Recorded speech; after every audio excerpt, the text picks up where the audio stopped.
of the House Standing Committee on Tax and Revenue for the inquiry into housing affordability and supply in Australia. In accordance with the committee's resolution of the 25th of July 2019, the audio of this hearing will be broadcast on the Parliament's website, and proof of the official transcripts of the proceedings will be published on the Parliament's website.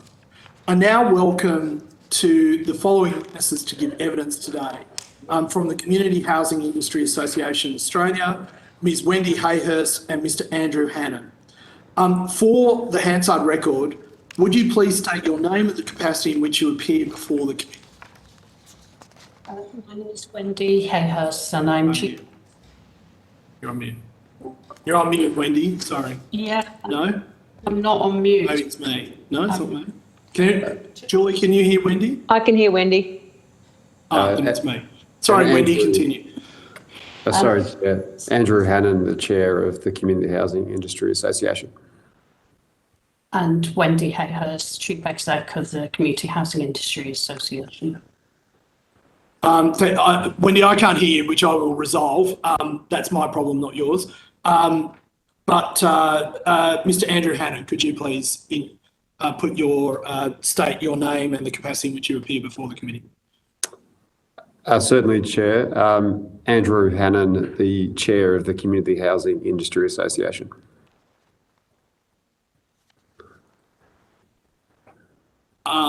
Thank you. This hearing is a legal proceeding of the Parliament. The giving of false or misleading evidence is a serious matter and may be regarded as a contempt of Parliament.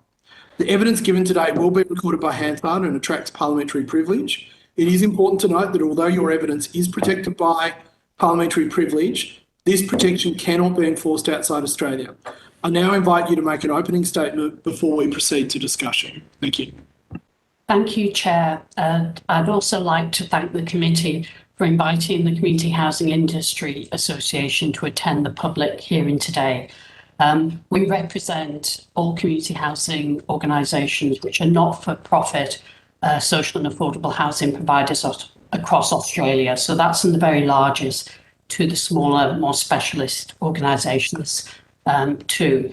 I'd also like to acknowledge that I'm speaking from the land of the Wadigal, Angor and Gadigal people and pay my respects to elders past, present and emerging. Last week, as in previous weeks, stories about surging house prices were all over the media. Hardly surprising given that nationwide the price of a mid-priced home has risen by about $2,500 a week over the last year, and more than double that in Greater Sydney. Given near stagnant wage growth for young people who can't rely on parental help, home ownership looks increasingly unattainable. So it's right that the inquiry should be considering how to make home ownership more affordable to these households. However, last week also saw the publication of the independent review into the National Housing Finance and Investment Corporation, NHFIC. Sadly, this got little media attention, and that's sad because it raised supply and affordability issues that low-income earners experience. And here I'm talking about people on the age pension, women and children escaping domestic and family violence, and working families in jobs that are insecure or don't pay very much. The review estimated that the number of additional social housing dwellings Australia needs over the next 20 years as around 600,000. So that's about 30,000 units a year. Instead, over the last few years, we've been building around 3,000 social housing units. But also at the same time as building, we've also been selling or replacing existing units. While there are arguments to be made about how far supply constraints are driving up house prices, there's no doubt that more supply is needed to solve the problem for low-income Australians. The NHFIC review acknowledges the scale of investment needed. It's a lot of money, and that government support, therefore, from all levels of government, so that's the Commonwealth, the states and territories, and local government, is a critical part of the investment.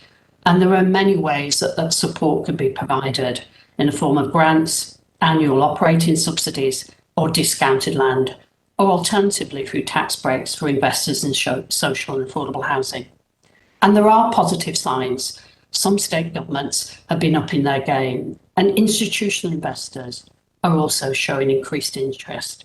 And there are councils that are donating land. Chair believes that the Commonwealth Government has the capacity, has the fiscal firepower to do much more. And the recommendations we've made, which we've restricted to the major ones, the ones that will make a difference, we believe these would complement existing initiatives and turbocharge them. A secure and affordable home is a fundamental part of a well-functioning housing system. It's not simply a safety net device for the most disadvantaged. It provides individuals who cannot afford to buy a home in the foreseeable future with safety and security, enabling them not to just get by, but to get on. So building more social and affordable housing will add to housing supply, and in a beneficial counter-cyclical manner. It has the same multiplier effects as market housing construction, and its cost for government is offset or even outweighed by the benefits realised in reduced expenditure in other public sector budgets. And especially over the longer term, it can contribute to productivity gains that come from raising human capital. So by creating NIFIC, the Commonwealth Government put in place one important element to unlock social and affordable housing supply, a channel for cost-effective private finance. But we now need complementary reforms, better, smarter institutions, funding and policy settings, and we have come up with a mechanism as a contribution to that housing boost. And we want all of this articulated in a national housing plan to meet the current and future challenges. Thank you, Chair.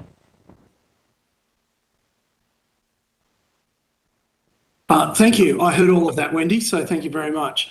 Committee members, we have these witnesses until 9:35. At the moment, I'm counting 6 of us, which I think gives us about 6 minutes each. And if anyone doesn't have any questions, can you please let me know, and I'll redistribute that time to other members. Wendy or Andrew, you talked about the need for increased spending by governments of all levels. How much spending do you think that would be per annum? Well, if we were going to reach something like 25,000 units a year, then each level of government will make a contribution. We have estimated in our Housing Boost, which is the solution that we think that the Commonwealth could introduce, which will be complemented by state and territory contributions, that the average subsidy per house annually is around about $12,000. So if we're multiplying that by 30,000, I haven't got my calculator here, but perhaps my colleague can just do a quick thing on his phone. But that would be the Commonwealth contribution. So I'm saying, I'm taking the NIFIC Review's prediction of what's required to make up the shortfall of housing, and also what we need to build to make sure that we're keeping up with population growth as well. So that's a Commonwealth contribution. We think that that will incentivise the state's whole land, and so does local government. Local government can't make as big a contribution. So that's shared around. We will also, as a community housing organisations, borrow. So we use NIFIC to access the bond market, so borrow there. So all of those things add up. No one individual organisation, no one individual level of government will solve this on their own. So thank you for that. So you think all the money should come from the Commonwealth, and I'm taking it that's about $360 million a year. Is that right? Chair, I certainly don't think all the money should come from the Commonwealth. I'm saying this is a shared responsibility. It's a shared responsibility between all 3 levels of government. Because this is a Commonwealth inquiry, our recommendation was focused on a subsidy that the Commonwealth can contribute. And that's the 12,000 an average. I mean, obviously the price of housing, the price of land varies considerably across Australia. So the average subsidy is what it would be across Australia. The average subsidy for the Commonwealth contribution around about $12,000 a year. But I'm certainly not suggesting that it's the Commonwealth's job to do all of the heavy lifting.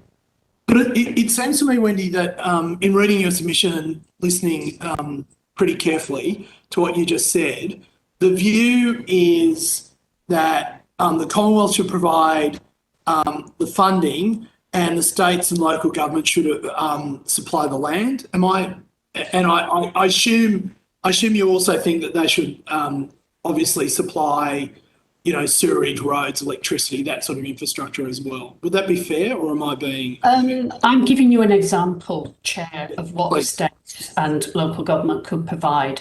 Land is one element. They could choose, as Victoria has chosen at the moment, to make that a capital grant. So it's up to them to decide what that contribution could be. I'm giving you a good example of what they can put in. Okay. And how I see various estimates. St Vincent's de Paul says that we're short 480,000 affordable and social houses. What is your estimate of how many houses we're short in terms of social housing at the moment? Well, the latest estimate has come from the government's own NIFIT review, the independent review. So I can understand how they've arrived at that. They've taken some very good research that was done by City Futures Research Centre at UNSW. But they factored in change in migration and population growth since COVID. So that's come out with a figure of 600,000 across Australia. That's both the shortfall and the additional housing to keep pace with population growth going up to 2040. So that's the figure for social housing. They've also estimated affordable housing on top of that. But those are the latest figures. And Chair, I would add that there are varying estimates because we haven't in the past had a good and credible way of estimating housing need. We haven't done a national housing plan that has required that sort of estimation. We've gone for the big supply figures, the big totals of housing that we've needed. So that's why you will see variations of the estimate, but they're all big 3-6-figure numbers. So I think I did. This is my last question, by the way, which is my code to Julie to start, getting revved up. My question was, I saw that report from the University of New South Wales, and I think it was out to 2035. Was there would need to be so that's an updated figure of 600,000. It costs about $10 billion using the Victorian example to build about 10,000 social houses or public housing dwellings. So that's a shortfall of about $600 billion. Is that right? Does that sound about right? Yeah, I mean, the figure, and I haven't got the NIFIT review to hand, but they also estimated the total cost of building the housing too. But when we look at the total costs, it's going to be made up of a number of things, Chair. So it will have, the sources of the funding will come from a variety of sources. So community housing organisations can borrow money, so they can borrow either via the banks or via NIFIT. So there'll be an element of the cost that will be covered by that. So it's not government funding. There's subsidy that's required, and subsidies required because the rents that we charge to people do not cover the cost of building it and also carrying on maintaining it as well. They just don't do that. So that's where the government subsidy comes in. What we're saying is, because it is a large number, we recognise it's a large number, let's divide that cost between the various levels of government, so no one is having to do it all. Now, Andrew could probably go into detail about how a particular project's put up, but Andrew's model also requires, to try and get the government subsidy down, an element of cross-subsidisation. So he builds some market for sale and uses the surplus generated there to bring down that cost as well. So when we're when we're talking about these figures, there are various tranches of different funding and finance. We put in our submission also mandatory inclusionary zoning. Now, that's not popular with some of the colleagues that I work with very well in the property industry, but if we design that right, and have that expectation upfront, people know when they're buying land that there's going to be a requirement to put social and affordable housing. We can even share some of the cost of that with the owners of land who've seen the values go up, and therefore still going to get a gain on sale of land, but we could put something in of that value into the cost of building housing as well. So I think the big numbers can look scary, Chair, but we can break them down into manageable amounts. Thank you. My time is up. Wendy, Julie. Thank you. And thank you, Wendy and Andrew. I've got two questions. The first one concerns all the terms that we use at the moment: social housing, community housing, public housing, affordable housing, and now we've got shared equity, co-op, build to rent. And some of those things need full funding. Some of them just need guarantees. Some of them need some changing in regulation that allows for commercial investment. So could you just kind of give a bit of an overview about where it's going? It's moved a hell of a lot since Housing Commission where I lived. Yeah, so it does get quite complicated, doesn't it? So I try and separate out for myself the type of housing, if you like. So social housing is housing where it's usually targeted at the lowest incomes, and rents are set as a proportion to someone's income. So that's social housing. Affordable housing will look very much like social housing. All of these things look very much the same, but it's targeted usually at people who are in low wage. I'm simplifying it a little bit, Vice Chair. But essentially there the rent is set as a discount to market. Because it's aiming at, I suppose, a slightly higher income group, needs less subsidy. Build to rent is, it's all build to rent, but as it's used in Australia, that's market housing, but which has institutional investors as the funders. Therefore, people are investing in it because they want to get the return. It's not really so much the capital gain there. So that requires more tax settings to change than an actual subsidy. So those are the three types of rental housing. When you come on to community housing and public housing, we're simply the provider of the housing. So community housing does social and affordable, can do a bit of market rent as well. And public housing does social and affordable housing, but we're just it's a different type of landlord is the best way of seeing it. So see public and community housing and private landlords as a provider of housing, social, affordable, and build to rent as the type of housing, if you like. I don't know if that makes sense.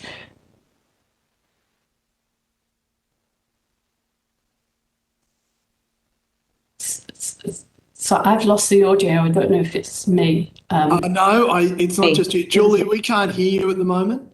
I'm muted. I'm okay, great. Yeah, that was easy. Yeah, I mute when I'm not talking. You recommend also that governments collate and produce nationally consistent data on what we need. A number of witnesses have suggested this. So can you just expand really, what are the current gaps? What are we missing? Well, we're missing so much. I don't really know where to start, but I will just say, first of all, we're missing housing need. So that's not just the big numbers, but what different types of need there are. So how much social, how much affordable. So we're missing that basic information. We're also missing some really basic information on supply as well. So we can get information about start, so we can get it for the private sector and we can get it for the public sector, but I would defy you to find out good figures for how much my sector's building. And we certainly don't have very good information about projections of social and affordable housing as well. So I gave some figures about what I thought we were building as social and affordable housing at the moment. I said around about 3,000 a year. What I can't tell you is what we're planning to do going forward that will create the additional increase. So I could probably do a bit of a rough figure to tell you Victoria's doing this, Tasmania's doing that. I don't know how much that's going to add to supply as opposed to replace existing or properties that's sold. So we don't have just the basic fundamentals that we would need to really plan for the future. And I guess that's one of the things that we want to see as part of going forward as the institutions. A body, we're saying the housing agency, that brings together various responsibilities, that has the remit to collect and report on that data, or to collate information that's been collected elsewhere. Thank you. Thank you, Jason. Gladys, I call on the member for Chisholm. Thank you, Chair, and good morning, everyone. Thank you, Andrew and Wendy, for your submission. I just want to ask, do you agree that an increase in general housing would increase affordability across the entire population? I'm very conscious that I'm answering them all, so I'm just going to look at my colleague, but I'm quite happy to answer that one as well, Andrew. Sorry, I'll let you start. I might chime in after you, Wendy. Do I think an overall increase of supply will increase affordability? I think it would over a very, very long period of time.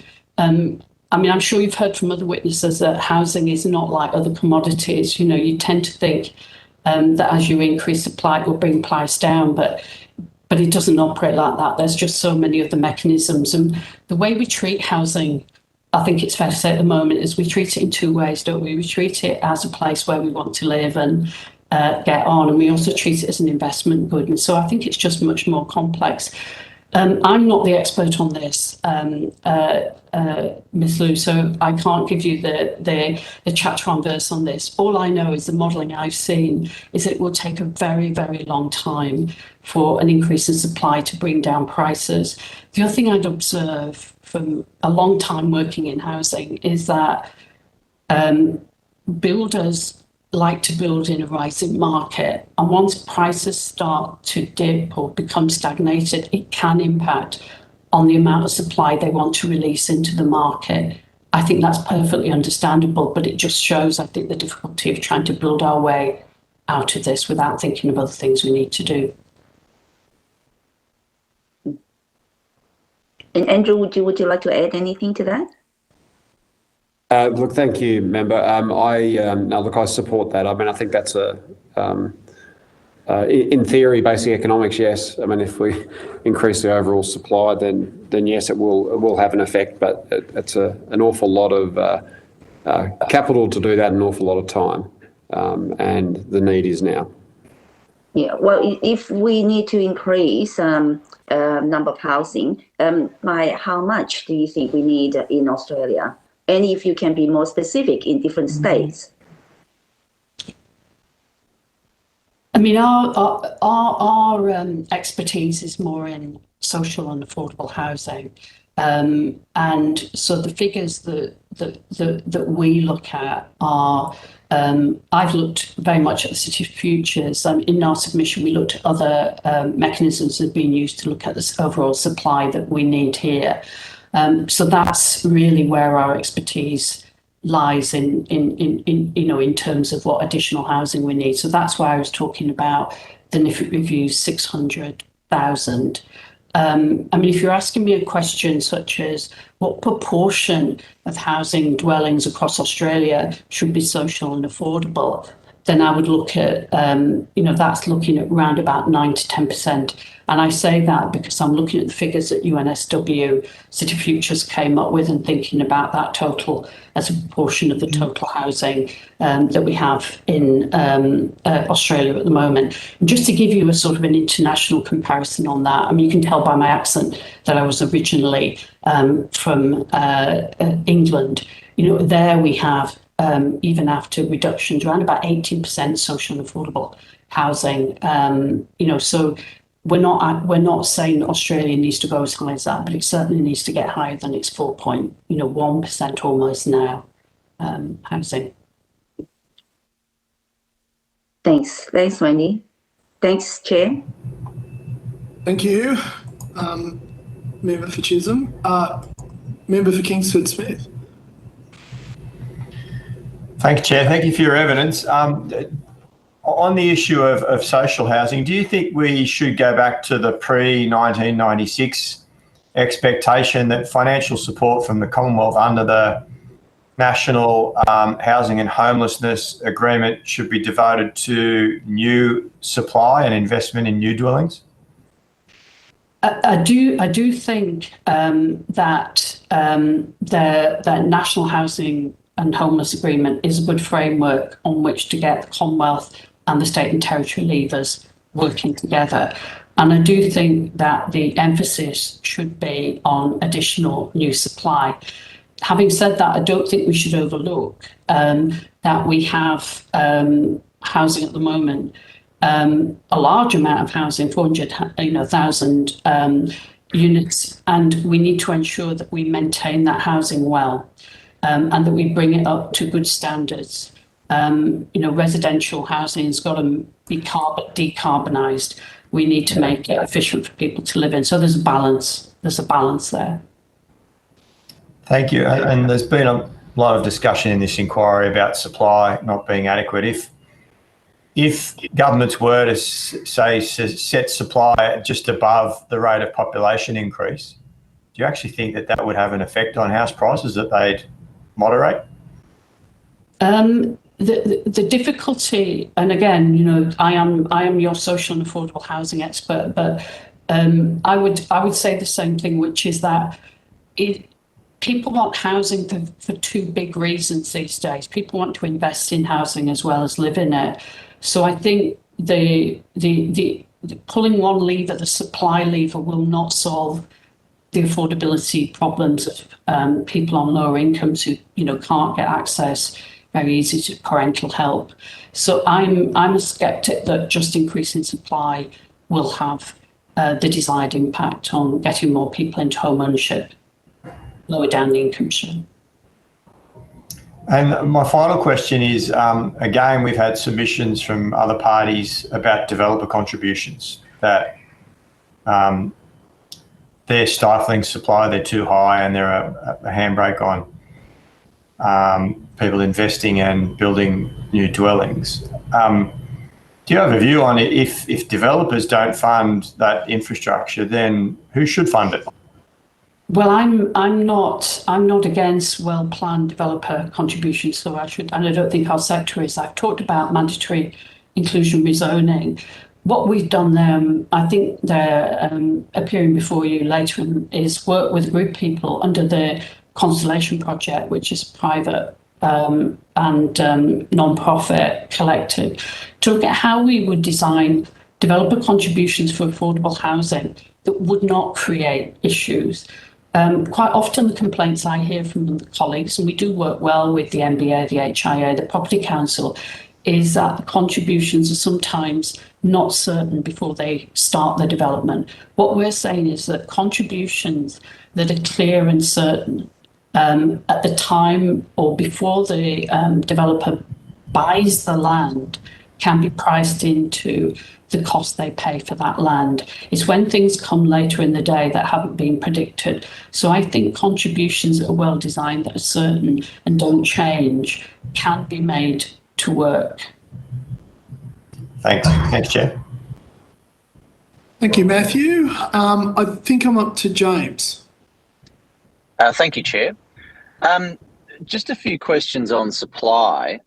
If I listen to what you say, which would be my natural view as well, is that, look, we need more affordable housing to be constructed. We've got a shortage of affordable housing. And then when it's simply put to you that, the challenge is supply, not just you, but a lot of other witnesses seem to be almost frightened of saying, yes, the major challenge we've got is new supply. I don't understand it. Can you reconcile with me why we need new stock, but supply is, and issues on supply are an oversimplification, and there are many more issues than that? Can you explain what I'm missing and failing to understand here? Well, I mean, we're here because we represent a sector that provides housing for people on very low incomes. So I am the last person to say that our problem couldn't be solved by more supply of social and affordable housing. that isn't the argument I would make.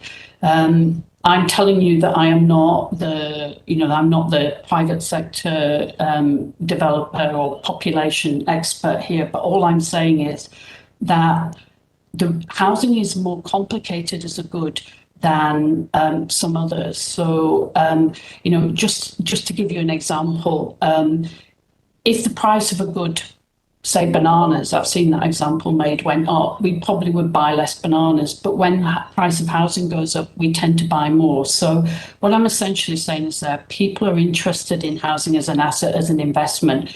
So just saying the population is going to go up by X, therefore we need to build just a few more houses. Sorry, Wendy, I have to interrupt there because that's just not true. What you're saying is absolutely right, which is when housing prices go up, people can't get access to the market. They tend to buy less, not more. Well, I don't know whether that's absolutely how I've seen it happen.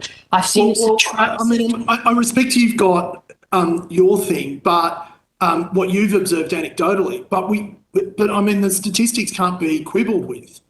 When prices go up in housing, demand for housing actually goes down, not up, and that's the problem that we're trying to solve now. I think it's probably a bit more complicated than that because people buy more than one house. So when Andrew may want to come in here, but it is I'll just sort of chime in, like in terms of, yes, more supply is going to be beneficial. So more supply, I guess, is necessary but not sufficient. What we're talking about here in the sector we represent, it's about supply of a certain type, and that's social and affordable rental housing, which if the mechanisms or the levers resulted in just greater overall supply, that's not going to be addressed, and certainly is not going to be addressed efficiently unless there's specific levers to grow supply of the certain type we're talking, which is social and affordable rental.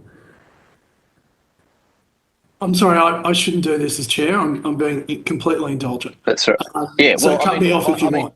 Can I just, my second question, then I'll leave it.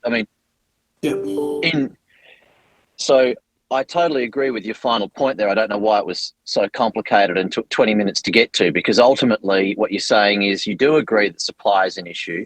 General supply metrics aren't enough for your sector, but if we had specific supply metrics that delivered affordable housing to your sector, you'd be supportive of that, i.e., look, if we can get more supply in that isn't just a general free-for-all that investors can cannibalise, etc., but if we genuinely increase the supply of housing to the category of people that you are here to represent and they could genuinely access it, it would be a good thing. So supply is the issue, but you can't oversimplify it and say just release another 1 million blocks of land. You've got to do it in a nuanced way that makes sure the people that need it can get access to it. Absolutely. Yeah, definitely. Yeah, good, because we've had so many witnesses that have not been able to make it that simple and straightforward. So supply is the fundamental issue, but it's much more complicated than just a generic approach to supply. Thanks, Chair. Thank you, James. Jed. Thanks, Chair. And I hope I've got a bit more than 1 minute, given that the Chair indulged himself and Hey. my time. No, you can have 6 minutes, Jed, please. Thank you. I feel very good about that. Look, and I agree with James's comment. Thank you for clarifying that it's not just an issue of supply. We heard from the Reserve Bank that, there's supply simply hasn't kept up with demand, and if supply, you can just create supply in an economic environment where interest rates are very low, where money is cheap, where investors are buying up the supply faster than people who need a home, then that makes a very complicated housing cycle that doesn't necessarily keep it affordable, which I think is what you're talking about here today as well. So, James, thank you for clarifying that. I think that was a good thing to do. My question is about inclusionary zoning. I know that you stated that it does work in other countries and that there are areas where you've seen it work. Do you have an idea of what the optimal percentage of development should be allocated to inclusionary zoning? I don't think you mentioned that in your submission. That's my first question, and in the interest of time, I might pop my second question in now.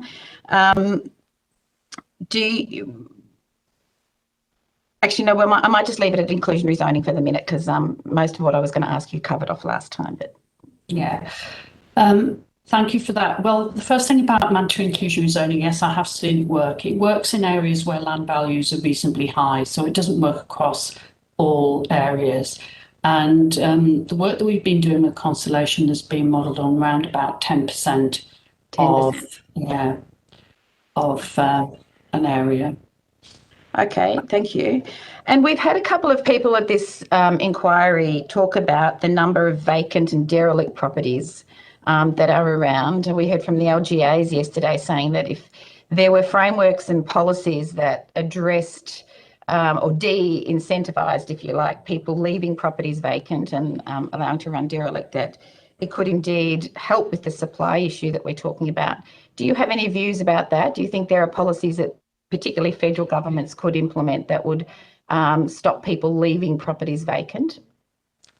I think there have been some schemes, but they've been operated generally at local council level. So I'm aware of cities like Vancouver, for example, which have had vacant property tax.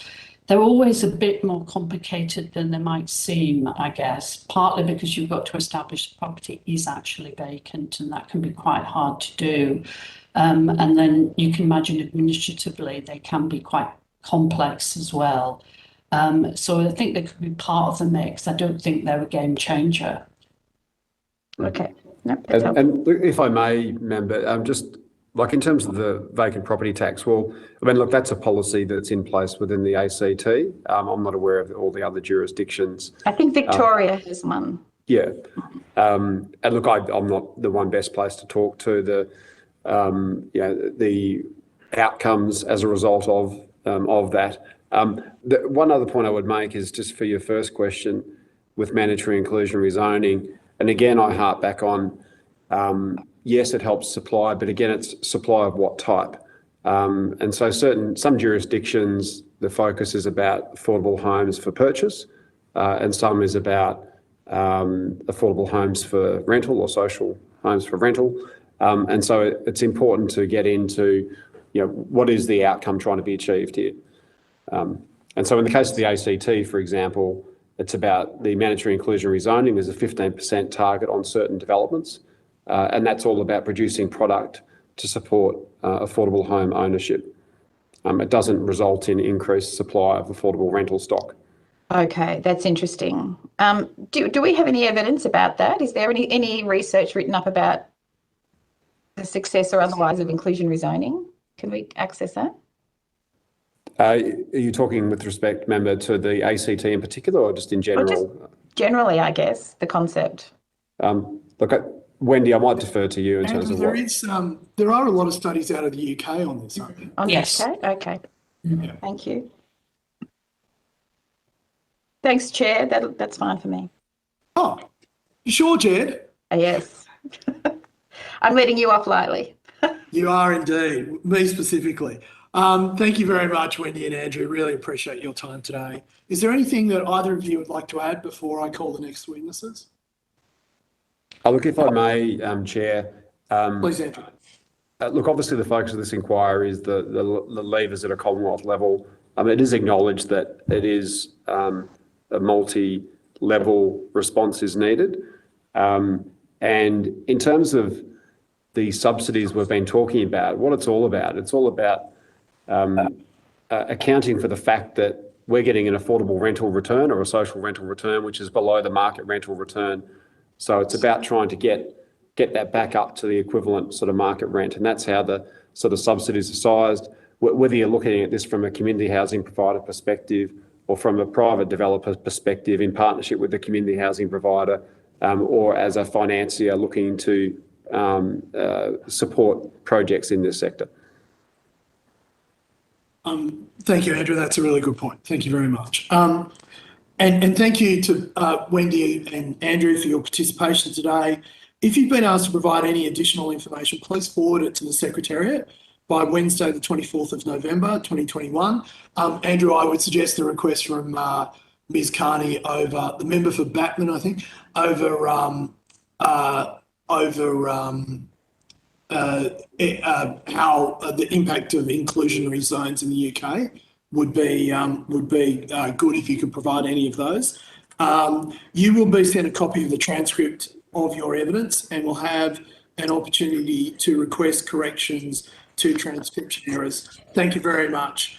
I now call Power Housing Australia, and I welcome the following witnesses, Mr. Nicholas Proud and Ms. Nicola Lemon. For the Hansard record, would you please state your name and the capacity in which you appear before the committee? Nicholas Proud, CEO, Power Housing Australia. Thank you, Nicholas. And Nicola? Nicola Lemon, Chair of Power Housing Australia. No problem. For the Hansard record, no, you've done that, sorry. This hearing is a legal proceeding of the Parliament. The giving of false or misleading evidence is a serious matter and may be regarded as a contempt of Parliament.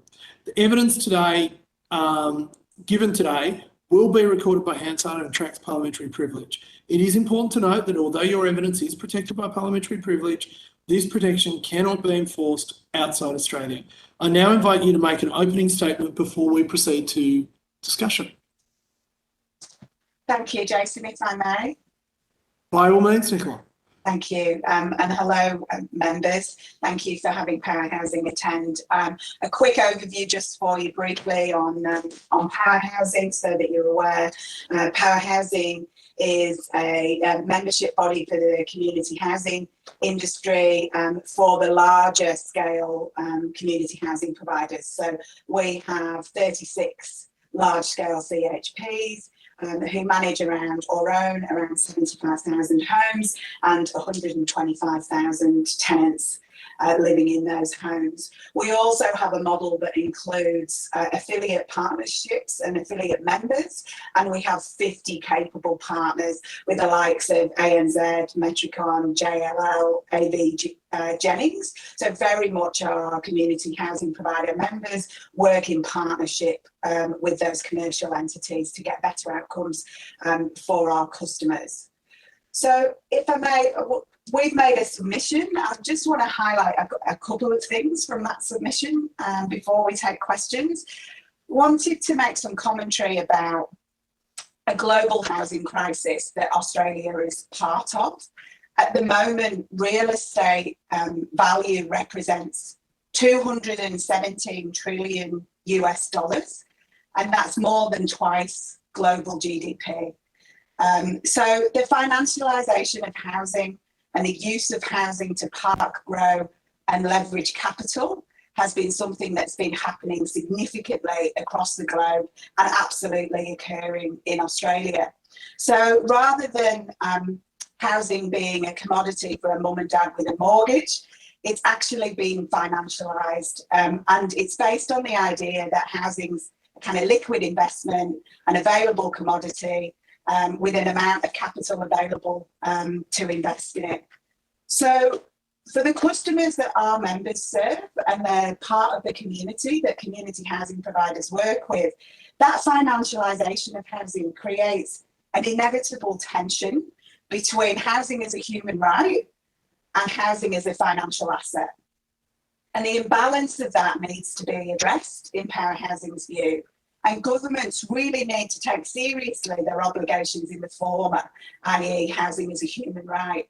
And in many countries across the globe, including Australia, tax breaks and arrangements encourage that financialisation of housing. And what happens then is that governments at all levels become part of a system that encourages investment in housing rather than serving the housing is a human right part of the puzzle. So there are also, because of that serving of those investments, things like tenants' rights, rent control, lease lengths, those kind of things mean that that makes housing more liquid and a more attractive investment. So actually the reduction of tenants' rights encourages investment in real estate. And so when we're talking about our customers in this submission, we're talking about social and affordable housing customers who are on very low and low income, the large majority of whom will never own a home no matter what interventions we put in place, and will require to be dependent upon housing as a human right and government and CHP interventions in partnership with commercial entities to allow that to happen. I can speak to some of the key tenements of our submission if you wish, or that may come out through the questioning. It's up to you. No, do not rely on that, Nicola. So if I were you, I'd speak to them now and forever hold your peace. Thank you, Chair. Thanks, Jason. So what we've seen in coming from globally to Australia, so pre-COVID, an expected drop in house prices and rents. Then instead, we've seen a 13% increase in the last financial year. We've talked about in our standard house report that we will table for you today, virtually, the race for space and the fact that regional rents are up 10% on average across our regional areas, and our members are really seeing the pressure that's putting on regional homes. The Anglicare rental affordability snapshot showed only 3 rentals from 75,000 listed as affordable for a single family, and the number of homes selling for under 400k has gone from 44% in 2011 to 22% this year. Record number of new homes have started in the June quarter, and they're still not taking the edge off the pricing. So the problem does need an intervention. We have called for, as our colleagues at CHEA, who I've heard make their submission just prior to ours, for a national plan for housing. And those spending 95% of the day within a home have homeschooled, worked and replenished within their home. So if ever there was a time to put focus on the value of having a home, it's been during this COVID crisis. We also know that health and wellbeing outcomes start with the home. And if we expect our customers to prosper and for people to improve their lot, then stable accommodation upon which they can rely and afford that's appropriate amenity is absolutely essential to that prospering. The other issue is the replenishing of old stock, and the National Housing and Homelessness Agreement could contribute to, and future renegotiations of that could contribute to some of the challenge that we have just under 8 million pre-energy rated Australian homes that are now past their use-by date. And they contribute up to 18% of Australia's greenhouse gas emissions. A lot of that is end-of-life public and social housing portfolios, some of which our community housing providers manage and struggle to get the financial metrics right to enable redevelopment of those. And we, as members, the aggregated debt and equity piece, NIFIC has done a great job, and 20 of Power Housing members have accessed over 2 billion in low cost and low term debt. The importance of the government guarantee and extension of that guarantee cannot be underestimated, and the raising of the liability cap is exceptionally important. Although what we have seen now is the establishment of that market that I talked about at the beginning coming to play in Australia. So there's a wave of that capital looking for impact investment opportunities, but we need to get the settings right and balance that, as I say, with the tensions of housing as a human right and the rights of those renters. There are some enablers that we've considered, so removal of a 5-year GST payment for CHP developed homes, where we can put some shared equity opportunity into community housing space and for our customers, and shoring up charity status and PBI status, and potentially changes to the Charities and Fringe Benefits Tax Act would suffice to safeguard the sector from unnecessary risk, make it attractive, doubly attractive to external investment, and uphold the rights of tenants. And there are international examples of tax credit type incentives that have worked. And in the US for 35 years, the low income tax credit type incentive has worked exceptionally well there. So, so proposals such as the Housing Australia Future Fund, and some of the proposals put forward by Cheer as well, we can really strongly leverage off the knowledge and expertise of CHPs. They're a safe pair of hands for both government and private investment, and they're really making a difference to the lives of people living in social and affordable housing. Thank you. Thank you, Nicola. Nicholas, did you want to say anything at this point, or? I just reflect that we've tabled for the inquiry the Standard House report, which, as Nicola indicated, provides a very contemporary view of housing in Australia today.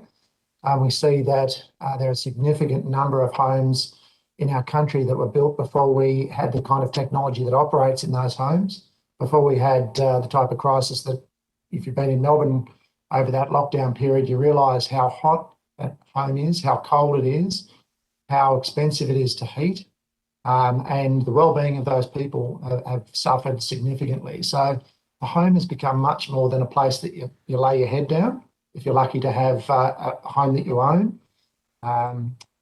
So the report really digs into the environmental lack of future-proofing that Australian housing stock has. And I think the interest of the national media in that last week was significant, and the ongoing interest in how we replenish that housing is important. So I think the key thing to think about is, with that report, is that we have a lot of homes that are underperforming and past their use-by date, and we see there's opportunity to potentially take a 50-year-old home that has a lot of memories. Let's keep the photos, but let's move towards replacing that with a brand new 7-star, universally designed, so livable housing standards will be part of the building framework that all new homes have to consider. And you could have 3 outcomes on that one lot. That one lot's probably on a bus route. It's probably within 5K, 10K of the city, in proximity to jobs and retail and childcare and those type of services. And I think creating those additional outcomes is very much possible. And I guess one of the last things in this summary point is to reflect that the carbon plan does indicate that 7 million homes by 2050 will not have any National Construction Code improvements, which would reflect that almost 7 out of 8 of those 8 million homes will not have been touched by energy efficiency potentially. So we're decades away from those homes contributing to lowering emissions and contributing to net carbon zero. So we've got, it's an important document, we've tabled it, and it's very much something that digs into a lot of areas, taxation, relief from the current challenges that we face as a country, and it's been tabled for the inquiry today. Thank you very much. Members, I think we all have time for 1 or 2 questions. If we have any time left at the end, I'll come back around again. I'll keep the same order as I did last time. Nicola and Nicholas, we heard from Community Housing Industry Association Australia that we might be short up to 600,000 social houses by 2035. Would you say that figure's right, or do you think it might be an exaggeration? I'm going to jump in there first and say anyone that can tell you how many homes we need is got a crystal ball that I think every economist in this country that has any interest in housing would love to have. I think a number, it's hard to put a number on what that is. As Nicola said, we've seen a record supply in the June quarter, and it's not even slightly taking the edge off housing. And if you talk to economists, you throw the economist's book out the door on that kind of, on those sort of set of integers. So there is a large number that's needed. The Greens have said that it's 1 million homes that they'd build. That's a logistic challenge that I think it would take a whole country to think about it. And we've done that post-war. We've put the whole country's mind towards housing. It is a large number, and certainly in that realm, you would start calculating towards that number, and you might get it right.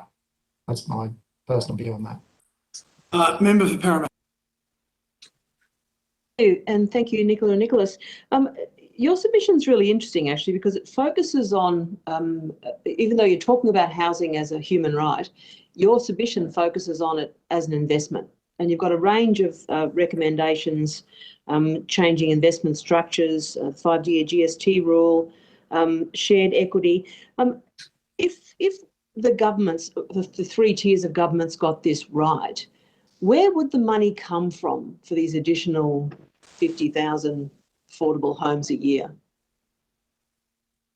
I can say briefly, and hopefully keep this brief for Nicola to add where this will flow through to, but there's a wave of international investment looking for an environmental, social, governance investment strategy. They're looking for 5 to 10% yield. They're not looking for massive gains. They're looking for something that does contribute to social outcome. They're realising that their previous investment strategies have probably provided a yield, but that's about it. That's great for shareholders, but it's not great for society. So we see that there is an opportunity where, given the right government guarantees like NIFIC, you'll see a wave of capital that then flows into creating new social and affordable housing stock. And we're talking about investment into not 5 to 7 year play. We're talking about 20 to 50 year play. So we're talking about long-term investment into outcomes that organisations such as Nicola's, which is Hume Community Housing, provide. I'll stop there briefly and maybe Nicola to add into how that investment enables organisations such as yours and St George Community Housing, who's coming up next. Yeah, I should have mentioned at the beginning the opportunity to say I'm a CEO at Hume Community Housing as well. So I'm a practitioner as well as chair of Power Housing. Look, we recognise that working with an investment market is essential. And the reason that I mentioned the global housing market is because that's the trend that's going to continue and something that we need to engage with. The challenge is, as I said, is that tension with human rights, as you mentioned, that we make sure we get a product out of that that's suitable for the customers that we serve and that they don't fall out of the bottom of this global, $1 trillion investment in assets. The way that we see this working is because as a community housing provider, we charge a subsidised rent, but yet we pay the same price for land and the same price for construction. There's a gap. There's an absolute gap between the rent that we charge and what it costs us to build, develop and maintain the property. So we see that there is a solution. We don't have to be the owners of the property. We see a solution that these investors that are looking for their ESG investment home can invest in community housing. But there will be a gap, and there is a subsidy gap between what it costs to develop and maintain the home and between the rent that we receive. And somebody has to bear the weight of that gap. Now, community housing can do some things like draw down cheap cost of debt, attract cheaper equity because there's an ESG element to it. But still the modelling shows that actually it's really difficult to deliver viable long-term properties unless that subsidy gap is filled. And that can be gap filled by land from state governments, a type of subsidy product, a tax incentive, like NRAS worked previously to get more supply. The return on the investment in the house itself is one return, but there's also a return to the taxpayer in the success of a person that has permanent housing or stable housing. Is there any data that shows the cost of not having housing in certain social groups or the benefit to the taxpayer, financial benefit if housing is supplied to certain kinds of groups, single parents, pensioners, etc.? Is the data there that proves the case? Nick, would you like me to jump into this one? So each community housing provider does its own work on trying to measure the impact that it has. But I am aware of a number of different studies that show what preventative savings there are to government and therefore the taxpayer as a result of housing as an intervention. So things like Housing First programmes. There's a programme running called Together Home, delivered by community housing providers in New South Wales, where we're rehousing people who have been previously sleeping on the street. and the cost savings of them making mental health presentations to A&E, or being involved in the justice system, or the weight of drug and alcohol use and the costs of that. It's not super well refined, but I can go and dig some information out that might help inform the preventative costs of having a safe and secure home. We wanted to attract the impact investing style funding, of which there are trillions looking for ideas. We'd need that data, wouldn't we?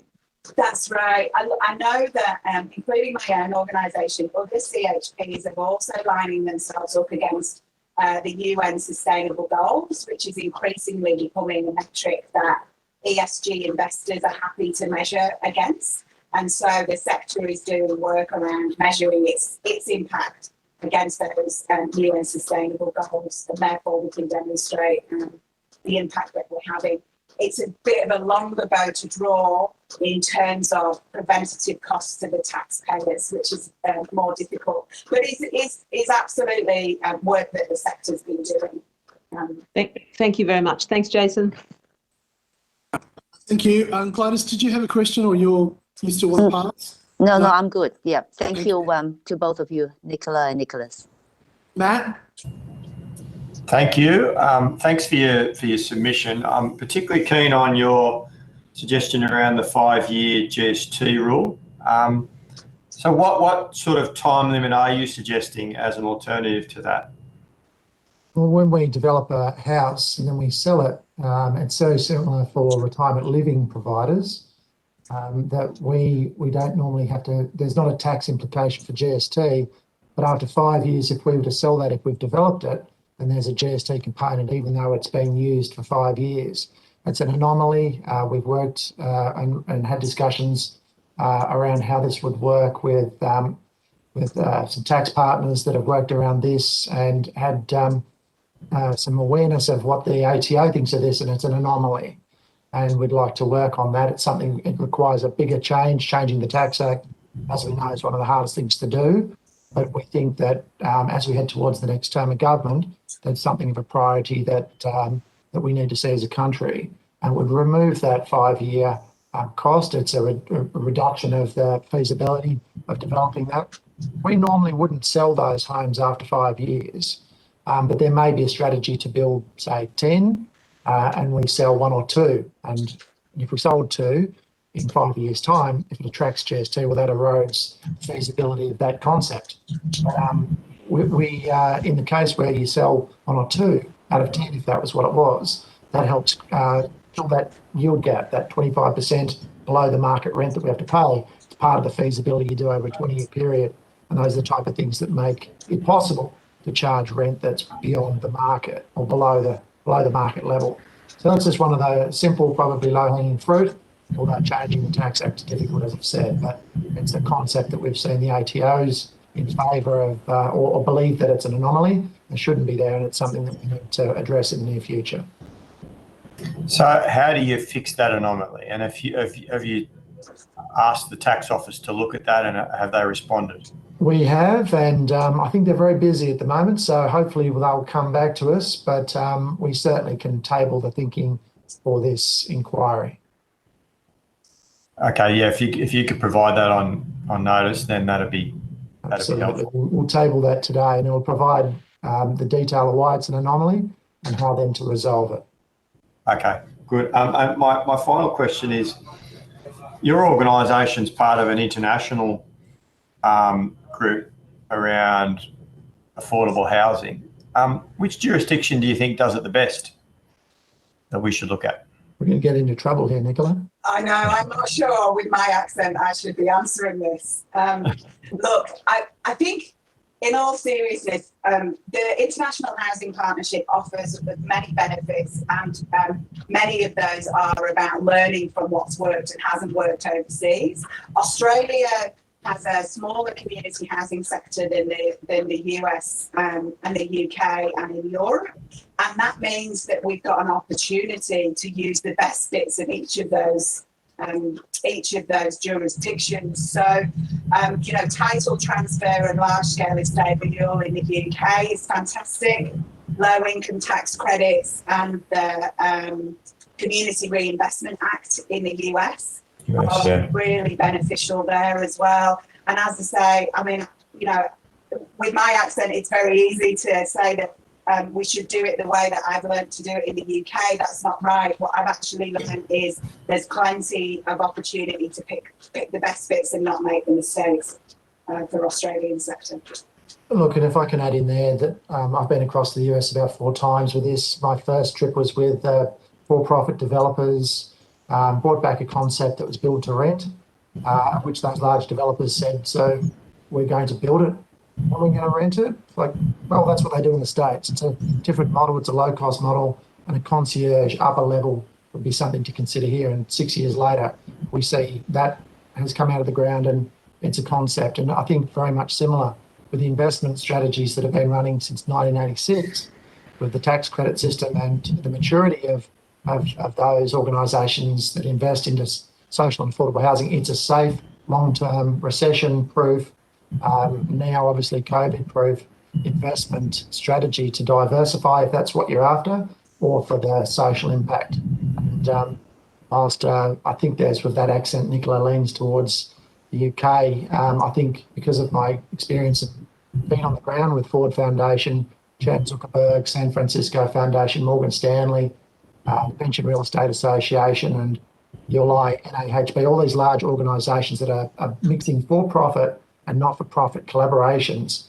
Hence, that's why we've got all those large Metricon, Siemens and ANZs and large businesses working in our group, because it's a cross-collaboration of mutual interests, and we meet in that middle place, which is a yield and also the social impact outcomes. But for us, what we've learned from the US, or I've learned from the US, is that they can have that in perpetuity. It's not about selling it in 7 years, but that home's there for forever as affordable, which is a very strong way to tackle the problem we have today.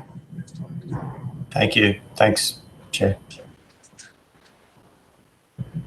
James, do you have any questions?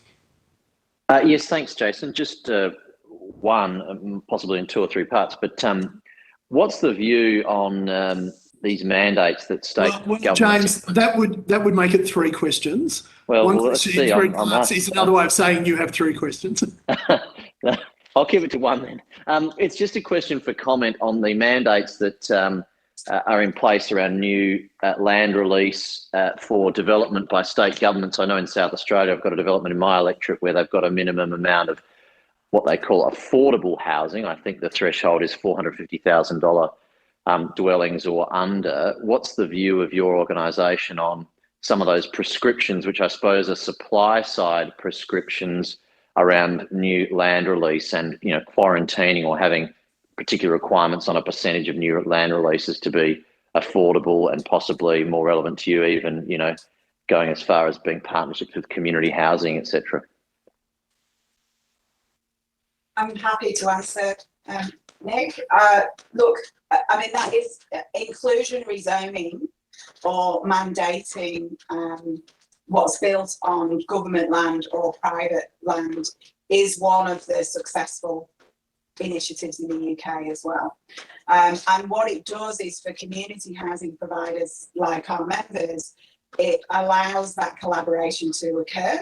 And it also creates mixed-use communities. So you've not necessarily got large concentration of social housing that's in inappropriate old end-of-life property, which in itself can lend itself to creating more social and economic discord.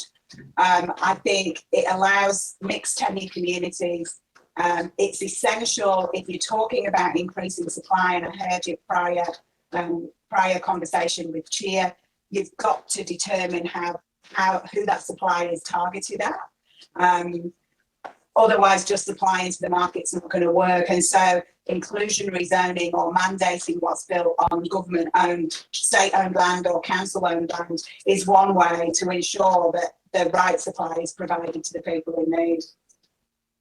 Yeah, and I mean, I've been tracking the economics of this for 15 years, and for the brands of HIA, Property Council, and obviously here, there is not really any affordable housing in Australia. I mean, it's becoming harder and harder. In Melbourne, it's 1.4% of all homes sold for under 400,000. the challenge with those policies, I guess, is if it's sold at an affordable level, is that actually affordable is the first question. It's probably not. You know, the amount of money that people are paying to have that home, paying the mortgage, and it's extraordinary. But I think it's how long does it remain in that price range where someone then sells it? And I guess the difference with CHPs is in 20 years' time, it will be affordable and it'll be at the rate that people can afford. I think that's a better way to look at long-term structure. But I really think that the question is, what is the problem? And it is just simply that housing in Australia has become very much unaffordable. But tackling that first part is the key thing, and I'm not sure that we're quite getting it at this point. Thank you. James, did you have any other questions?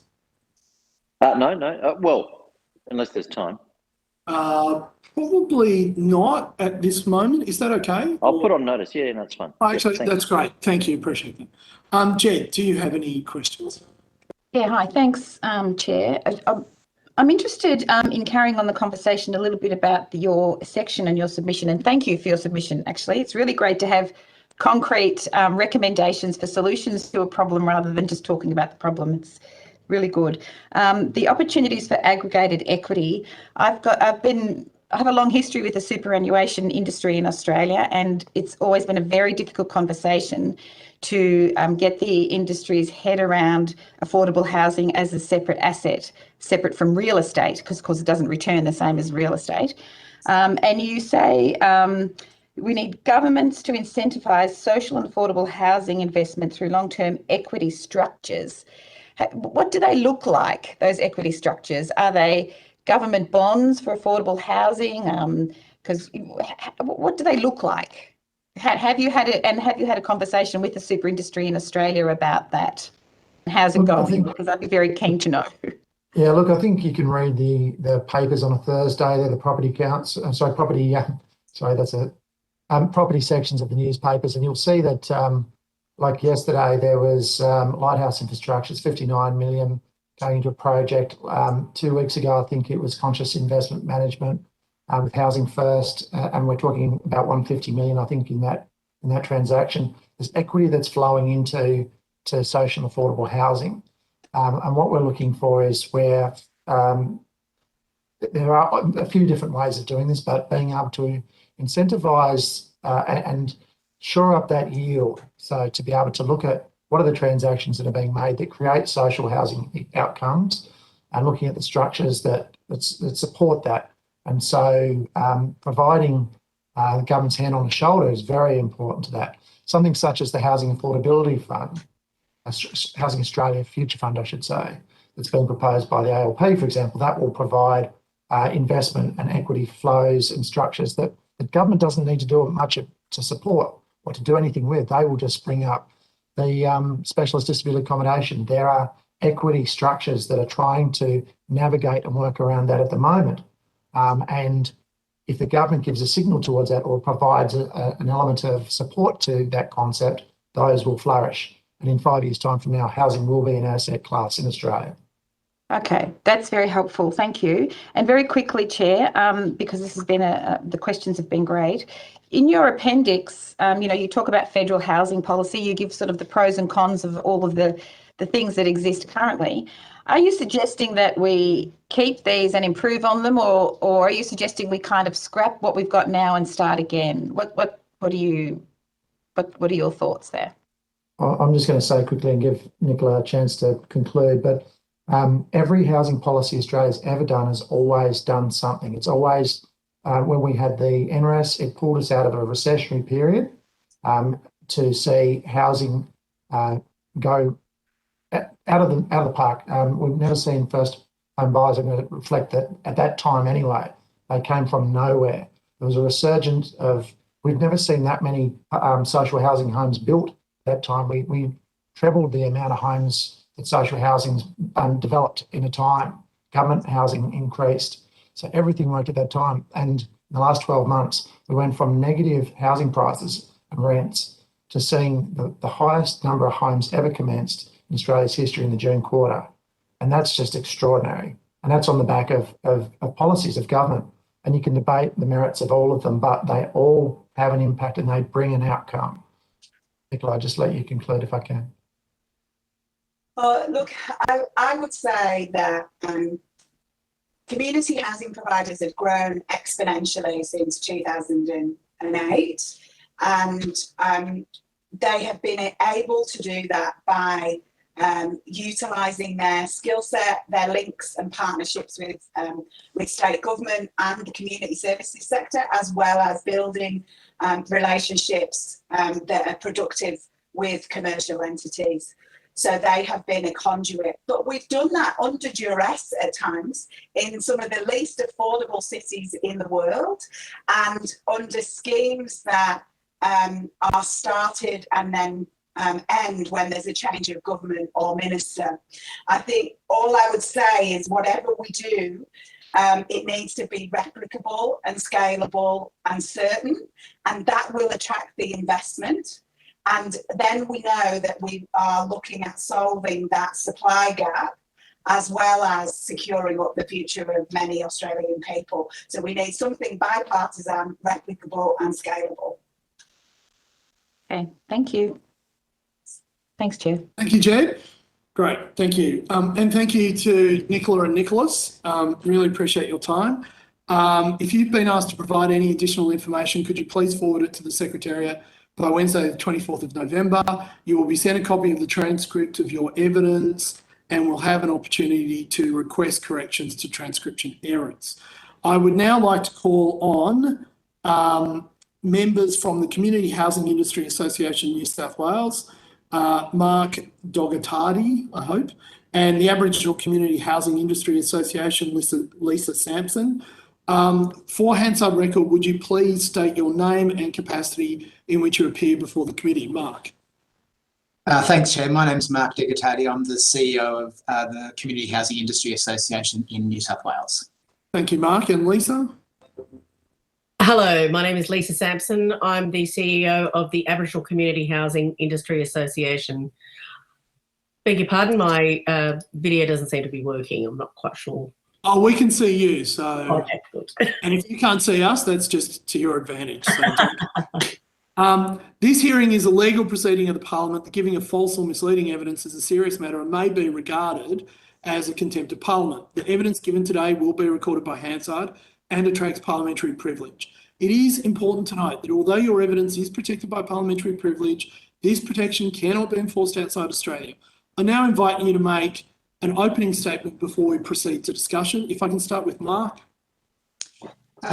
Thank you, and thanks to the committee for the invitation to appear here today. I'm joining you from the land of the Gadigal people, and I pay my respects to their elders past, present and emerging. I'm here today as a representative of the New South Wales community housing sector.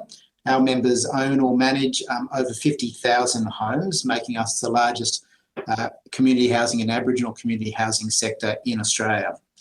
I noted yesterday in preparing for today that the inquiry received over 150 submissions from a pretty diverse range of organisations and individuals. Some of those are no doubt self-interested, some academic, some probably critical, but their volume speaks to the particular and special place I think that housing has in the fabric of our communities. Never in my lifetime has this been brought into sharper focus than over the last few years as we navigated the global pandemic. Our homes have become our lives and our protection. And as much as we might have wanted to leave them by the end of various lockdowns, we were pretty grateful for the shelter, literally and figuratively, that they provided. Not everybody had that shelter. I know some commentators have expressed a view that this is yet another housing inquiry. I understand this view, but I don't share it. Any opportunity to have sensible and contested debate about how we can better provide affordable housing for more Australians is an opportunity we should take. And I want to thank the Chair and the committee members for devoting your time to this important work. But unsurprisingly, like many that have made submissions or appeared before you, I have some asks. As we engage in the sensible and contested debate, let's talk about both affordable home ownership and affordable rental homes. It's entirely reasonable that families should aspire to own their own home, but it's equally reasonable to acknowledge that for a growing proportion of Australians, either by choice or circumstance, long-term rental accommodation will be where they make their home. Let's agree that making the housing market as efficient as possible, whether that's by limiting taxes, streamlining approvals, or improving planning policies, is a sensible way of ensuring that housing continues to be built to meet demand. But let's also agree that the private market cannot and will not meet the demands of everyone in the housing market. Government, not-for-profit providers and perhaps institutional investors will need to play a role in providing affordable rental accommodation for a range of low and very low income households. Let's also agree that the current rapid rise in housing prices, much commented about, does not fit the traditional or expected demand and supply models. House prices are not being driven upwards by population growth or by wage growth. Other more significant factors are at play. Some within the power of government, like taxation settings, others outside it. Let's also agree that when metropolitan and regional communities across Australia are unable to provide affordable homes for essential workers and for low-income families, that is everybody's problem. If you're paying too much rent, that you don't buy school books or decent food or go to the doctor when you should, then I suspect you don't really care which level of government is to blame. And when it comes to developing solutions, I suggest we shouldn't care either. In our case in New South Wales, there are more than 51,000 eligible houses on the social housing waiting list, and most of them will wait 10 years to get any help. New South Wales Treasury's own modelling suggests that demographic shifts will see that waiting list more than double over the coming decades. We know the scale of the challenge facing all of us, and decades of underinvestment in social and affordable housing at all levels of government have contributed to this problem. It's not that governments haven't done anything, it's simply that what has been done is not currently enough. As leaders, of course, the responsibility for change sits with all of us, and I certainly urge the committee to take on that responsibility. Let's commit to development of a national housing strategy. Let's look at the National Housing and Homelessness Agreement up for renegotiation next year as a catalyst for change and renewed cooperation. Let's recognise that investment in social and affordable housing is a critical infrastructure investment that creates jobs, economic growth, and builds stronger communities. And let's work to develop planning policies that are fair and consistent for all, and that recognise the importance of affordable housing. Thanks again for the opportunity to appear today. Lisa's going to give her own opening statement. Thank you, Mark. Lisa. Thank you to the Standing Committee for the opportunity to join you today, and I open by acknowledging the traditional owners of the land from which I join you all here today. I join from where the lands of the Darug and the Gundungurra nations meet, from where the sandstone curtain drops from the top of what we today call the Blue Mountains down into the Hartley Valley, and I acknowledge elders past, present and emerging, and seek to tread gently in their footsteps and pay respect to all Aboriginal and non-Aboriginal people present here today. Aboriginal Community Housing Industry Association New South Wales is the peak body representing 192 Aboriginal community housing providers that deliver housing and other services to Aboriginal communities around New South Wales. Aboriginal community housing providers provide 4,971 homes across urban, regional and remote New South Wales. And in conjunction with public housing providers such as the Aboriginal Housing Office and Department of Communities and Justice, supply and manage housing for very low and moderate income households.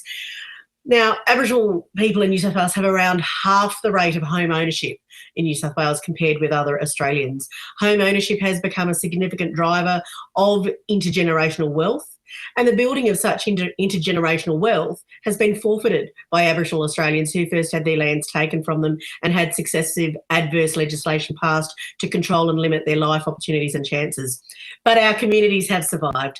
We've seen native title come to pass and the repatriation of lands to traditional owners. And in New South Wales, the struggle for land rights has resulted in the formation of 120 local Aboriginal land councils and numerous successful land claims. These have created a set of assets put back in the hands of Aboriginal community-controlled organisations that are controlled by their communities, where land dealing decisions in terms of leveraging those land assets are made by vote. It's a perfect example of democracy. So Aboriginal community housing providers, many of whom are local Aboriginal land councils, along with larger managing providers that have been developing more and greater capacity to be able to deliver social housing and affordable housing in New South Wales. We are in a position to redress the wrongs of the past in an economically savvy way. With significant land assets that are held by many local Aboriginal land councils, and in conjunction with large managing providers, we can address the housing shortages faced by Aboriginal communities, because this is an opportunity for us to be able to look at the fact that across Australia, almost 39% of the landmass is actually owned by Aboriginal controlled organisations. This is a perfect opportunity to, under the Standing Committee's remit, with reviewing tax and revenue, to be able to look at the other opportunities that we can avail ourselves of to be able to leverage what the latent power in the Aboriginal community housing sector. There are assets there to be able to be leveraged. And we want to work in conjunction with public housing and other authorities. We want to do that through the National Housing and Homelessness Agreement, which is up for renewal and which Mark has spoken to previously. We want to do it in conjunction with Closing the Gap. We see this as significant Lego bricks that can build us a new way forward and a new foundation upon which we can springboard into the future. We also see this as an opportunity to place housing at the centre of the service mix that needs to exist in order to address intersectional disadvantage, wraparound services that are needed to address people, families who are experiencing domestic violence, family violence, families that have experienced intergenerational poverty, families that experience child protection issues and who interface with the criminal justice system, and also clearly to also address overcrowding in Aboriginal communities. So with that, I'd pass back to the Standing Committee, and thank you very much for the opportunity to appear here today. Thank you, Lisa and Mark. We have you guys until 10:45, which I think is 20 minutes roughly. And I think Jed, myself, James and Matt have questions. I'm not sure Julie is going to be asking any questions for the minute. So that's about 5 minutes each. Lisa, can I say I was incredibly moved by your analysis of the situation and the importance that home ownership plays in intergenerational wealth and wealth inequality in a society, plus all the other building blocks that you refer to, which are important for all of us, but specifically to our Indigenous and First Nations group. Julie's back, so we're down to 3 minutes each. Sorry, and that's incredibly important to all of us, but especially to our First Nations in terms of being able to build a better life. How do you think we can reach people who have been traditionally locked out of the housing market and actually show them that this is a pathway to a better life? Thank you for that, Jason. I think that what we have to do is utilise the structures that we have built. Those structures have been built by community, but it has also been built in conjunction with government. We have 6 Tier 2 NERSH registered Aboriginal community housing providers in New South Wales. We have 13 Tier 3 NERSH registered providers, Aboriginal community housing providers in New South Wales. These Aboriginal community housing providers have jumped the same hurdles as the mainstream community housing providers that are represented so ably by Chair New South Wales. And what we want to do is to see that they have similar levels of opportunity and that there is a parity in how Aboriginal community housing providers are treated and how mainstream community housing providers are treated, especially when we have the situation where we have a class of assets owned by many Aboriginal community housing providers that probably present less risk to government because of a lower need for the granting of concessional land as in order to make up finance and funding packages to be able to produce a long pipeline of housing assets that stretch well into the future. What we don't have at this point in time is equal treatment of Aboriginal community housing providers by particularly state governments in terms of being able to look at the levels, the kinds of contracts that are in place to actually enable Aboriginal community housing providers to leverage those land assets and create social, affordable, as well as mixed developments that stretch into the future, because we are under no illusion that mixed asset developments also help to create that longer supply pipeline and also help to create a more integrated society, given that Aboriginal communities have no wish to create ongoing ghettos, new reserves, new missions where a great big slab of a town or a remote area is solely dedicated and becomes ghettoised by in terms of Aboriginal people living as a majority in that area. So, and please, I'm happy to be disagreed with you. I'm not happy about it, but I'm used to it. Are you saying that the benefits of private ownership of land is something that has not necessarily been a part of Aboriginal communities, and that's had a negative impact, or am I stretching now? No, you're not stretching. I'd probably not describe it as private ownership of land, because they are owned by Aboriginal community-controlled organisations. But if you want to look at the statistics, all you have to look at is, say, in terms of social housing bonds, which NIFIC as an entity has been, incredibly successful in being able to issue. We have not had a single Aboriginal community housing provider that has to date accessed NIFIC funds or NIFIC support in being able to build or enter into a development. Now, given that there is such a ginormous asset base there amongst Aboriginal controlled communities, it begs a question as to why. What are the institutional barriers? And there are many. We've identified them. But how can we go past those institutional barriers? And apart from those institutional barriers, what are stopping them? What are stopping them from coming down? Thank you. I'm going to pass to the Deputy Chair at this point. Thank you very much. And that was my question.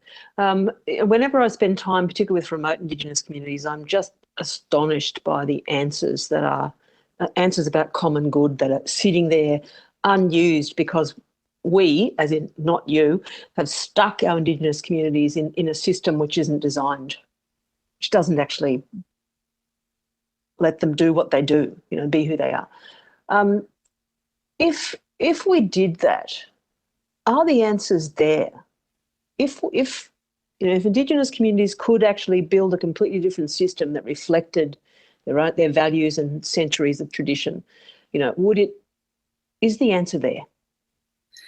Well, yes. As far as I have been able to work with all of our Aboriginal community housing providers, and there are many classes of Aboriginal community housing providers, whether they are for large projects that attract a common good for many, or whether it's niche or boutique Aboriginal housing providers that specifically work around idiosyncratic communities that have formed as a result of former mission or reserve operations, or particular tribal or nation associations.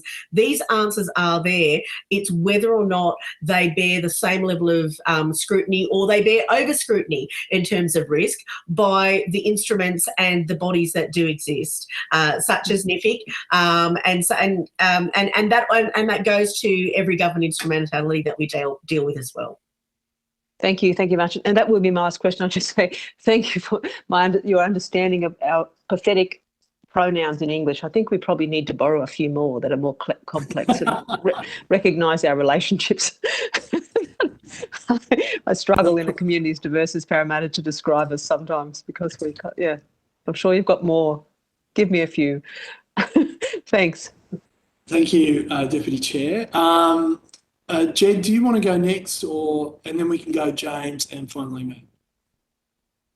Sure. Thanks, Chair. You caught me by surprise. Thank you so much. It's always aiming to surprise you on the upside, Jed. And thank you for your submission. I just have a very quick question, just following on from the NIF. It's extraordinary, really, that you haven't been able to access that.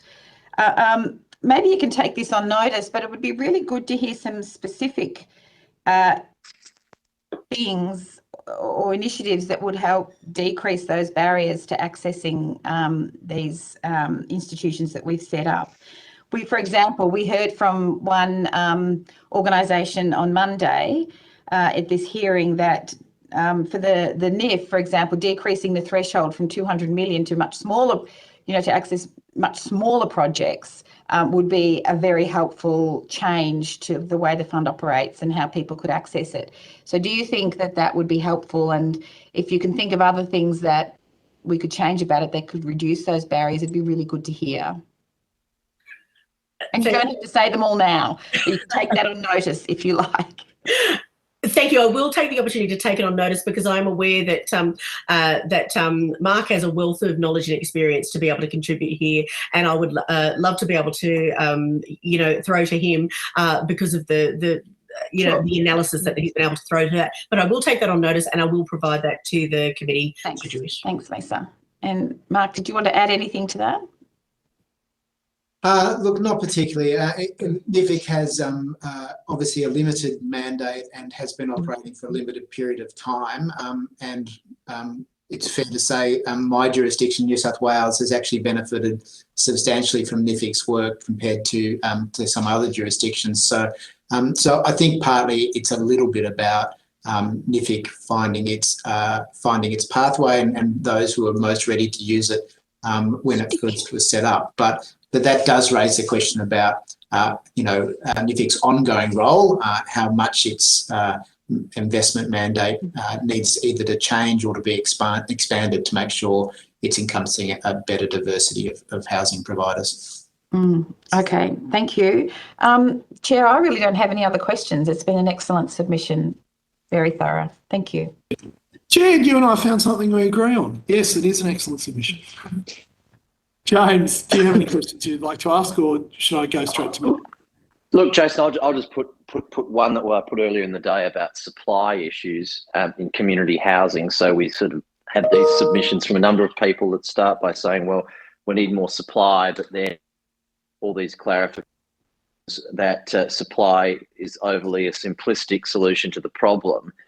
Can I just sort of ask for you to give your perspective on the fact that, putting aside general supply issues, but specific to community and affordable and social housing sector, is supply the solution if we didn't have the caveats of the problem is, though, as soon as you increase supply, you'll have investors and people in a low interest rate market, et cetera, that can come in and gobble all of that up, and it doesn't contribute to alleviating the problem. If you didn't have that complexity, or if you had a way of putting supply into the market that was restricted to certain categories of people, is that the main way in which we can increase stock and help provide more affordable housing to people? Look, I think the notion or the discussion around supply gets unnecessarily confused, to be perfectly honest. If you stop supply to the housing market, you'll make things worse. And if you improve the mechanisms for supply to the housing market, you'll make things better. But what you need to do is make sure you're increasing and putting in the mechanisms in place to increase supply to all parts of the housing market. The private sector and others are really, really effective at providing housing for a range of Australians. And what the market isn't all that effective at doing is providing social and affordable housing. That's why you need specific market interventions and planning policies and government support to ensure that for that group of low and very low income Australians who can't of their own participate in the private market, that they get assistance and they are provided with a safe and affordable home. These notions of supply of them in the market generally and supply for social and affordable housing, they're not competing concepts, they're complementary ones, and we should think about doing them both together.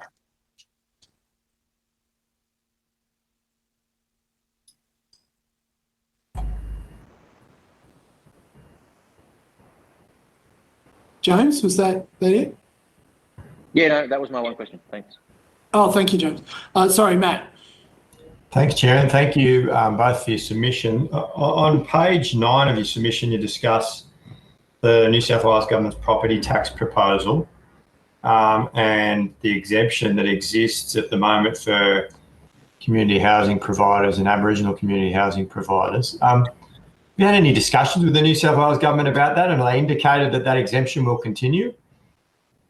Well, it's been a pretty exciting time for the New South Wales government. So, yes, of course, we put submissions in as part of that property proposal, and there does seem to be, at least at the moment, some differing views. Of course, like all jurisdictions, we're dealing with exiting from the pandemic and everything else. So, yes, we're looking forward to engagement with the government around that. We understand that there's no intention that community housing providers would be disadvantaged by any change proposed.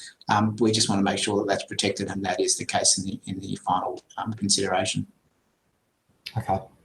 And your submission also suggests that public housing should be basically transferred to your sector, to the community housing providers and Aboriginal community housing providers.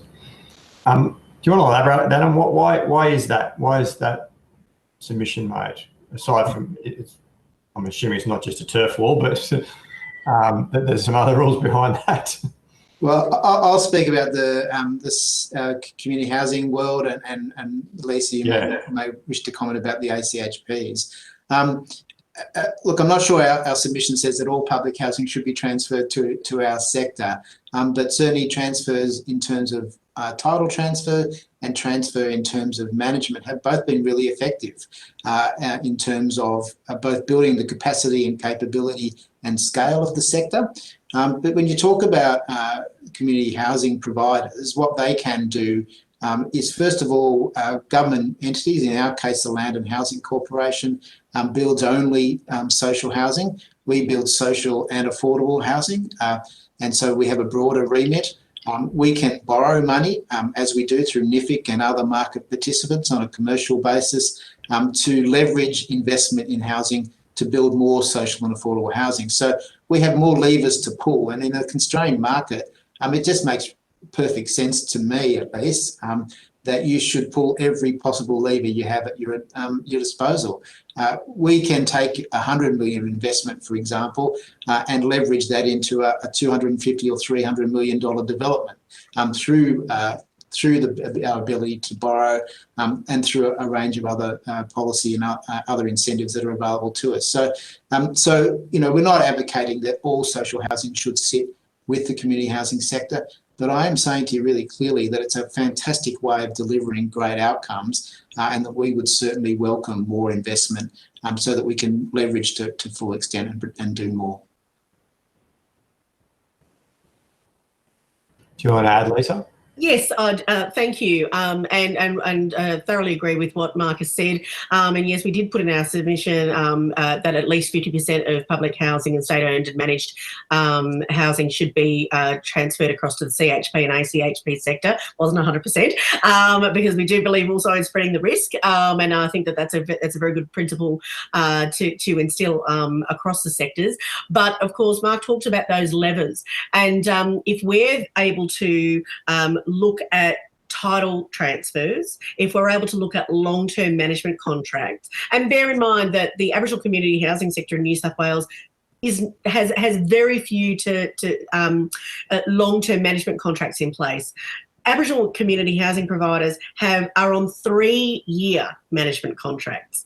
Mainstream CHPs, many of them are on 20-year contracts. Many of them have had property and title transfers over to them. Once you get that level of, income security in terms of cash flow behind you, you can then go and leverage off that level of security by utilising the assets you have or getting concessional assets to be able to build a new and strengthen your pipeline of social and affordable housing. And of course, the Aboriginal community housing provider sector is blessed with having a great deal of land assets that can be leveraged managed without concessional government investment or land provided to it in order to start off that or be able to buttress that funding or finance mix with whether it's NIFIC or other institutional investors in the market. So we would say that there, in being able to transfer a significant amount of existing housing,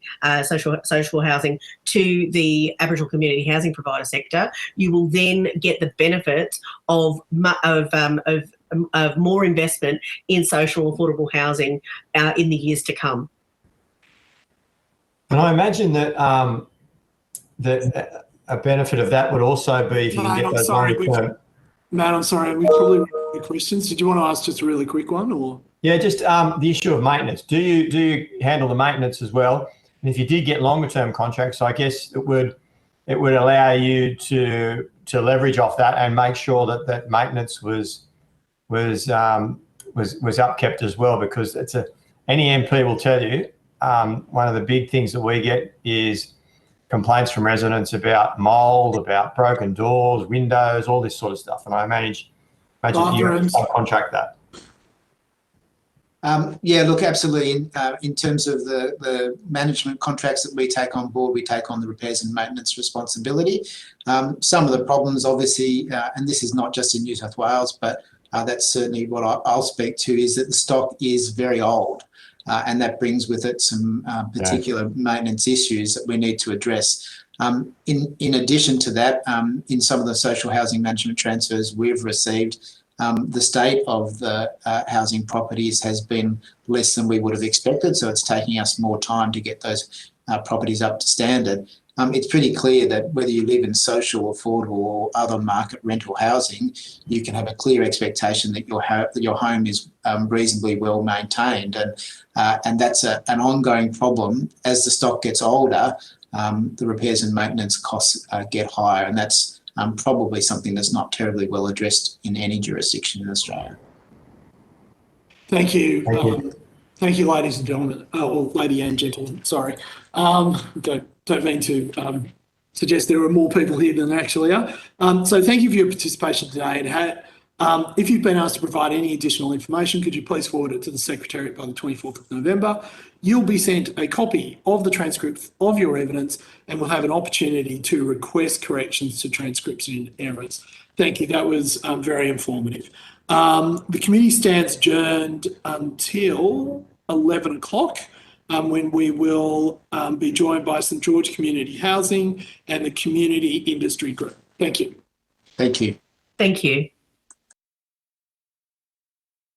Following witnesses being the St George Community Housing, Mr Scott Blanford, and Community Industry Group, Ms Nikki Sloan, to this committee hearing. For Hansard Records, would you please state your name and the capacity in which you appear before the committee? Scott, would you please go first? Thank you, Chair. Scott Langford, Group CEO, St George Community Housing. Thank you, Scott. And Nikki? We'll come back to Nikki when we get her on the line. This hearing is a legal proceeding of the Parliament, Scott.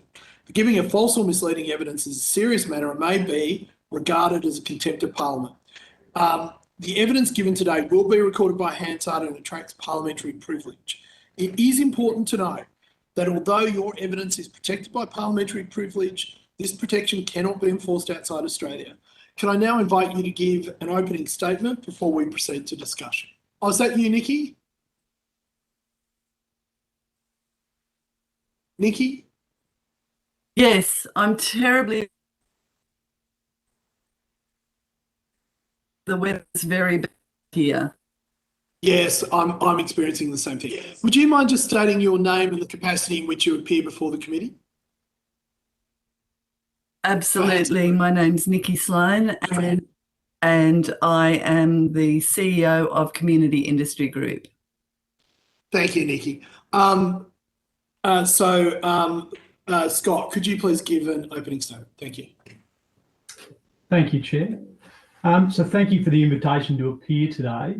As the Group CEO of one of Australia's largest community housing providers, I hope I can talk about issues that impact thousands of Australians for whom housing unaffordability is a barrier to both social and economic participation. First, I'd like to share a very brief story. My grandparents migrated from Yorkshire to Australia with their young family in the early 1950s, and my grandfather found work in a clothing factory in the north of Adelaide. For a time, they lived in a housing that was owned by the South Australian Housing Trust, public housing.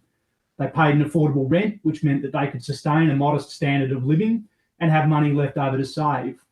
It meant they were subsequently able to buy a home, which gave them financial security and a connection to community. And my grandfather's housing journey was like that of so many others of that time. Public housing was both a safety net for those struggling and in need of shelter, and a springboard for those who could work towards the great Australian dream. Now, this isn't a look back in history through rose-coloured glasses. Rather, I use it as a story to illustrate a contrast, as almost to a certainty, it's one that would be a rare exception today rather than the norm. Public housing has become social housing. It's become rationed as it's been shrunk as a proportion of the total housing market, and it's become more focused on those most in need. A necessary focus, but one nonetheless that does leave a gap. That absence of other affordable rental options for many lower income households means that rent is consuming an ever increasing proportion of their income. Indeed, SGS Economics in their Rental Affordability Index published in December of last year indicated that some 43% of low-income households are in housing stress. Now, when you combine that with a booming residential market, a lack of affordable rental housing has really pushed the dream of home ownership beyond the reach of many, and that's evidenced by falling rates of home ownership. The great paradox of housing policy is how to make it affordable for those who seek the safety and security of a home they can afford, but also to recognise the role of housing as a principal means of wealth creation and economic security for many Australians. I think this paradox is further challenged by the split of policy responsibilities across local, state and federal governments, which perhaps leaves open the observation that the collective noun for housing policies in Australia is a confusion of policy, a confusion perhaps that this committee, Mr Chair, will address. Given the focus of this inquiry, I would note my agreement that supply is a key part of both the challenge and the solution, but I would also suggest that where and how that supply is targeted makes a real difference, particularly for lower income households. I believe we all share an interest in avoiding a system that compounds disadvantage or traps households in high cost rental, and that constrains their ability to save and move along in their own housing journeys, perhaps towards home ownership.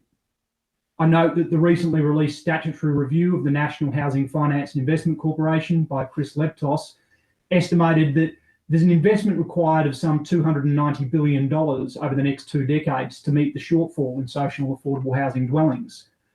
Rents that are affordable for lower income households are in many cases sub-economic. That is, that the rent they can afford would be less than what the market can provide if the market is seeking a reasonable return. So there's no evidence that I'm aware of from Australia or overseas that simply adding general supply would reduce rents sufficiently to meet the need for affordable housing without further intervention. So if we assume a rational private sector and we assume they won't subsidise housing by accepting sub-economic returns, and we note the total scale of capital that's required is beyond that which government may invest directly in a sub-market affordable housing space, there's a gap. And it's in this sub-market, sub-economic space that my organisation works. We seek to bring together capital and capability, together with contributions from different levels of government, to bridge the gap and increase that targeted supply. We want to see more keys in more doors to affordable homes that can serve as a safety net for those doing it tough and as a springboard for those who can benefit from a hand up. I look forward to participating and answering your questions today. Thank you. Thank you very much, Scott. Nikki, would you like to give a opening statement? Yes, if I may. And can I just acknowledge that I meet with you today from the unceded lands of the Dharawal people, and I'll pay my respect to their elders past, present, and those of the future. I just would like to point out that access to housing is a crisis point across much of southern New South Wales. We've been impacted by bushfires, by floods, and now by a massive migration of people from the city during the COVID pandemic. Housing prices have increased for purchase up to about 37% in the last 12 months in this region, and rental prices have also increased In the Snowy Monaro, for example, rental prices have increased 28% in the last year in the Eurobodalla. So that on the South Coast, the rental price for a house is $583, and in Sydney it's $550. So we're outstripping Sydney, and it's really impactful.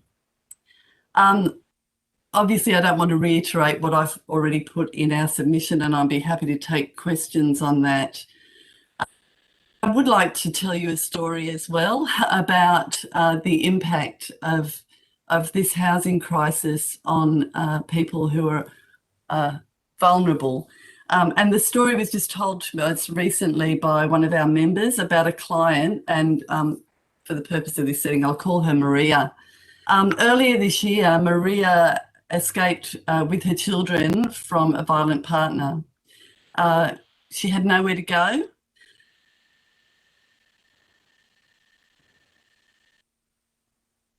Children became homeless.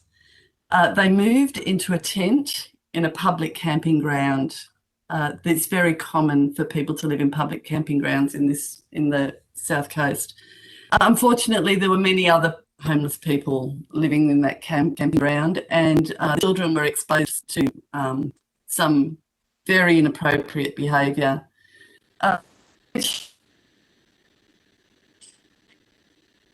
stolen, and Maria could no longer stay there for the safety of herself and children. She then moved to a community to be closer to her family, and sadly she'd only been living there for a very short time when she was violently and absolutely horrifically assaulted. And at this point, the Department of Communities and Justice stepped in and found a place for her in a single motel room. A single motel room's no place for a family of 5, particularly because the children all have severe trauma and they all also have high needs. The crowded living situation has resulted in the children being triggered and really difficult for Maria to manage. Maria's also dealing with trauma. It's negatively impacted all areas of their family. Attending school regularly, they have no personal space, they have no ability. The owners have offered Maria the opportunity to work as she now spends hours a day cleaning, but that leaves the children unattended, supervised. The owners of the motel don't pay Maria. They have said that they're going to save her wages for her so she can have a holiday. And we're all very hopeful that that is actually the case. And this family is still on the priority waiting list for social housing. Thank you. Thank you very much, Nikki. Members, I think we have 6 people and half an hour, so my math says that's about 5 minutes. Scott, if I can begin by asking you said that you're unaware of any studies that show that supply leads to improving affordability for people on lower incomes. So are you aware of the work of Ed Glazier from Harvard University? No, I'm not, Chair. Okay. Are you aware of the work by Joseph Giorco? And I'm going to spell that because I absolutely have definitely mispronounced it. Giorko from the Wharton School? No, I'm also not aware of that. Okay, there's a recent study that was undertaken by Christina and Oskari Hayan from 2021, so it's just been published this year. Citywide effects of new housing supply, evidence from moving chains, which is a working paper 146 from the VAT Institute of Economic Research. I'm just reading from the abstract, but it says, we studied the citywide effects of new centrally located market rate housing supply using geocoded total population register data from the Helsinki metropolitan area. The supply of new market rate units triggers moving change that quickly reach middle and low income neighbourhoods and individuals. Thus, new market rate construction loosens the housing market in middle and low income areas, even in the short run. Market rate supply is likely to improve affordability outside the submarkets where new construction occurs and to benefit low income people. Do you think this is something that we haven't tried in Australia and therefore haven't observed? It's very interesting, Chair. I look forward to reading that study. I think there's an ongoing challenge around housing supply in Australia, and that is matching supply to the demand profile in general. There are clearly some barriers in the timeliness of delivery. I think we haven't observed where there has been peaks periods of supply, a measurable impact on particularly lower income households and affordability for them. But I would certainly accept that adding to overall market supply could be an important part of the overall response. I think, as my colleague speaking previously said, illustrated through a story, there are people on the priority housing wait list that I'd suggest that there is a need for some specific sub-market interventions, but I think it's an and, not an or. Yeah, so I was quite taken by the example that you were highlighting for us, Nikki, and we didn't quite start this hearing off. We got the I think Paul Keating used to call them the holy trinity of economics, being the Reserve Bank, Treasury, and the Department of Social Security before us. But the first that we had in terms of the public hearings was, three examples of people who've been directly impacted, who are living the results of a lack of availability of housing. Some of them were were earning good income. Others had trauma going back many decades. Do you therefore think, having what you just told us then, and by the way, if the motel is offering that form of payment, that is absolutely unlawful under Australian law. So that's something that should be reported to the Fair Work Ombudsman. But do you think that example demonstrates urgent need for us to reform our planning system so that we can get more housing, in all areas of Australia into the market as quickly as possible, because it is having the sort of impact on people that one person in particular that you highlighted, but generally across the board? Look, I definitely think that supply is an issue, and any levers that we can pull that will increase supply will be a major, will be impactful. I think it will be also a matter of the type of supply and the type of take-up of it, and what we have seen and what's been very impactful across the southern region, and something that we saw really highlighted the bushfires, is the amount of property now in our region which is available only through the short-term rental market, through the Airbnbs and the sharing economy, and fires, and people were rendered homeless. We saw an enormous uptake in people offering to share their holiday homes and their short-term rental accommodation and rent it out to people with their insurance from the bushfires.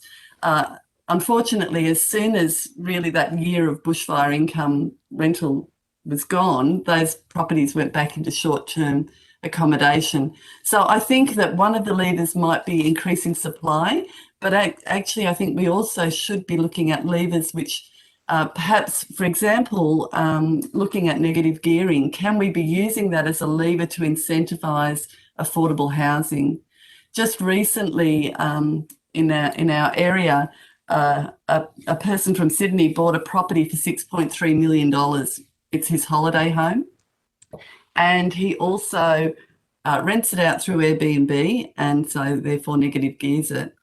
So $6.3 million, and it's only going to benefit some people to have some lovely holidays in a beautiful country area. That's great. But see, this gets to my point. This really actually, you've hit the nail on the head, which is, instead of worrying about someone who's buying a house for $6 million, why don't we just build more houses for people who want to buy houses for $100,000? I mean, why do you keep focusing on, these one-off people who negatively gear and do all that sort of stuff? I understand the argument, but our problem isn't one house. Our problem is, according to evidence that we got earlier this morning from, I think Nicholas Proud. I could have that wrong. He said, yeah, it was Nicholas who said, we are short 1 million affordable houses. Absolutely. Now, my estimate of that is that would cost $1 billion, $1 trillion to build. So down the road in Nowra, you can build a house for around $650,000. So if we incentivize people to do that. Sorry, why is it costing $650,000? In Nowra to build a house and land package, yeah, about $650,000. So what is the components of that price? I guess the land. Some of the evidence that we have before us from other people is that 50% of the price of greenfield home and house packages in New South Wales is due to state and local government taxes. So we could reduce that by $325,000 like that, couldn't we? I think that I do agree. I do agree with you that we have to look at a whole of government approach. I do.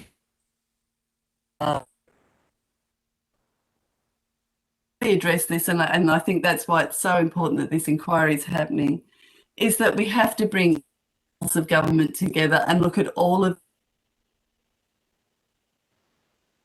Got it. Lever from government. Thank you. I have used up more time than I should have. Julie, Deputy Chair, sorry. Thank you. And thank you for your submission. This really is a wicked problem, you know, and we've got into it over many, many years. And if you rezone land in the city to allow stronger infill, it raises the price of every block of land because the development price goes into everything. If you add subsidies for first home buyers, the price goes up and that middle gap grows. If we suddenly started building the number of houses we need, that would cause labour shortages, delays in planning, supply chain shortages, which would push prices up. You know, so it seems that we've got to a position now where it's extremely difficult to unpick it and do things that make a difference without a negative consequence elsewhere.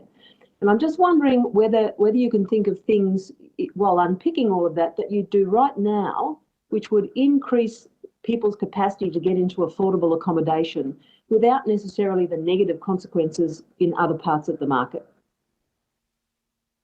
Sorry about that. I'm sorry, is that question to me? Yeah, it's to both of you, actually. After you, Nikki. Thank you, Scott.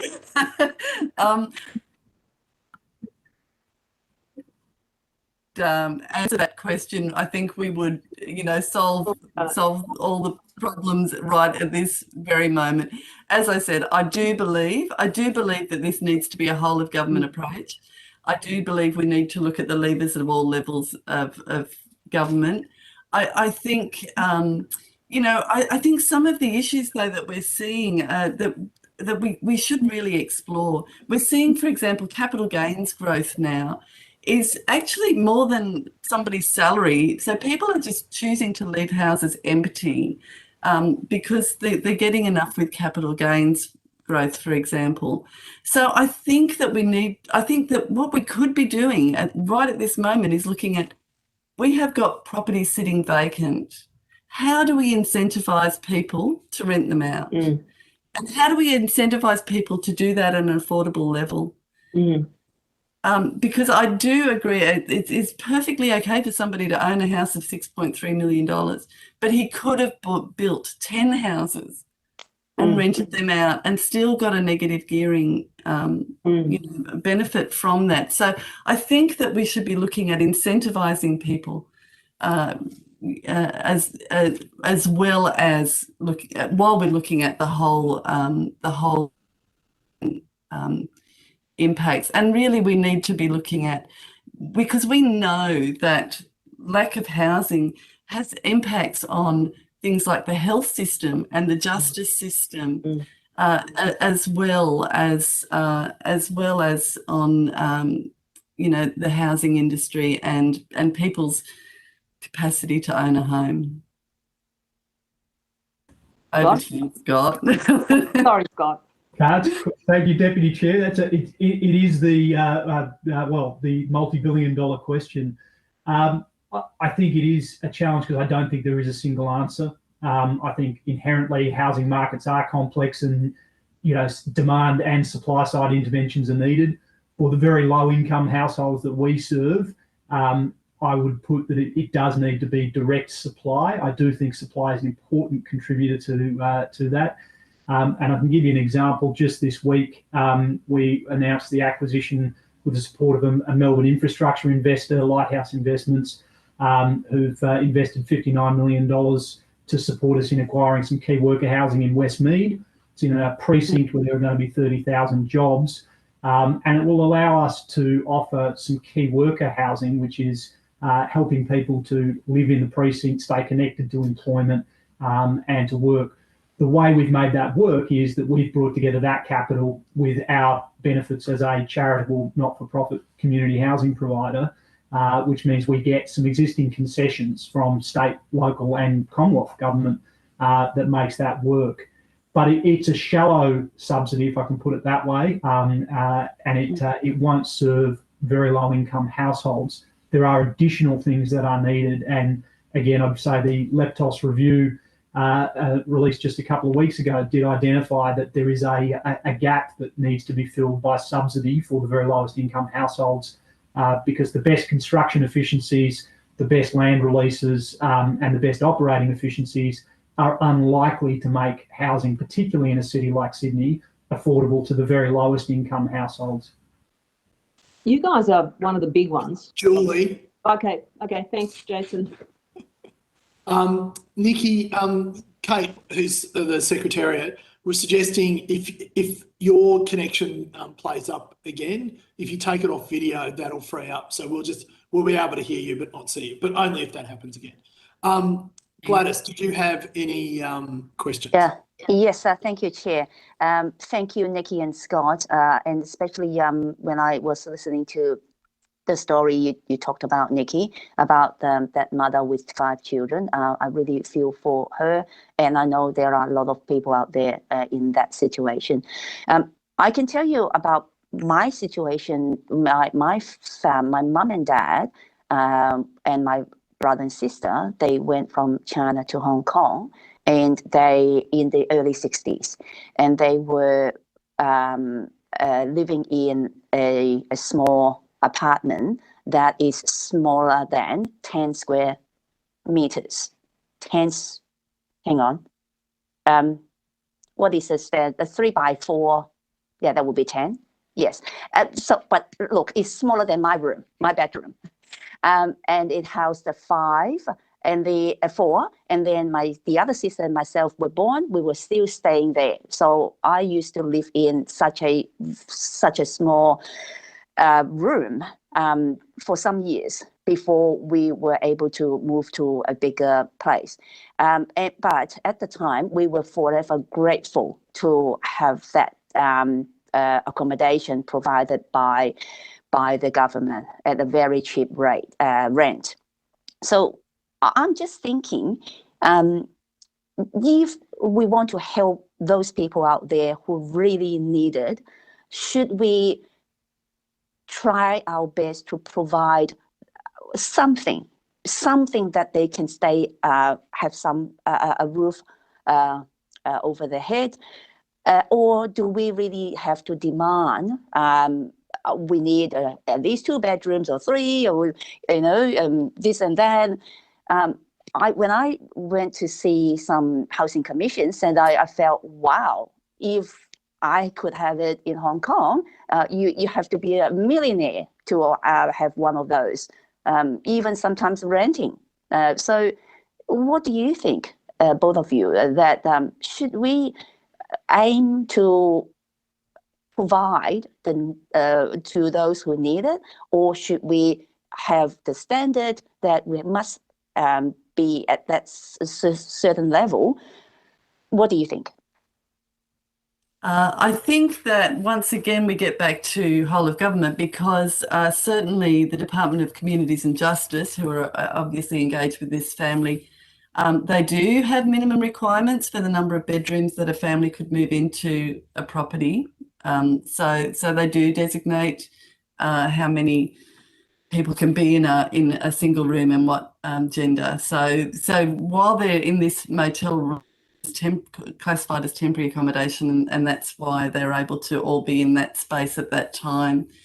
I think in terms of is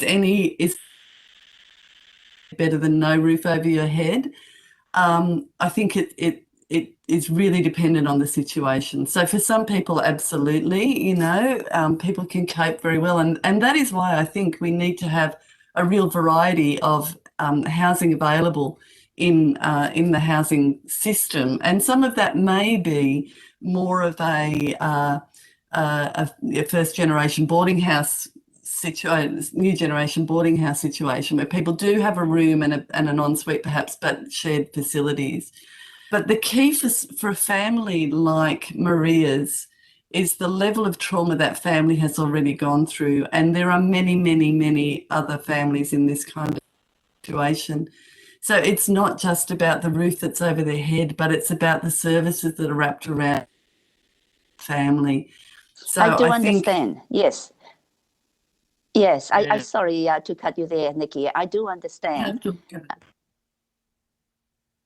Yes, so certainly I do understand, but I'm thinking instead of having a bigger apartment, bigger rooms, and meet that sort of standard, I'm talking about helping everyone out there who really needs somewhere to stay, right? So why don't we just build something quite basic and have everyone who need it can have it to solve the homeless problem or this problem. From then we talk about upgrading, have better facilities to be a more permanent living condition for them. Yeah, if I may, I think that's an incredibly important idea. In New South Wales, the type of housing we can develop is governed by the planning regime and the apartment design guidelines, which has minimum requirements that dictates things like size and layout.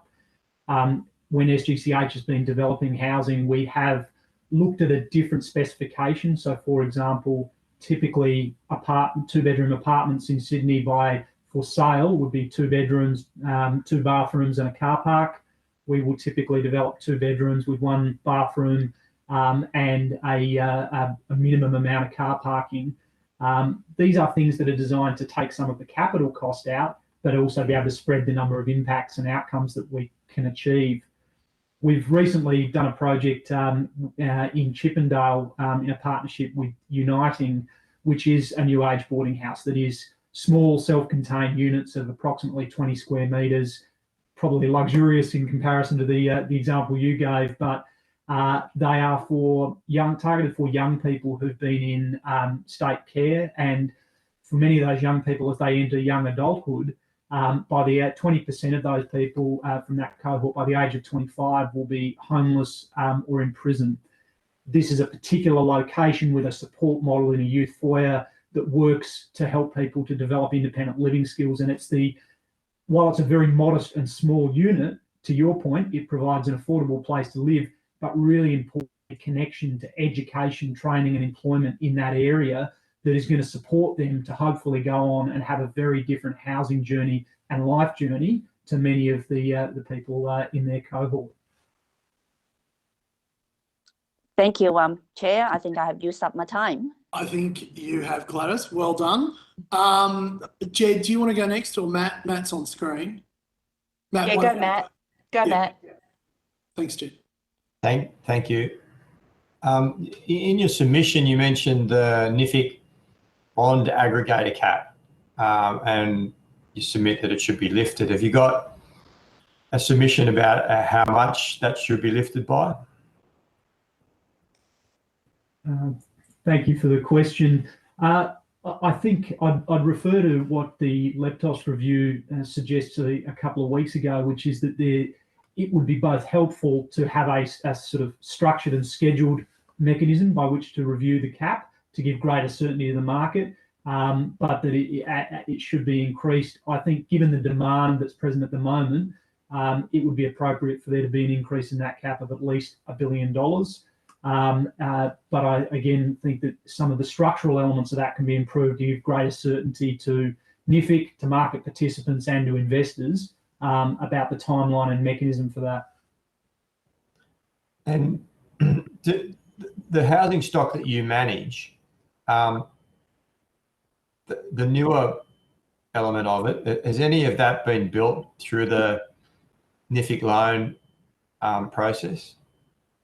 Yeah, absolutely. So we own about a third of the properties we manage through a couple of different financing tranches with NIFIC. They've supported a range of new construction. The latest building to complete that was supported by NIFIC Finance was a 162-unit project in the heart of Redfern, which completed in June, just prior to the New South Wales lockdown.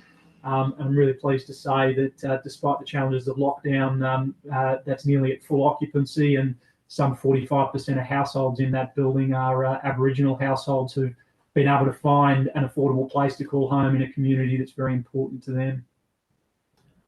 And are you requested by government to build a project like that, or do you do that off your own bat and then offer it to the government as a place for people to be housed?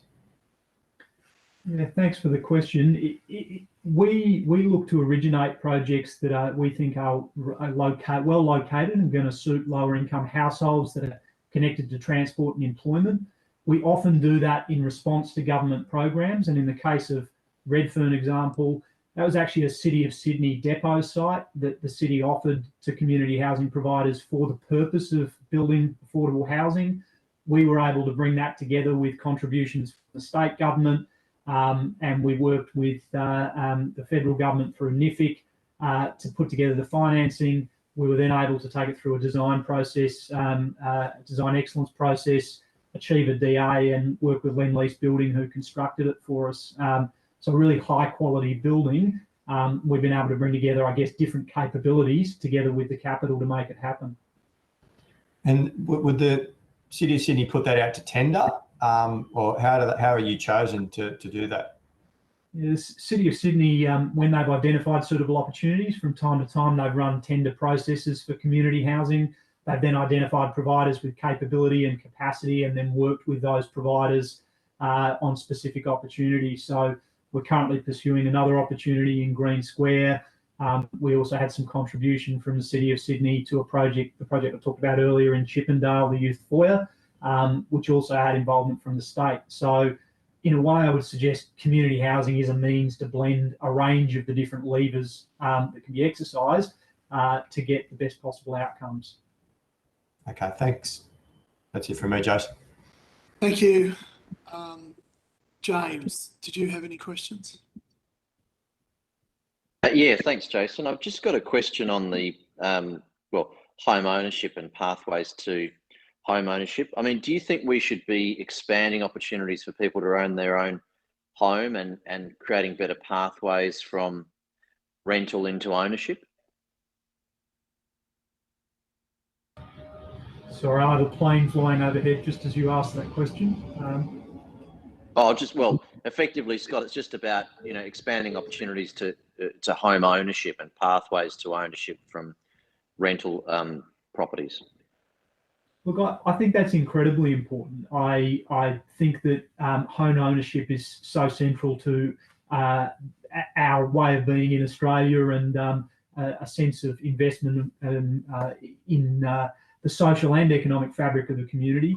I think that ensuring there are pathways that mean that it can be a continued aspiration is important. And in some ways, that's what I was trying to illustrate with my earlier story about my grandfather's own housing experience, that affordable rental is often a gateway that allows people to build some economic capacity to move into ownership. And I think when added to other initiatives that supported home ownership, it's a really important way that we can move people through the housing continuum, which may also relieve some of the pressure on social and affordable housing. If I may, thank you. If I may add to that, that we also completely agree that we should be looking at ways to encourage people into home ownership. I think we have to be very careful that the mechanisms that we put in place don't, in fact, drive up the cost of housing and make them more unaffordable. I think we've seen, some really great initiatives and some subsidies that have been designed to increase a person's ability to either pay rent or to purchase a home. But some of them, like the First Homeowners Grant and the First Home Loan Deposit Scheme, what the impact has been, and I know it was unforeseen, but the impact has been that it has driven the cost of and things at the state government level, like the New South Wales State exemption, all aimed to pull into home ownership. Cost of housing and make it more people on very low incomes.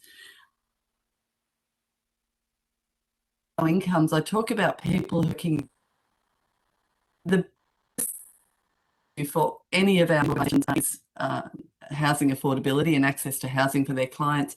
The second is employment. We cannot get people to work in areas like aged care and disability because they simply cannot afford to live where they are. And the flow-on impact of that is really significant, particularly as we go further down the South Coast, because we're seeing aged care facilities who are having to close up wings, which is reducing access to care for older people. We're seeing providers not taking up home care packages because they can't staff them. And we're seeing incredibly thin markets in the disability sector because there are no workers in those areas. So I think that we have to be really careful about some of those initiatives and make sure that they actually don't drive up overall cost of housing. Thank you. Jen, I think we're up to you. Thanks, Jason. Look, just on that last point, that's quite interesting. We've been talking a lot about supply and the effect of zoning regulations and taxes and local government costs and things here, which is incredibly interesting. One of the warnings we had from some of the LGAs about reducing planning requirements and things is that you may increase supply, it may make it easier for developers to develop.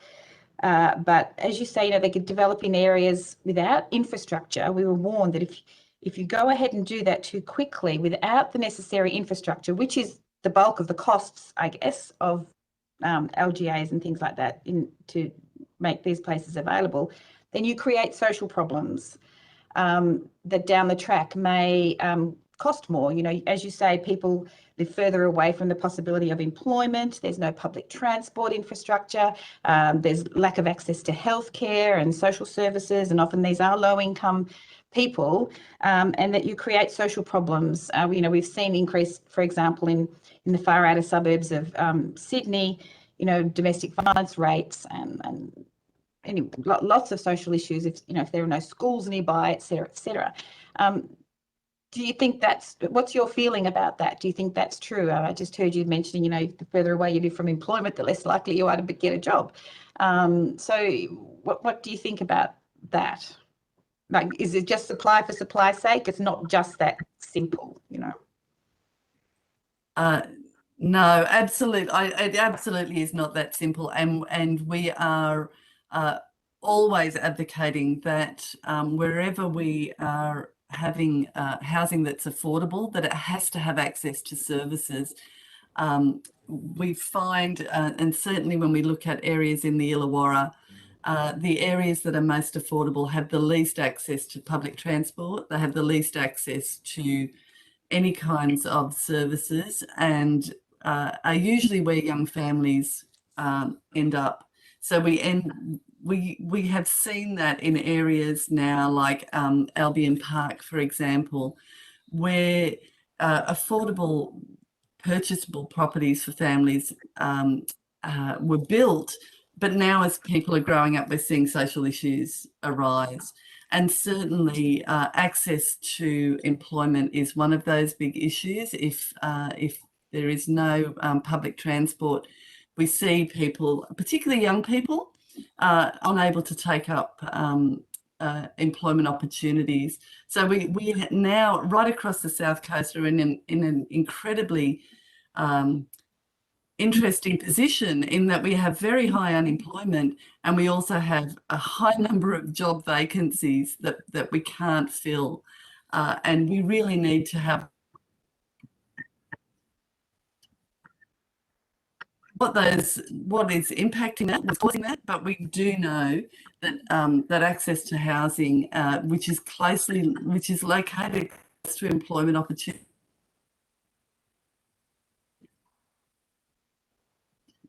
unemployment is an area. It's there,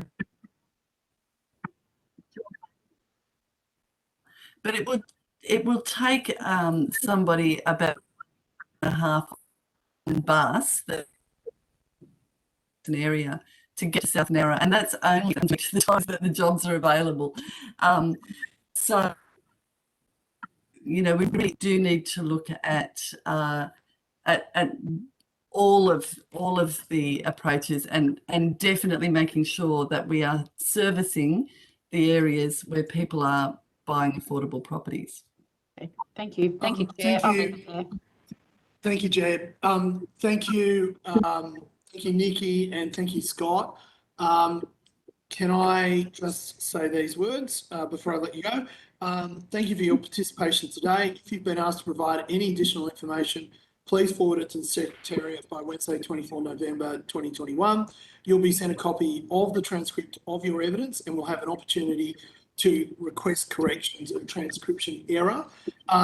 Members, I will adjourn the committee for 10 minutes. So we will reconvene at 11:45 when we will hear from Apple Lodge. Thank you. Thank you, Chair. Thank you. Not being forced outside Australia.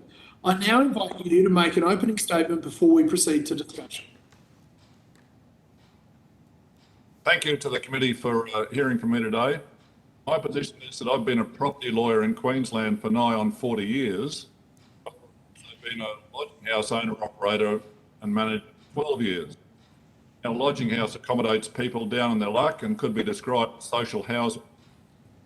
Your committee is looking into what are the impediments that are detrimental to the housing affordability and supply in Australia. In my experience as a property lawyer, I've acted for many unit developers who have built multi-unit developments for sale to homeowners and investors. Two types of land title that you can have in Queensland at least. These are either you buy the house and land or you buy a unit in a body corporate arrangement. Units have to be a minimum of 1 bedroom with all the kitchen, bathroom. Sorry, John, I'm just going to have to ask you to pause there. Kate, the committee room microphone's on and it's making it difficult to hear John's opening statement.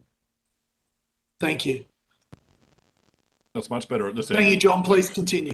Thank you. That's much better at this end as well. Units have to have a minimum of 1 bedroom with all the facilities of kitchen and bathroom, toilet, car park, etc. And usually there are 2 or 3 bedrooms. This means that you have to sell these units for a high price in order to cover the cost of construction. They sell for high prices and they rent for high prices. These prices exclude the lowest socioeconomic component from affording accommodation and don't give a great return for investors because of the cost of compliance and management. Lodging houses, on the other hand, consist of a large number of bedrooms, perhaps 8 or more, for just 1 kitchen, bathroom, toilet, lounge room. This makes them cheaper and affordable to those who have less funds to pay for accommodation. It also makes them cheaper to build, and the rental per bedroom is much more favourable to investors. Problem is that there is no land title system that allows investors to own part of a lodging house. In a unit complex, you can own 1 title, and you can own 1 unit, for example, and you have 1 title for that.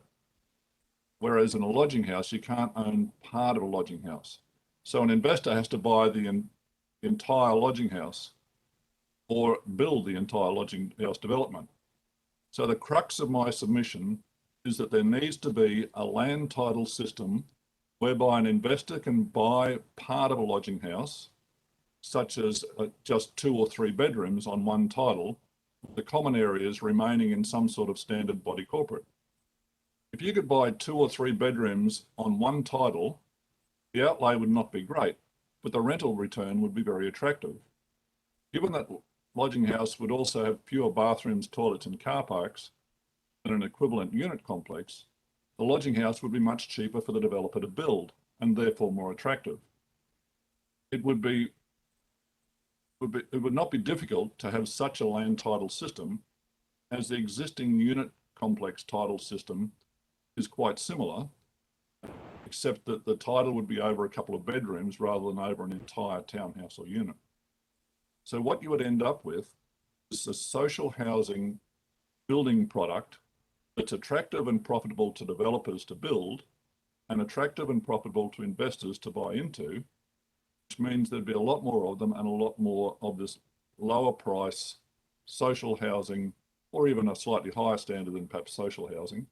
And it would impact greatly on the housing affordability and supply, such that there would be, would solve part of the issues that this committee is looking at.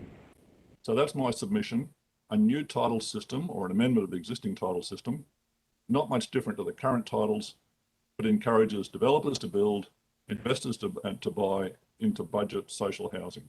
Thank you. Sorry, John, thank you very much. Members, I think it would be helpful if we kept our questions to 20 minutes. I can see that there are 6 people, so that gives us each 1 question to go with. So you better make it a good one, is basically where I'm getting to. John, can I ask you, over your time, have you seen rising costs from, and I don't want to just pick on councils, feel free to pick on the federal government too. Everyone else does, so you won't be alone. Have you, in terms of what you're doing, have you seen a cost blowout in terms of compliance for local, state and federal government? And if you want to spend a bit of time maybe just telling us a bit about that would be my 1 question. So councils' approvals, can get an approval in councils to build a lodging house. What you can't get is the separate titles. In terms of compliance, yes, there has been a great increase in the cost of compliance. For example, smoke alarms. And on the 1st of January this year, there's going to be more strict standards of smoke alarms come into Queensland, such that every rental property needs to upgrade its smoke alarms. Not picking on the federal government, let's pick on banks because they're just as an easy target. Banks are now requiring, for example, for unit developments, if you want to build a 6-pack of units or larger, have to be able to have pre-sold almost all of them, or a bank will give you finance. And that's certainly scaring off developers because they think, well, it's going to take me so long to pre-sell these things, and what if I can't? Then so that's not really a bank thing, that's an APRA thing. Okay. So in that is the federal government. So thanks, you did get to blame us. So yeah, in Townsville at the moment and in lots of Queensland locations, housing prices are on the rise in a way that they haven't been 8 or 10 years. But developers have been so reluctant to build in the last few years that there's less product available. Certainly the cost of compliance of smoke alarms and other compliance like that and they're a good thing, they're just too much. Thank you. I think you're next, Matt.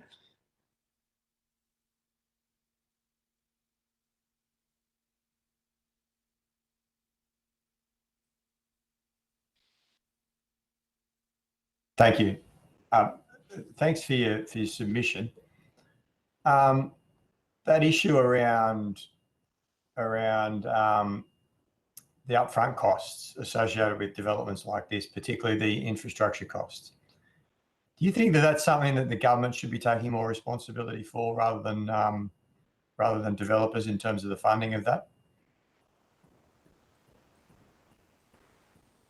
Developers are in there to, for entrepreneurial reasons and to make a profit, and so they need to adjust their product and their pricing so that they can make a profit. I don't think the government should be required to help developers make a profit, because that's to the disadvantage of everybody who's not in that development. But certainly Queensland and New South Wales are so highly regulated compared to other states and other countries. There could be a way to make it easier in terms of staging, perhaps phasing in some requirements and regulations. I did hear a figure a while back, and it's not reliable, but a quantity surveyor who looked at a $400,000 house and found 140,000 of it to be compliance. Okay. Is that it for me, Jason, or can I ask another one? No, you can ask another one, Matt. Okay. You've suggested these two different investment and title models for lodging housing, a company model and a body corporate model. What are the regulatory changes that would be needed to make those a reality for you? I don't believe there's any regulatory changes at a federal level. I think it would only be at the state level, be an amendment in Queensland of the Land Title Act to provide that body corporate unit arrangement need not have all the survey requirements that it does now in terms of each unit be independent in its facilities. The difference with the lodging house is that there are people who are not related in any way sharing the same facilities. So it would be, to answer your question, it would be not a major amendment of the Land Title Act and each relevant act in each state for that. Okay, thanks. That's it from me, mate. Thank you. Gladys? No question from me. Thank you, Chair. No question. James, do you have any questions? Look, I was going to ask a question, re what Matt put, but I suppose just to use my question to ask for a little bit of an expansion on that, and also the principle within that scheme of how you could promote people, renting to buy, so effectively getting into the accommodation as a tenant, but having schemes that allow people to progress and build equity and get to the point where they can actually own what they've started out having to rent because they weren't initially in a position to be able to afford to buy. Have you got a comment on whether this model would work well for that principle? As an owner occupier, they would have to be prepared to continue to live with people that aren't actually there, or sort of close relationship, because the other rooms in the lodge are going to change occupant from time to time. Unless there was, say, a whole floor of units, and they were going in with a bunch of months and buying an occupant, but don't have control over who ends up living in the other bedrooms and sharing a kitchen and bathroom facilities. So it's an investment model, but it's not such a great buy model. There is another option where, say, an entire floor could be purchased by, for example, a charity, like someone like Red Cross or someone, say, purchase a whole floor and then have own clients in their time paying rent. That would make a profit for those charities.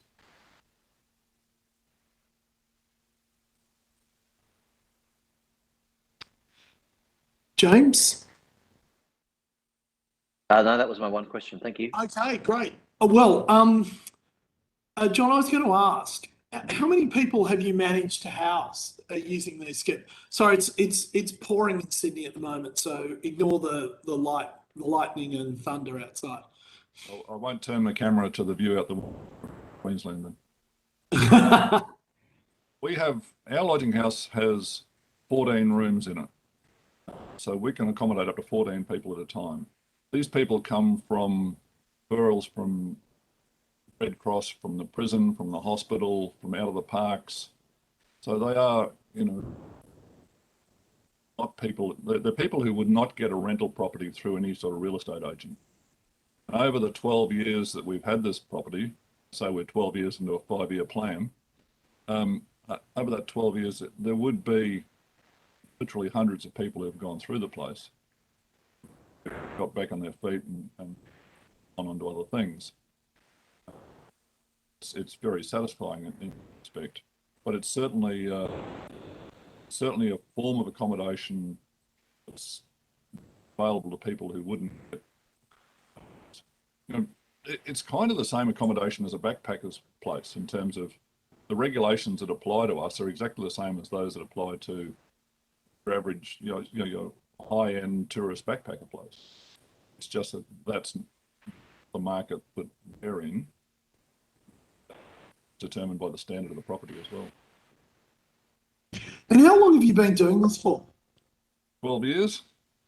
12 years. And what made you get into it? My wife was in the Sir Optimus Club, which is a women's charity club, and they used to go out to the women's prison and visit once a month out there. And they found that the most common conversation amongst people about to be discharged was, where's a good tree to live under? So the club tried to find a way to buy into a lodging house. Couldn't do it themselves. This one came up. We bought it ourselves and own and operate it ourselves. It covers its costs, but it doesn't sort of much in the way of profit or wages, and that's okay. That's our choice. It's on a nice block of land, and one day it might turn in terms of property value. But that's why we got into it. So, do you know many other people like yourself who've done something similar? There's a number of lodging houses around that are more commercial than ours. Like ours is an old Queenslander with 14 rooms in it.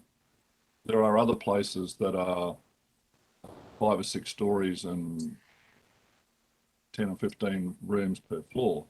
That's an out and out profit making business like that caters to this end of the market.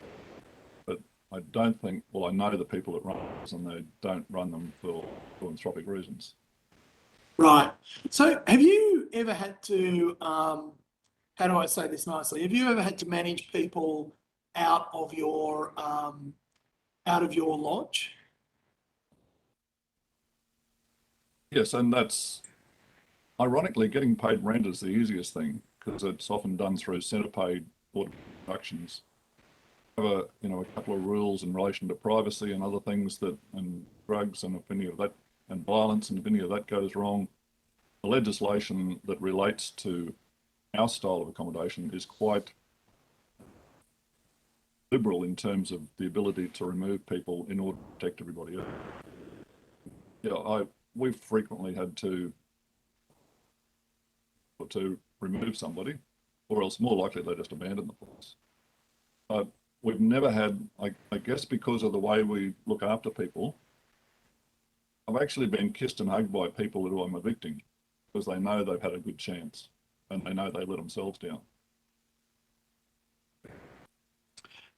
And do you think that has also built a reputation amongst people when they're leaving prison, that they see your lodge as a place where they get their best chance, but they also know that if they don't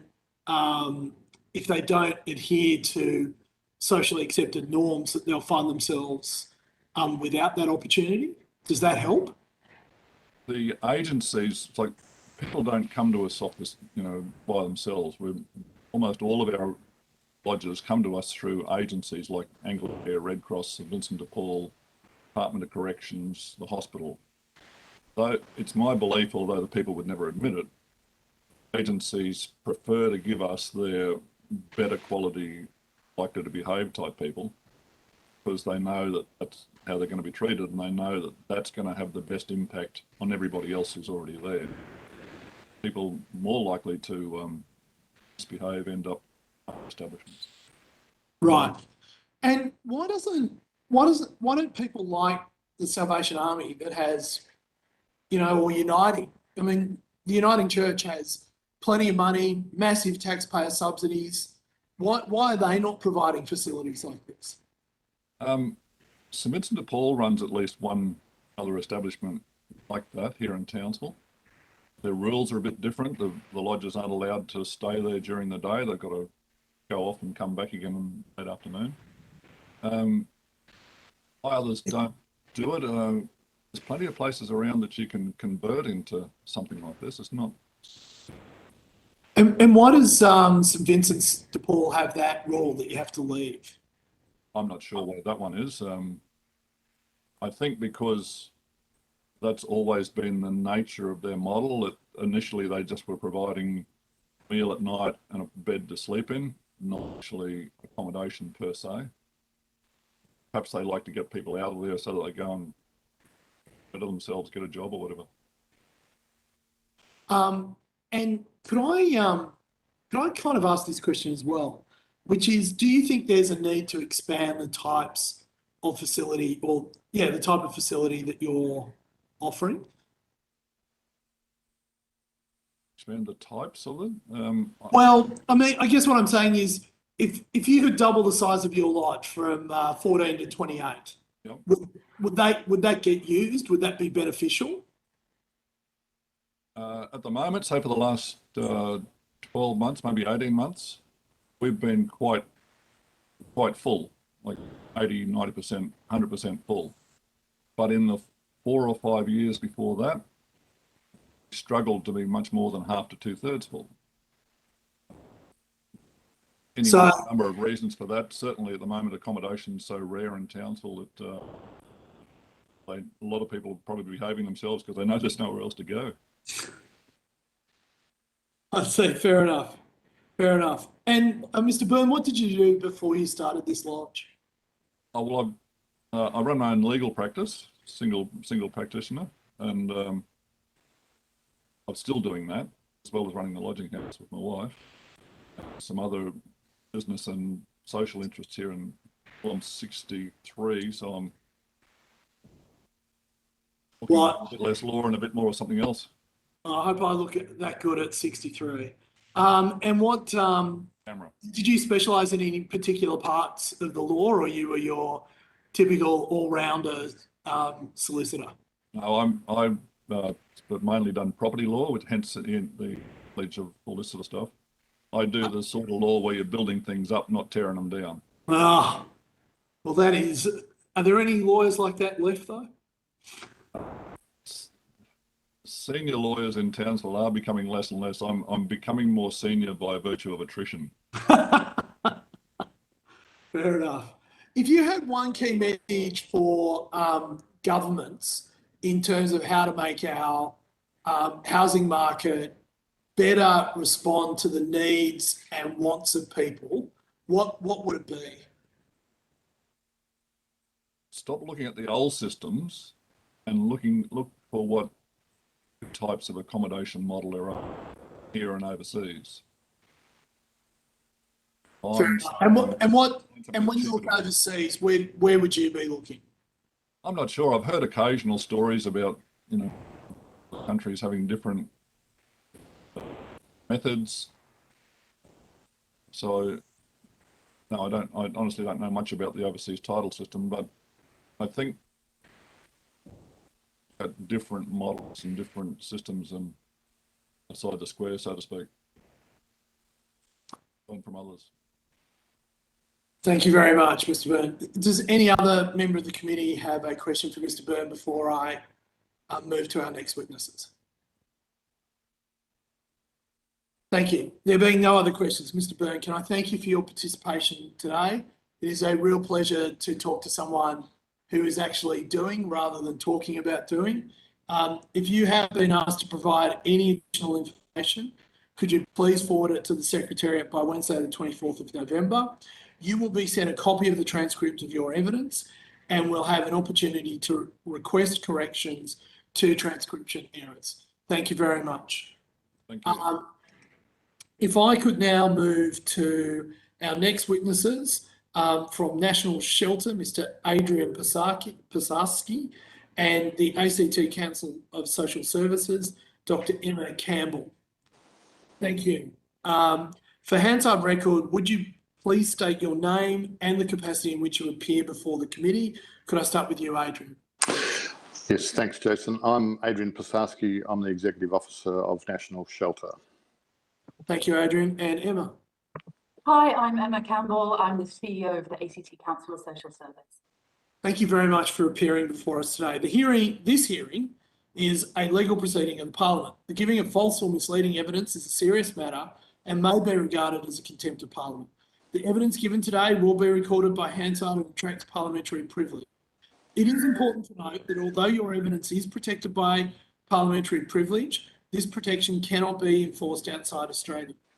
I now invite you to make an opening statement before we proceed to discussion. Adrian, can I start with you and then I'll come to you?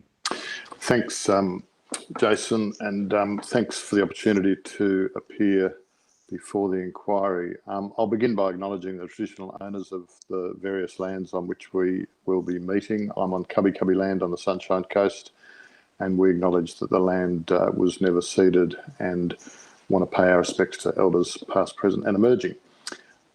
National Shelter is principally concerned about the position of low-income households in Australia, but we recognise that to properly understand the position of low-income households, we have to look at the whole market and the operation of the whole housing system in Australia.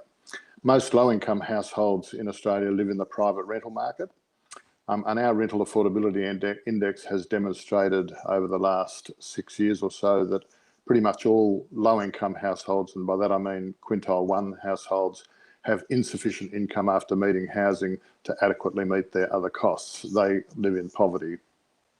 Housing affordability and supply, the subject of your inquiry, is a complex set of interactions and covers population, the cost of finance, the regulation of finance, planning issues, density, urban growth, and a range of other things.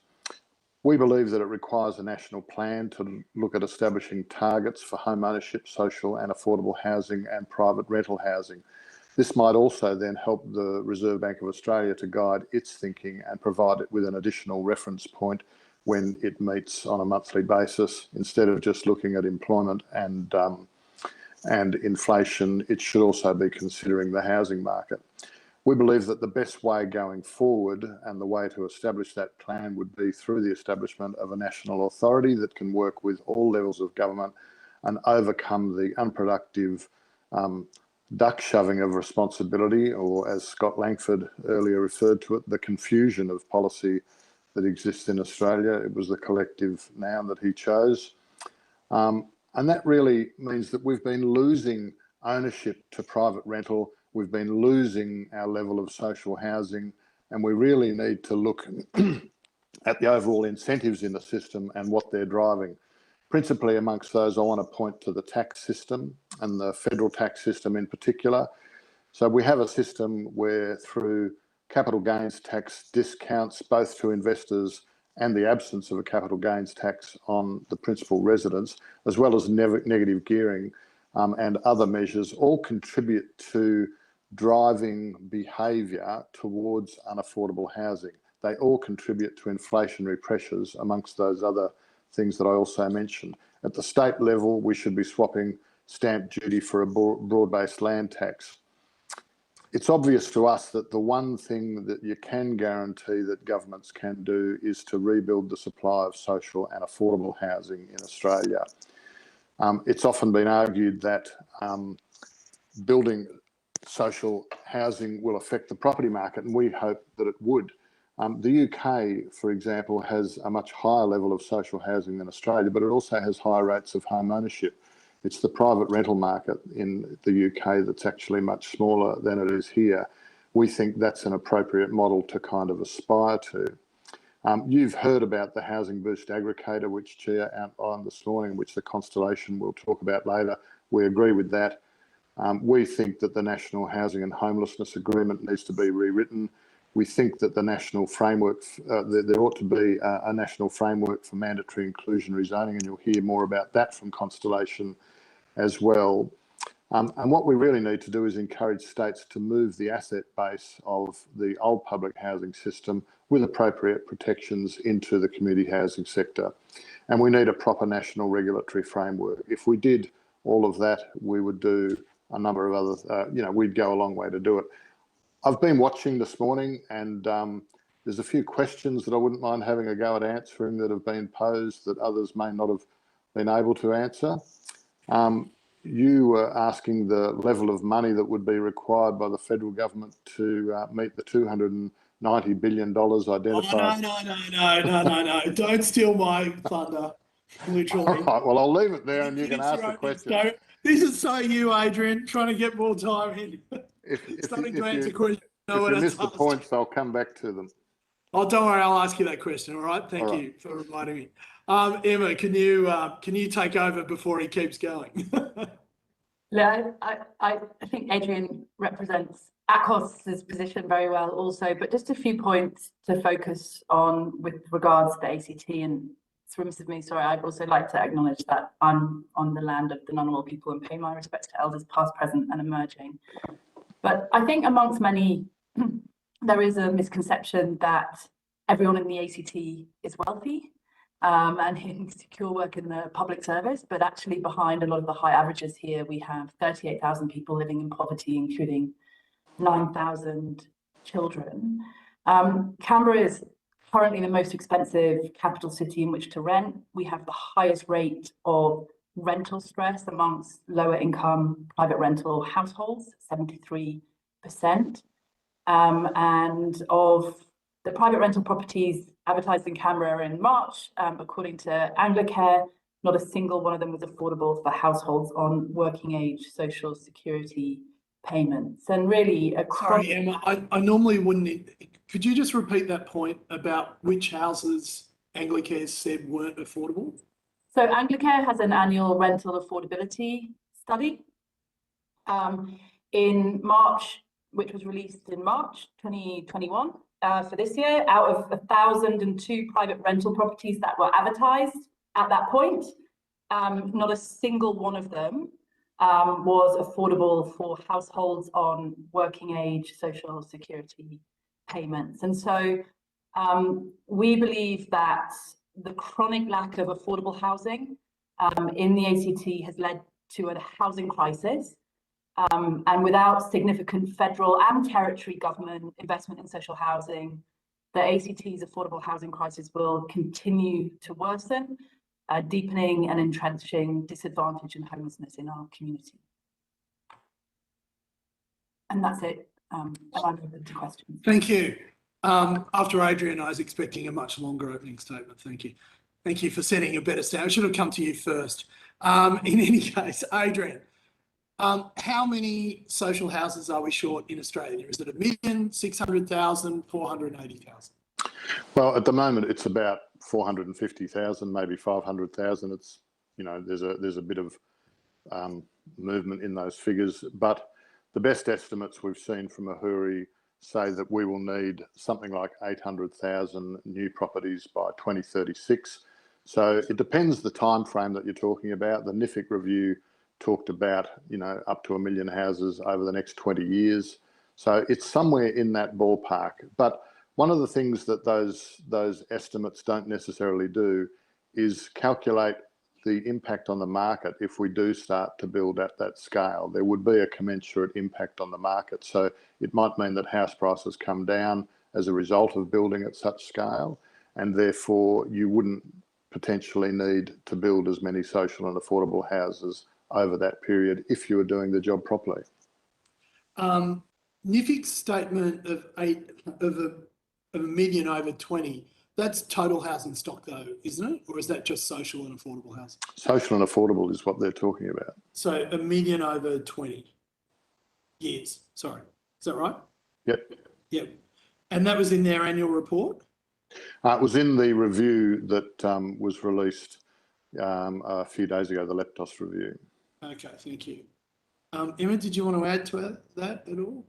I mean, we know that we've got a shortage of at least 3,100 social houses in the ACT. How do you calculate that, just as a matter of interest? We base that on, well, we get that number from the Everybody's Home report, which is based on calculations from UNSW.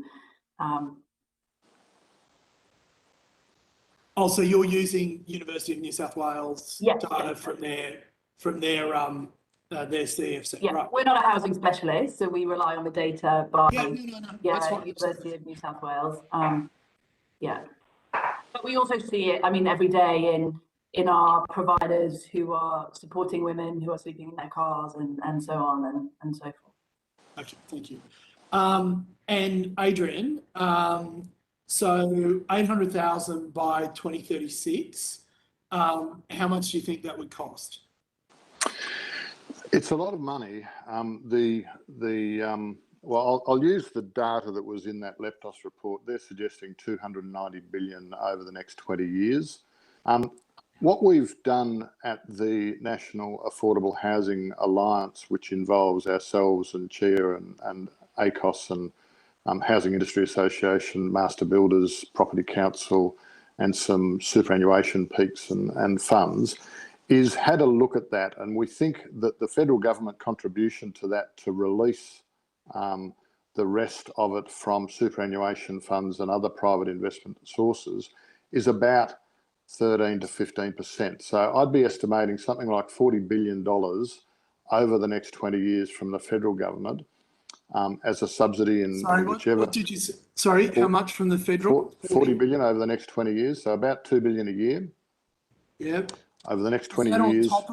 Is that on top of what we already provide or included? That would be additional. Additional, right? Yep. And that would generate $250 billion from other sources. How do you like, can you talk me through that? Well, we've been looking at the modelling based on the Housing Boost aggregator that Chia talked about and that the Constellation will also talk to you about, and which there is submissions about. And the modelling from that suggests that that's about the amount of money that governments need to put in to provide the incentive to generate that kind of investment from super funds and other sources. And that would go to social and affordable housing. So basically what you're talking about is us subsidising loans from big super. Not loans, it'd be equity investments. Well, okay. So equity investments. Yeah, right. so they'd be taking a big Basically, stake. Adrian, what you're advocating for is that the federal government further subsidise superannuation to buy homes for Australians to live in. What I'm advocating is that the federal government subsidise the difference in the cost and the difference in what people can afford to pay when they're on very low incomes to acquire housing. And I'd also add that the savings to governments across the country would outweigh your investment by a long shot, because you wouldn't have the health costs, the prison costs, the various other costs that are associated with avoiding people falling into homelessness. No, that's just an assertion. Where's that data? Oh, there have been plenty of cost-benefit analyses that demonstrate Okay, that. we'll throw some. All right, we will. There was one done by SGS. There's been one's done by Mission Australia. Emma, do you want to add to those? Yeah, I mean, we, Ahuri recently did, we very much focused on the territory government, a cost-benefit analysis on investment in social housing in the ACT. I'd be very happy to table that or send that through. Yeah, can you take that on notice, Emma? And yes. Yeah, that'd be great. Are there any others, Adrian? There are a range of them, and I'm happy to forward them on to you. Well, can you take that question on notice and maybe just forward them to us? Yep. That'd be great. So your argument is, or your idea, I suppose, is that federal taxpayers or Australian taxpayers subsidise equity from super into social housing for Australians to live in. Is that right? What we're talking about is that the federal government provides an incentive to generate that level of investment instead of actually spending that money itself. In the past, you would have been spending that money yourselves on the development of social housing. What we're doing is finding you a very significant saving on the cost of providing social and affordable I would housing. have thought that money comes from state governments, doesn't it? No, it's always, for 70 years, we've had federal, state government funding arrangements for social housing. That's the history of the Commonwealth State Housing Agreement that started in 1946 under the Chifley government initially and then picked up by Menzies, and that has continued to this very day, and its latest iteration is called the National Housing and Homelessness Agreement. That's been a 70-year process of joint funding by the Commonwealth and states. So you're saying to me that the funding for social housing or publicly owned housing in its various forms over the years has always come from the Commonwealth government? Yes. Really? Yes. So it's never been provided by the state governments? It's a joint funding program. In previous iterations of the Commonwealth State Housing Agreement, I'd hope you'd actually look at the history of these programs. But under the Commonwealth State Housing Agreement, there were matched funding. Of the federal government ever providing publicly owned housing to anyone? Well, have a look at the Parliamentary Library's website, and they've done a series of papers on the history of the Commonwealth State Housing Agreement and other agreements. You'll find it all quite neatly summarised there on the Parliament. Okay, I'll go to that. So we had the Rudd government. We had the Rudd government housing agreement. Would you like me to go through what happened there, or do you? Oh, I understand that. That was the National Affordable Housing Agreement. What happened in that instance? The federal government handed over billions of dollars to the states to. No, it continued an existing funding arrangement, but it changed. But what happened, Adrian? It changed. Did funding on? Well, I'll answer the question if you'll listen to me. I'm happy if you keep talking over me, I can't. I'm not talking over you. I'm just trying to get an answer. Well, I'm happy to answer that question. The Rudd government removed the matched funding arrangements in the previous Commonwealth State Housing Agreement and moved to establish outcome rather than output measures, which were there in the previous agreements, and therefore let the states off the hook of providing a reasonable contribution to those schemes. And it meant that in states like Victoria and South Australia, states actually stopped putting money in. It didn't mean that for all states. And in fact, in a number of states, Queensland and WA, the same level of money was put in the ACT, the same level of money was put in Tasmania. Their proportion of state funding has been increased. And I'll just point out, by the way, since you're having a go at the states, that in the last 18 months alone, states have committed an additional $10 billion towards social and affordable housing over the next 4 years, whilst the Commonwealth has contributed nothing additional. Sorry, did you want to add something? Yeah, I mean, look, as a territory-based organisation, our focus is very much on the territory government. And there is much more, for example, in the ACT, the territory government can do through the release of affordable land for community housing providers. But the size of the crisis that we're facing in the ACT means that we need support from both the territory government and from the federal government. 48% of the people who are coming to our homelessness services are women with their children. Yeah. So we really need massive and significant investment from both the territory and the federal government. And one of the things that the federal government could do for the ACT is to forgive its historical housing debt, which has been done previously for Tasmania.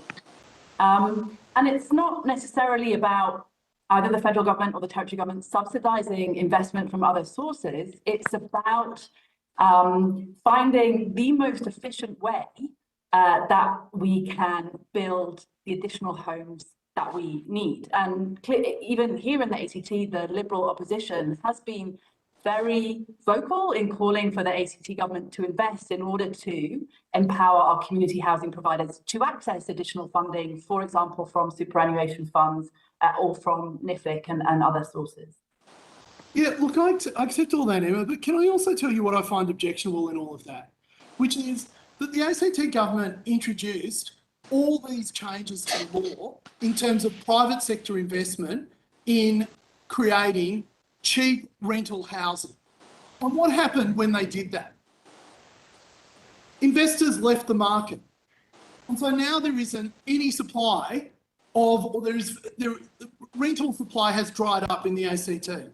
And so now the answer is, from people like Adrian and his organisation, well, the government should step in and provide this housing. How about if we actually just step out and allow people to build their own houses in which they can live in? I mean, let me ask you a question.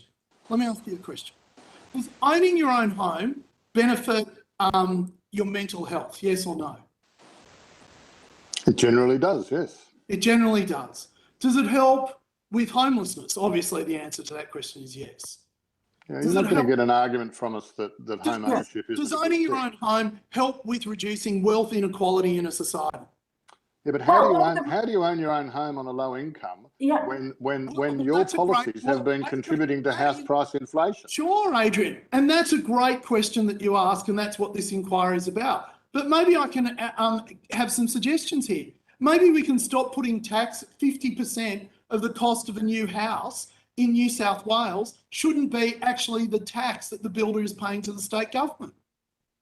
So in the ACT, we have the highest rental yields. I mean, incredibly high rental yields. So it certainly has not put off, or it's not narrowing the profits that landlords are making in the ACT. And another reason why people's mental health is better amongst those who own their properties is because of the high cost of living around health, around the cost of health, the cost of utilities and so on.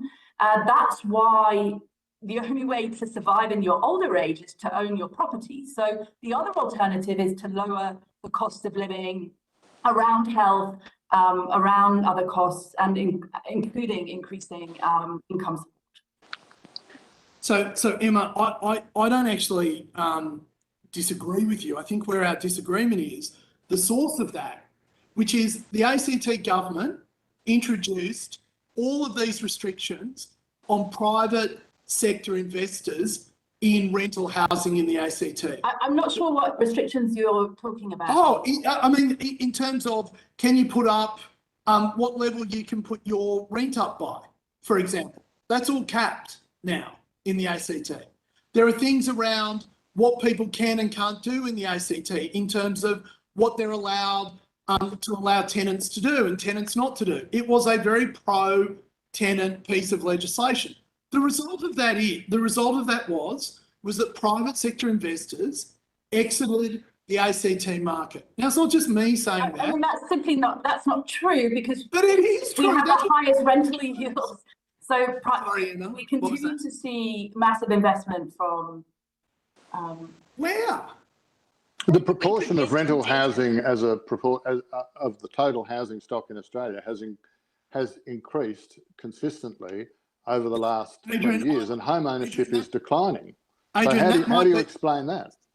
Adrian, that might be the case. What I'm referring to here is the situation in the ACT.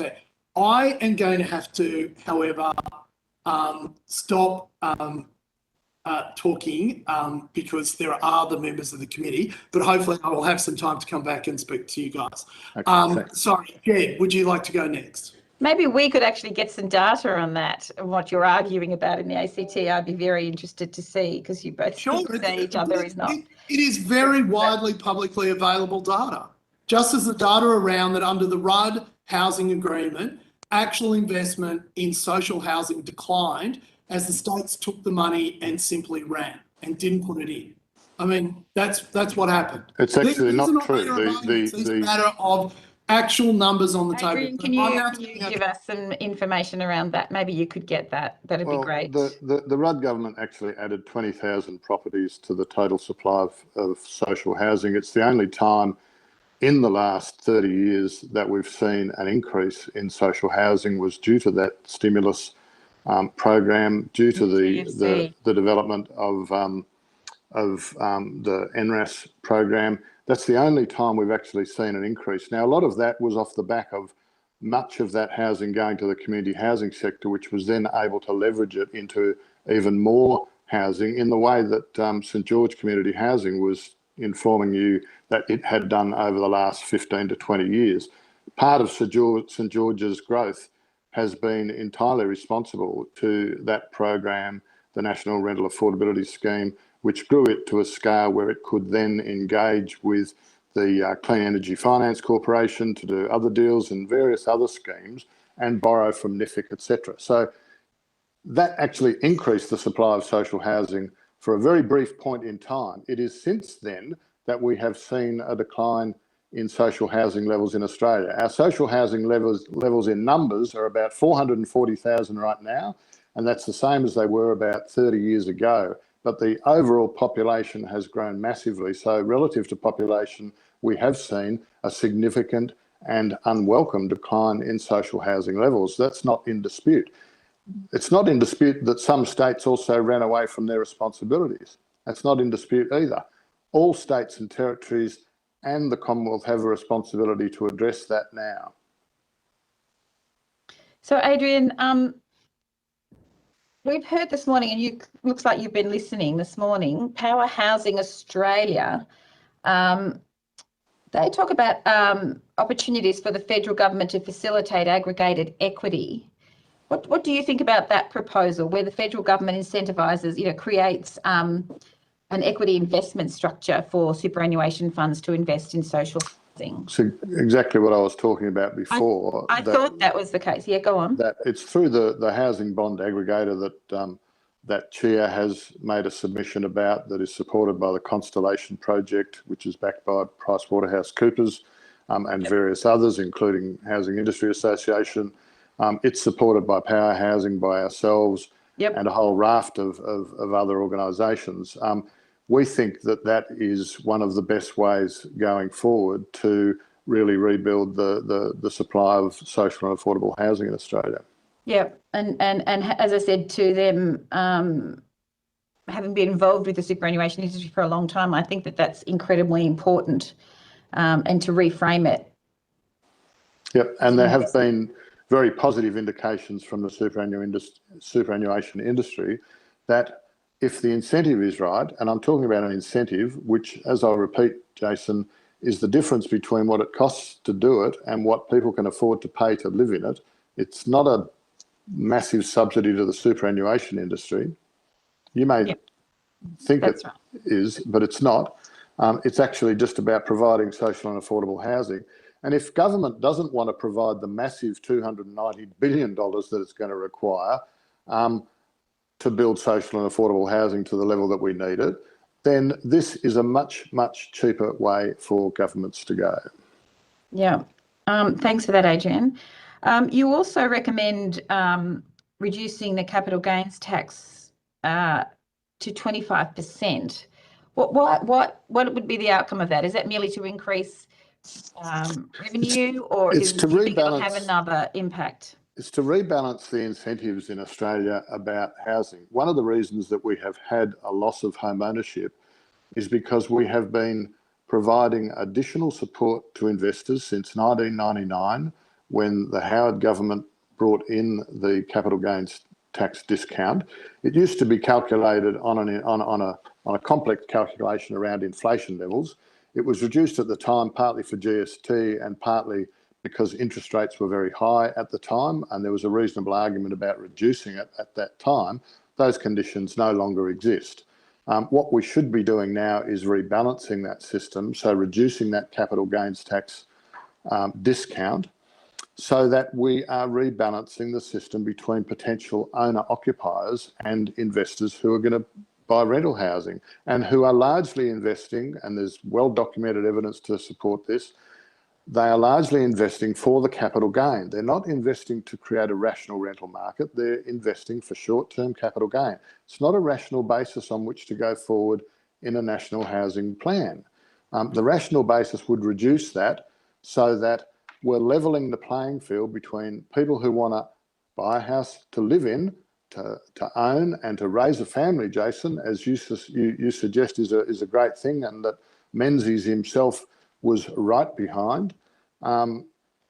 That's the point. We want to rebalance the incentives between owner-occupiers and investors. There's no reason not to do that. Okay, thank you. I might leave it there for now. Thank you, Adrian, and for clarifying those couple of things. I notice there's only Gladys on the line, Jason, but I'm happy to come back if Gladys's questions.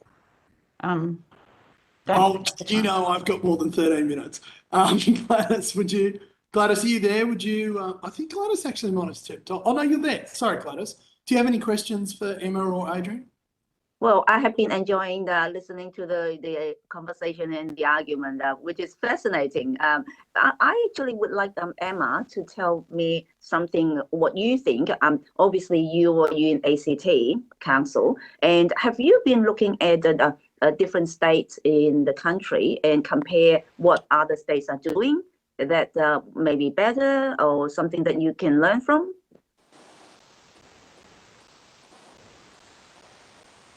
You have to unmute yourself first. Apologies. One of the frustrations that we have in the ACT is and Adrian's talked about this, is the lack of investment by the ACT government in community housing. We support investment in public housing, but if we really want to achieve the numbers of social dwellings that are required to meet the huge demand that we have in Canberra, both the ACT government and, if well possible, the federal government need to support our community housing providers. For example, through access to land that's affordable, for rates, rebates, and other rezoning and other supports, and then that will free up our community housing providers to access other sources of funding, like NIFIC, like funding from the superannuation funds or other private sources, and that's a gap we see in the ACT. So you want to see the ACT government to do more. Is there anything you think should come from the federal government? So, I mean, as Adrian's been talking about, the housing crisis in the ACT is such that it needs significant investment from both the ACT government and the federal government. We, through ACOS, are a member of National Shelter, and so we support the position of Adrian. But one thing that the federal government could do for the ACT is to forgive the historic housing debt that has been in place since before the ACT became a territory, and that would free up some additional funds for the ACT government to invest in its social housing policy. Yeah. All right. Well, thank you. Thank you, Chair. Jed, I think if you've got more questions, if not, I can ask more. Sorry, you're on mute. Yes. Sorry. I'm okay, Chair. All right, Adrian. Do you think we should be encouraging people to own their own homes? Yes, I do. Okay. How do you think we should do it? Oh, Emma, sorry, I should give you a chance to answer that question. Absolutely. No, that's fine. I mean, absolutely, it's the best way that you can take care of yourself in your older life in the current system that we have. So on that question, I think I will know the answer, but on that question, there is an argument that goes around that says basically we force people to put money into superannuation. And that's certainly for their first home only, given that all the data shows that the best way to ensure financial security in your retirement is by either largely owning or outright owning the home in which you live. Do you think we should give people the opportunity for their first home to actually use the money that they have saved in superannuation for a deposit? You asking me, Jason? Well, I was asking Emma, but Adrian, I have long ago given up trying to confine you, so please feel free. I may defer to Adrian on this question, but I might make a small comment at the end. No, I don't think it's a good idea. I think what it would do is add to the inflationary pressures that already exist. So we've seen that. It's pretty well established. The Reserve Bank talks about it, that first home owner grants and all of the incentives that are put in the system supposedly to encourage first home ownership actually reduce first home ownership because they put house prices up, and therefore people who want to purchase their first home, who are generally on lower incomes, have real trouble saving the deposit to meet the gap and therefore don't get into first home ownership. But the overall effect on the market is that prices go up. So it actually defers their ability to get into the market if you provide further bonuses or payments or allow them to draw on additional funds, which are likely to result in prices going up further. It might help some individuals to get there, but overall it will have a detrimental effect on first home ownership. Thank you, Adrian. Emma, did you want to add to that or? Not specifically, but I mean, we're a member of ACOS, and ACOS did oppose the increase to compulsory superannuation contributions because they were concerned about the impact on people on low incomes. It's known to impact your wages. So specifically on the issue of housing, I would defer to Adrian, but I just want to make that point. Thank you, Emma. I appreciate it. Now, Adrian, in most markets when prices go up, supply increases. Why do you suppose that doesn't happen in the Australian housing market? Well, it does actually. What happens in the Australian housing market, we have seen additional supply beyond what's required for population growth over the last few years, and particularly in the last year as house prices have gone up, and there's been additional subsidies through home builder and what else in the system. Prices have gone up and demand has also gone up at a time where we haven't had population growth at the same time, although there is an equation between people returning to Australia and not leaving and those who normally come here under immigration programs. But I'll make the point too about supply that we have, according to the census, some 900,000 unoccupied properties in Australia on any given night. So we have sufficient supply, but we don't have the right distribution of that supply to the people who want it. Well, you know, you might argue that point, but you'll be if you surprised want to to hear, talk but I about will. supply. So why don't we go to what you're saying? So we go to demand versus supply. According to the Reserve Bank, in Sydney alone, we're undersupplied by 100,000 houses, and that has only increased since that point in time. So, but that's happened over. Kept up. According to the Grattan Institute, in the last 30 years, the amount of dwellings per capita in Australia has gone through the floor. If you look at household formations in Australia using ABS data, the amount of people staying in the single home has gone from 2.3 to 2.7, which doesn't sound like a lot, but across the entire population shows that there is massive stress on people, and that's why there are more people living in the same. And I'm not arguing we don't need more supply. What I'm arguing is that we need the right kind of supply. No, but you were just arguing before that supply has kept the increased prices has led to increased supply. No, I'm saying that we've had increased supply relative to population, and prices have kept going up. Adrian, I've just given you a whole bunch of data. But the Grattan data and the ABS data that you refer to looks at trends over 20 years, and that's quite right. 30. We have got an undersupply over the last 20 years, but in the last few years, we've been building above the level of supply that we actually need to maintain the population. That's just not true. It is true. The Property Council says that. No, Adrian. We have had 2 years, both 2018 and 2019, where supply exceeded demand. That's what I'm talking about. Yeah, okay, so for those 2 years. In the last 20 years, we've had 2 years where that's happened. 2. So we talk about... So we have and I'm not arguing with you that we have an undersupply of housing overall. But it's No. not a simple equation. It's But not it is a simple. and we do need to build more supply. But you're going to go to an argument which says remove all the taxes and charges, release land willy-nilly on the fringes of suburbs, and we'll get more supply. And that's not demonstrably true. Well, it probably isn't true. Sorry, Emma. That's okay. Sorry. If I just might add, look, I mean, in the ACT, one of the things that we see, of course, is that we want more land at affordable prices supplied to our community housing providers, and the sale of land supply is an issue in the ACT for the delivery of more houses. But the challenge for the ACT government is that it's their main income, right? And we are. Sorry, can you explain that? Can you explain how it's their main income? Well, so one of the things we're arguing in the ACT is that the ACT government should be giving access to our community housing providers, giving access to land that the ACT government released at affordable prices.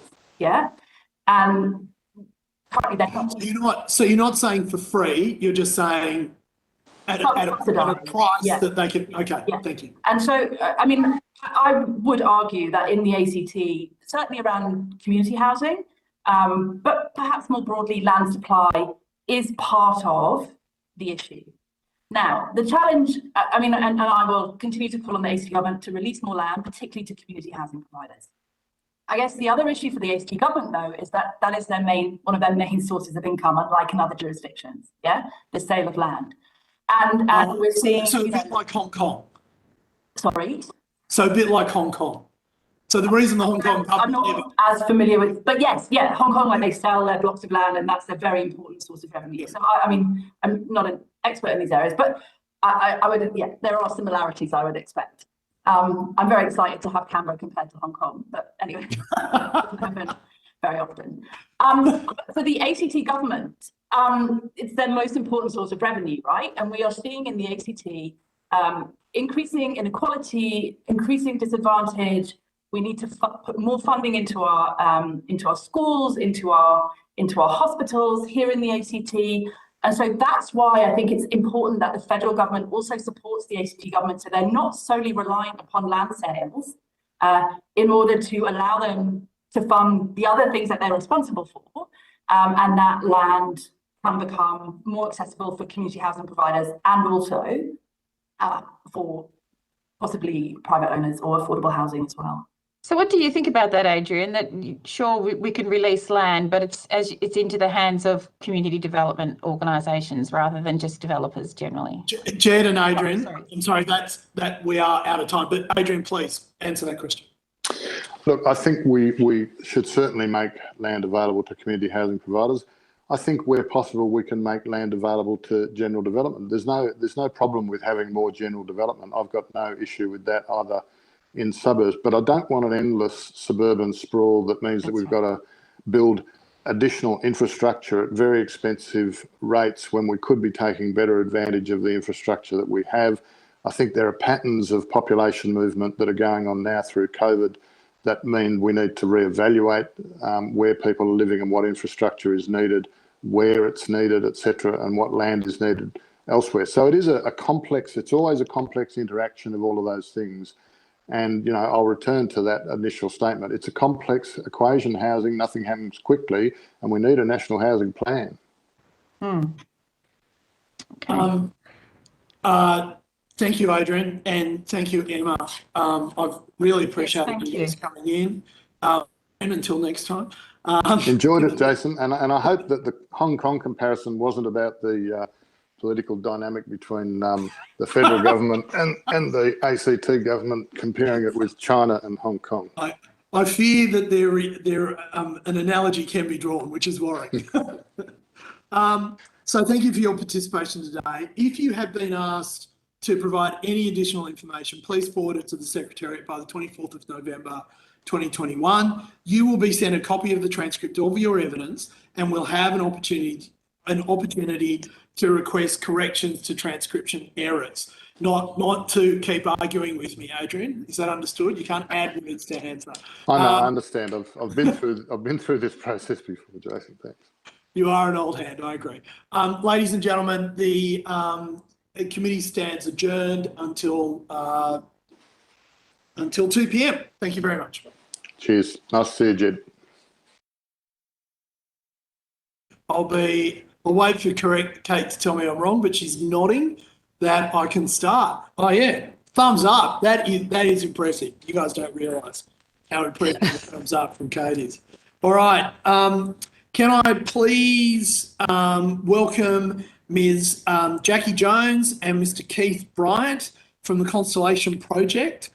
For the Hansard record, could you please state your name and the capacity in which you appear before the committee?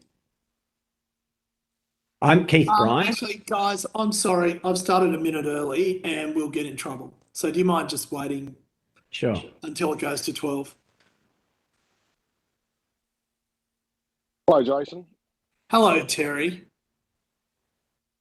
Okay, it's 2 o'clock. Please, for the Hansard record, could you please state your name and the capacity in which you appear before the committee? I am Keith Bryant. I am the chair of the board of the Constellation Project. Thank you, Mr. Bryant. And Jackie? Jackie Jones, the Chief Executive Officer of the Constellation Project. Thank you, Jackie. This hearing is a legal proceeding in the Parliament. The giving of false or misleading evidence is a serious matter and may be regarded as contempt of Parliament. The evidence given today, will be recorded by Hansard and attracts parliamentary privilege. It is important to note that although your evidence is protected by parliamentary privilege, this protection cannot be enforced outside Australia. I now invite you to make an opening statement before we proceed to discussion.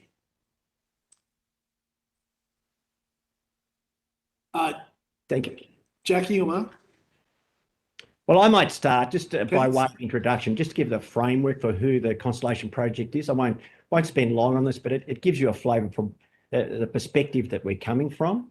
So I'm a former stockbroker. I spent 20 years in stockbroking and I spent the last 20 years very interested in how we get better transparency and accountability in the community, in community organisations, in service delivery and welfare and health.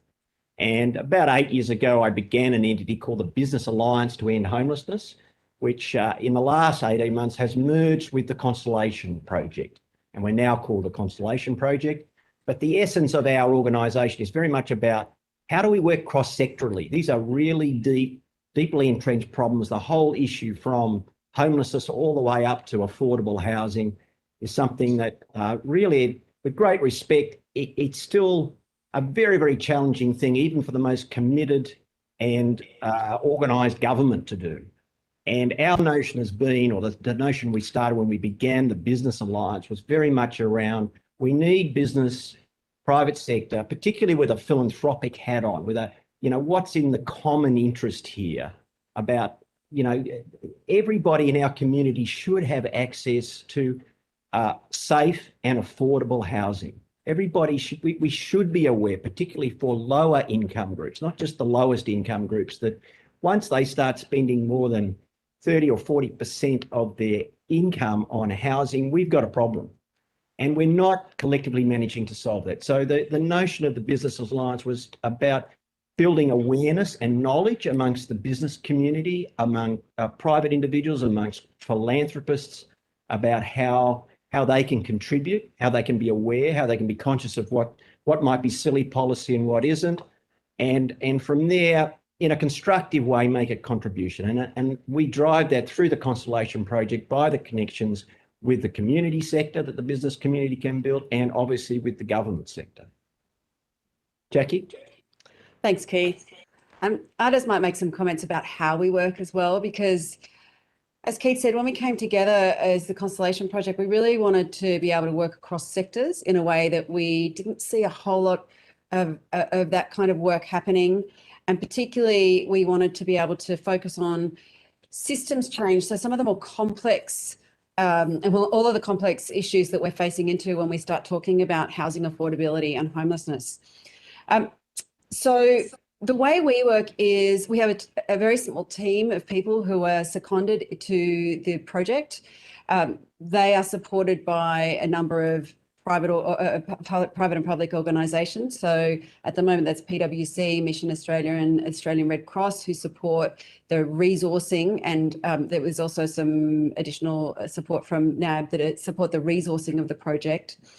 The way we work is that we actually bring together small groups of people who volunteer their time to work together to accelerate, to discover, accelerate solutions to homelessness. And as Keith said, because we are a housing first project, so our first couple of years were really focused exclusively around understanding housing affordability, and to make the distinction, as we did in our submission, between housing affordability generally, and for the Constellation project, really our focus has been housing affordability for people on very low to moderate incomes, and how might we really think about changing our system in Australia so that we would have an adequate and appropriate supply of housing for those people.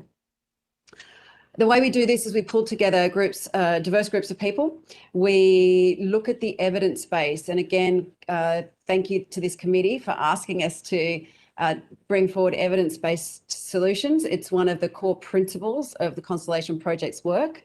We're not so much about new ideas as really looking at ideas that have been tested and tried and found to be successful in other jurisdictions, and really taking an approach of how might we apply, or how might we make those solutions work in the Australian context, or in a broader Australian context where in some cases they have worked in a small context.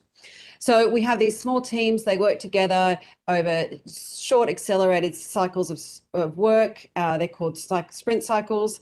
And one of the other things that we always do on the project is we have people with lived experience of homelessness working alongside us, sometimes working in the teams with us, or providing advice and support to the work that we do.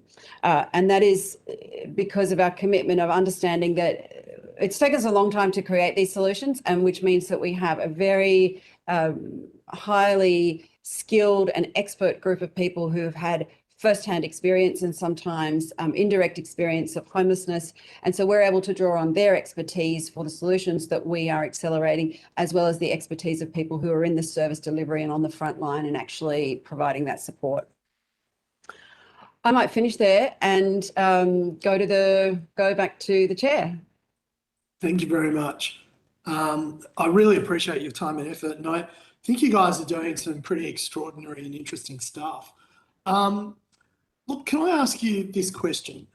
We are trying to work out in this committee hearing what is causing the affordability crisis in Australia. Do you have an answer to that question? Look, I could have like a lot of deep problems. I think it's there are only going to be a range of solutions we're going to come back. But really, my view on the cause, to be honest with you, is we are an unusually highly concentrated country in terms of where we live. We have 5 big cities where 70% of our population lives, and we have a high immigration rate, which for a whole lot of good reasons is that's who we are. But in the context of the modern economy, cities have become the way to live. People want to live in big cities. We don't have a lot of medium-sized cities in Australia. It's quite an unusual difference to what you see in the United States and particularly the United States. So that ability to have the sort of 700,000, 800,000, 900,000 person city where you get high quality healthcare, high quality education, good transport links. We have far too many towns in Australia of 30,000 people. And that's not in the submission, Jason, but I think it's a real problem for us, and you just get hothouse effects in places like Sydney and Melbourne where people want to live there. At the end of the day, I believe we've got a pretty cost-effective construction industry, but at the bottom of it, the price of land, little pieces of land, are just crazy what people are being forced to pay for them. And of course, we could talk about interest rates, we could talk about credit policy, we can talk about zoning policies are clearly a factor in this. But at the end of the day, we know how the efforts that people have made. A lot of really good efforts have been made to increase the supply of housing inside the major cities in the last 5-10 years. But it's still completely unconvincing to me at the moment that we've got a way of actually halting this exacerbating situation for the affordability of housing. Anyway, so I don't want to pretend we're going to be able to solve it. Let's call it our regional problem overnight. But I think there is an interesting situation the government, that all of us face at the moment, where the effect of COVID has been to see interest in people moving regionally. And, one thing, and this is not in our submission, but I might suggest you might like to look at is, there were some really great things that our governments did in the 50s and 60s about opening up areas like Campbelltown in Sydney, where they really had quite interesting approaches to how the land was petitioned for new housing. And we do need to applaud how successful we were as a country in that period after the Second World War in building a really fair, equitable, dynamic economy based on stable housing that people can afford. And it really is a problem going forward that we've lost the knack of doing that. Now, it may be now quite interesting. I know there's a thrust of government to be standing away from it, but it would be really interesting for government to revisit some of those regional type issues and look at, maybe it's places like Noosa, I don't know, these other areas where maybe they could be 700,000 or 800,000 people in 30 or 40 years' time. But, how do we make sure they've got really high quality healthcare, really good education? If you're a person in your 50s and 60s who might want to retire to those areas and you've got a mental health issue or you've got a serious health issue, which of course is increasingly a problem, you're going to be very reluctant to leave your capital city because that's where your highest standard of healthcare is. So somehow we have to, I think, build opportunities in some of those regional locations. Anyway, that's a long-term, big picture thing, Jason. I apologise if it's in that scope. I definitely think there are things your committee, I'm sure they're looking at around tax policy, credit policy, immigration should definitely be on the table. I'm a big fan of immigration at the end. I think it's who we are, but really we've got to be realistic. It's putting too much pressure on the infrastructure in our cities and zoning, but it's more of a state matter. But, I think there have to be some issues that are addressed within zoning. Sorry, Jackie. Yeah. Oh, sorry. Jackie, did you have anything you'd like to add? Just one other comment, which is about, from a broad-based affordability perspective, one fundamental is that the cost of housing and the cost of finance, even though the cost of financing housing is very low at the moment, still the cost of housing, the cost of land, the cost of building, compared to the rents that you can attract, particularly when you're talking about low-income earners, they just don't match up. And that's the problem with affordability. So it's one of the fundamentals of affordability, and it's why we can't build more affordable housing in this country because, as Keith says, we're good at building homes, we're good at building housing in this country, we're actually very good at it, but we can only build it to the level of the market that the market can tolerate. And what is concerning is that disparity, and I saw some good research yesterday on the disparity and the multiples of average wages versus average mortgages. So even in that area of, we're not even talking about private rental and 30% of income being the test for affordability, even when you start to look now at current mortgage payments, that disparity between the size of the mortgage and the size of the income is getting broader, and that is also obviously a huge concern for affordability, and that's, as I said, that affects the entire market, not just the low to moderate income earners that we're thinking about on Constellation. So have you guys seen a study that recently came out by Christina Bratu and others, Oskari Hayun, and I'll just read the extract. It's titled "Citywide Effects of New Housing Supply: Evidence from Moving Chains." Basically, they studied the impact of increasing housing in centrally located upper market areas of Helsinki, and that the greatest part of the impact of increasing that housing supply was actually in the middle and low income areas, even in the very short run. And I was wondering if you thought about that, actually, if you want to increase and improve housing affordability, especially in the big cities, as you were referring to, Keith, if we actually increase supply, as this particular study says happened, in those sort of upper market inner city areas, that's actually the best, fastest, quickest way of reducing housing for low income earners. That, by the way, is my last question. So, Julie, you can pick it up from there.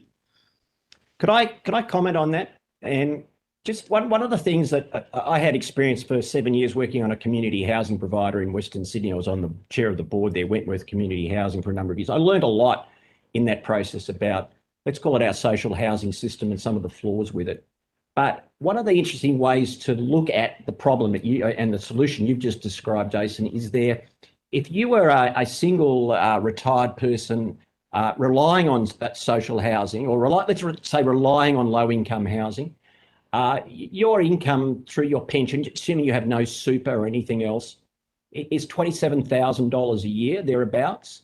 And I'm just being an investment banker here, if you could go with me, reverse engineering that, I think it's a very good model that those people like that should only be spending 30% of their income on housing. So that means they should be spending about $8,000 on housing. There's a bit of Commonwealth rent assistance that they might get as well. Still, if you got to $11,000, wow, so I started thinking when we were in that environment, how do we actually build something for that could have income of $11,000? You've still got to allow for obviously the debt costs and the maintenance costs. But I'm coming to your point by saying, I think that Finnish example sounds a really good one, but it's really important that we know the income constraints of where we're heading and what people can afford, because I think some of the things I'm seeing or we see in the market is that none of the new housing that keeps getting built is really affordable for these types of people. It's not even close to being affordable. And we have to challenge ourselves around, do we actually need to build smaller sized dwellings? I mean, it always used to stagger me that there was a kind of standard in social housing built that, it had to be this big. And I wondered, if in return for security, maybe we could cut the house by 30 or 40%, and maybe there'd still be a high level of satisfaction of meeting if it meant we actually could deliver more of those houses. I mean, obviously we can look at things like modular and construction costs, but having gone down that route, that's still pretty tough. I think the price of land is really important. It's just incredibly important how government plays a role in the release of land and the price of land. And it's a complicated issue. But I think if you want to go down a route like that, I do believe that you've got to do more than just let the market, build what it's going to build. I think you've got to make sure it is available for those type of residents. Sorry.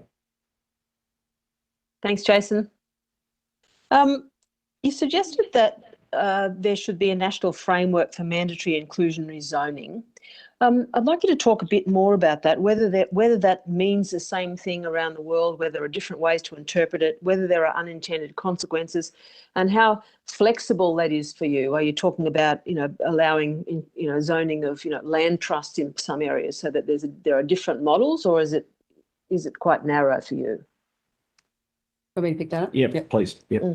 Thanks, Julie. The inclusionary zoning work really started, I'm just going to do a little bit of background because it will be useful to answer your question. It really started from the perspective of the fact that we know it's just one of the things that can increase the supply of affordable housing. So it's not the whole answer, it's just one thing. And one of the things that we started from also was that we came from a perspective of saying, given that what this means and what it means in other jurisdictions, and as you can tell from our submission, we looked at a lot of other jurisdictions where it works.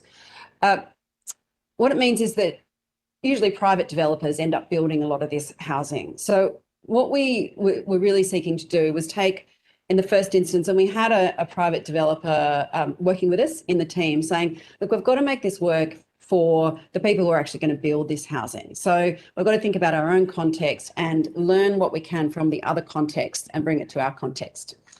So what the framework that we build, and then which sounds like an easy question, right? But not an easy question, because then, as you say, what are the boundaries? What are the things you go narrow on? What are the aspects that you really want to control? So in terms of the framework that we built, this is not a fixed policy document. I really want you to we really want to be clear about that. What we've done is, from a group of quite diverse perspectives, we've said, we think that this is a framework that will work in the Australian context. One caveat I'll put on it, which is that it's a framework that will work in the Australian context in urban areas. It's certainly not the framework we've built. We think requires some adjustments and amendments for some of those more regional areas. And as I said, it's not a policy document. It was more a case of us wanting to demonstrate that we can do more than just talk about how inclusionary zoning works in the UK, because then you immediately get to the point where people say, oh, but that wouldn't work in Australia because the context is different. So we have sought, and what we have done is build a framework where we've said, well, this is how it could work in Australia. I think that, and I'm sorry I'm not exactly answering your questions, but what I'm meaning, or my point really is to say, what we think we've done is built something that then is up for those kinds of conversations. So I would reflect back to you to say, what are the things that you think wouldn't be palatable in the Australian context? Where would we have to adjust in order to make this an effective framework to be able to implement nationally?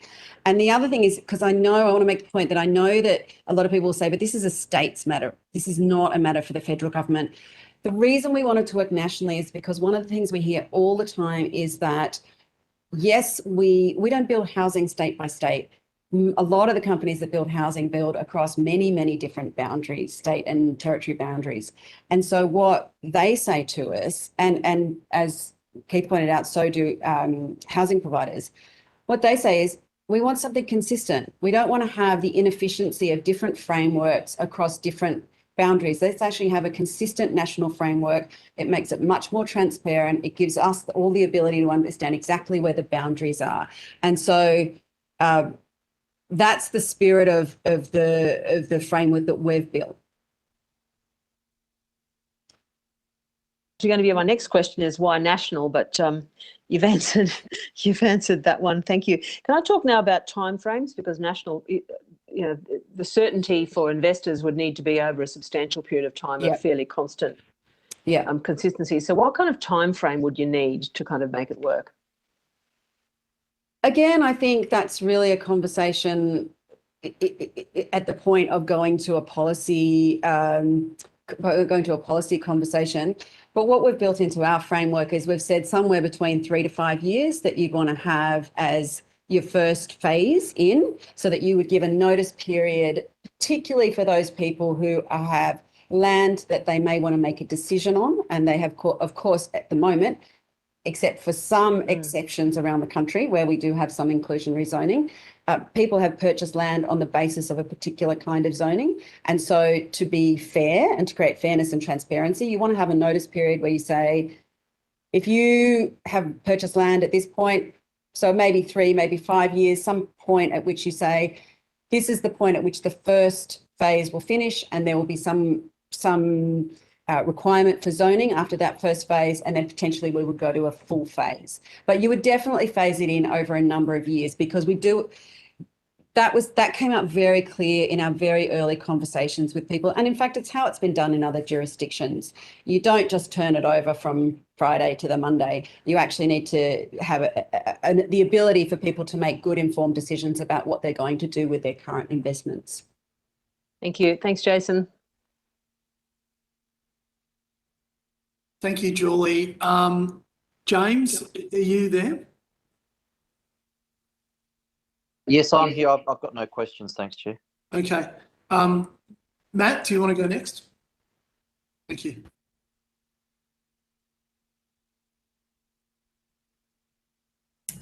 Sorry about that. Thank you for your evidence. The boost, the new annual tax-based subsidy that you're suggesting in your submission, how would that be funded? It is a subsidy, and so it does need to be funded from government, from public sources. So we don't position a particular source of funding, certainly in the submission, and also more broadly. I think that one of the things that, again, if I talk a little bit about the source of this thinking, was that this work, the Housing Boost Aggregator, came from the position that we knew there was an appetite from institutional investors, there still is an appetite from institutional investors to invest more in affordable housing, in particular in Australia. And that in fact, that kind of investment that was flowing into affordable housing in other countries was not being matched in Australia. And what the Housing Boost Aggregator seeks to do is to turn on that tap, to unlock that source of investment. Now, what the evidence says to us is, in order to unlock that source of investment, you have to have some kind of co-investment. You have to actually have a funding stream or a subsidy stream in order to have that, to turn on that tap of the institutional investment or the private investment. So, as I said, we don't pretend to have the answer for you guys, for governments of the world, as to what source that particular funding does come from. What we're focused on is the fact that what we've seen, and the reason we built this, the Housing Boost Aggregator, is that we have seen the impact that has had in terms of the supply of housing in other jurisdictions. And that has been really effective as a way of turning on that tap of unlocking that supply of private investment into affordable housing. Some of the people in our group come from that business environment, are quite interested in impact investment frameworks. And they are the notion that by not spending this money, you have got longitudinal life outcomes that ultimately cost the government and the taxpayer a lot of money, whether it be health systems, prison systems, welfare systems. And so that's an approach that could be considered here, whether social impact bonds, social investment bonds. It is really about getting our heads around as a community the notion that we need the evidence. We need to keep building the evidence, and that's what people like me and Jackie are certainly working with agencies around. That says, you know what, by not providing this sort of stability, there are a whole lot of costs that build over time. People have life experiences where, you know, they have ongoing welfare dependence in all its different forms. Are there ways the government invests now, and it may not be the government, maybe the private sector under an impact bond, that provides this additional funding that gives you the fillip to make this, you know, housing boost effective. So it doesn't have to be a straight out subsidy from government with no understanding about how it's paid for. In the long run, I think that impact framework, people like me and the other people that are involved from a business, we actually intuitively get that if you don't fix these problems, it probably will cost us in terms of productivity of the economy. Otherwise, what we need to do is build the data that starts to show that. So the government currently funds through NIFIC the bond aggregator process, which is concessional loans for developers to build affordable housing. Are you saying that this would be a better approach to providing public funding to support better outcomes, or do you think that the bond aggregator process is working okay? The bond aggregator process is working fabulously. This is not an either-or proposition. So this really, if you look at an individual development, they might attract NIFIC funding for a particular development. The bond aggregator gives you the ability to fund the gap. So this is really addressing the fact that even with NIFIC funding, there's still a whole lot of projects that have a funding gap. They're just not feasible because, and as we know, there's a problem with all of these kind of developments, which is that the money that you can attract in terms of the returns and the rental returns from your tenants simply don't match the costs that you need to finance the project. So yeah, this is not an either-or proposition, absolutely. And the refundable tax offset, what is it for? Is it for the construction cost, or is it for loan interest?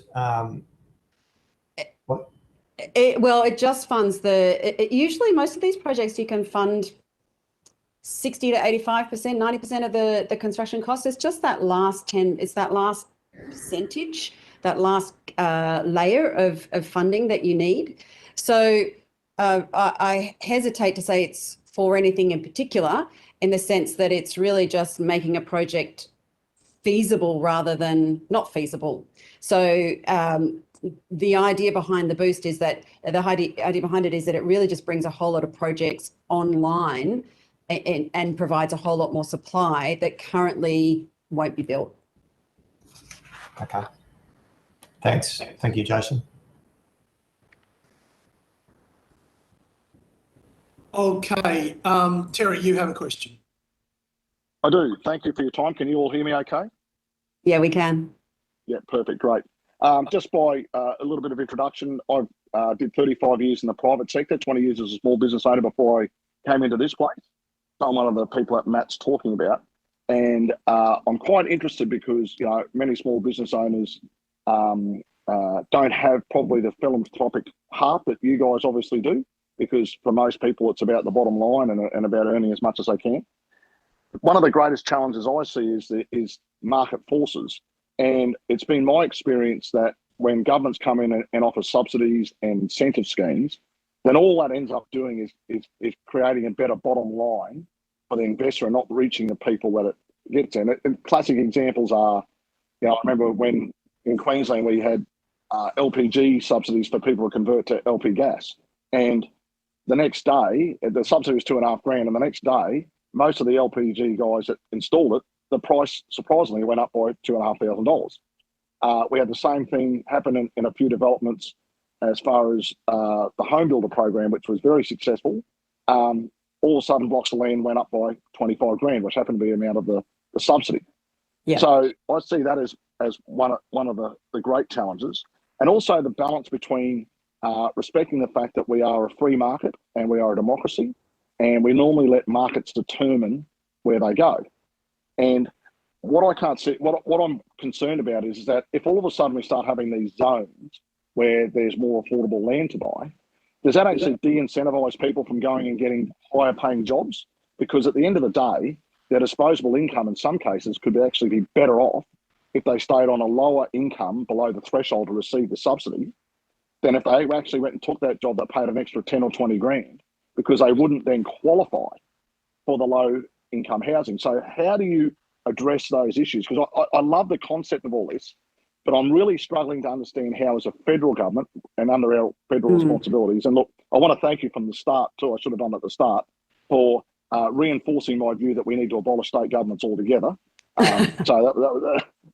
So that was very good. But they're the challenges that we have, is because, you know, when developers are looking at it, they're looking for the best return they can get on their investment. Now, if they can't get the best return there, they'll just go into other fields. And that's the thing we've got to protect. So I'm really interested to hear what you say about those issues. Well, I'll have a go. I mean, I clearly, I'm an economist, you know, the way you incentivize around this is one of the great challenges of how do you build, you know, things that change people's behavior? How do you get in early these things that we know are smarter? How do we do that? So there's absolutely no point in your example you gave there. You know, I wouldn't be, I don't think any of the people, we're not interested in funding stuff that distorts markets and gets people's behavior to change in a bad way. We've got to find smart ways of intervening here that actually do produce the outcomes we're talking about. And, you know, to me, the outcomes are, we should be aiming for a system where people, whatever their income level is, that people are paying no more than 30%. Maybe in the higher income groups, it doesn't really matter, but people shouldn't be paying more than 30%, whether it's as a mortgage or as a rental payment of their income for their housing. And we should all own that as a community as the outcome we want to get to. And it's just very, very clear to me. I mean, you may be seeing it differently, Terry, but that there are really big swathes of the population that are really struggling living in big cities, being able to achieve that.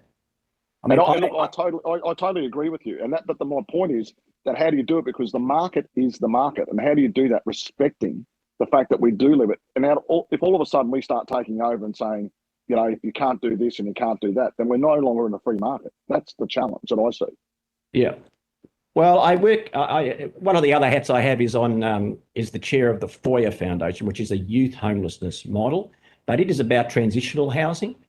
And I put it to you that one of the things you could look at, I mean, social housing can be an environment where it's just so attractive financially to stay within social housing. It used to really surprise and frustrate me how difficult it was, in fact, how little data we had about how many tenants moved on from social housing.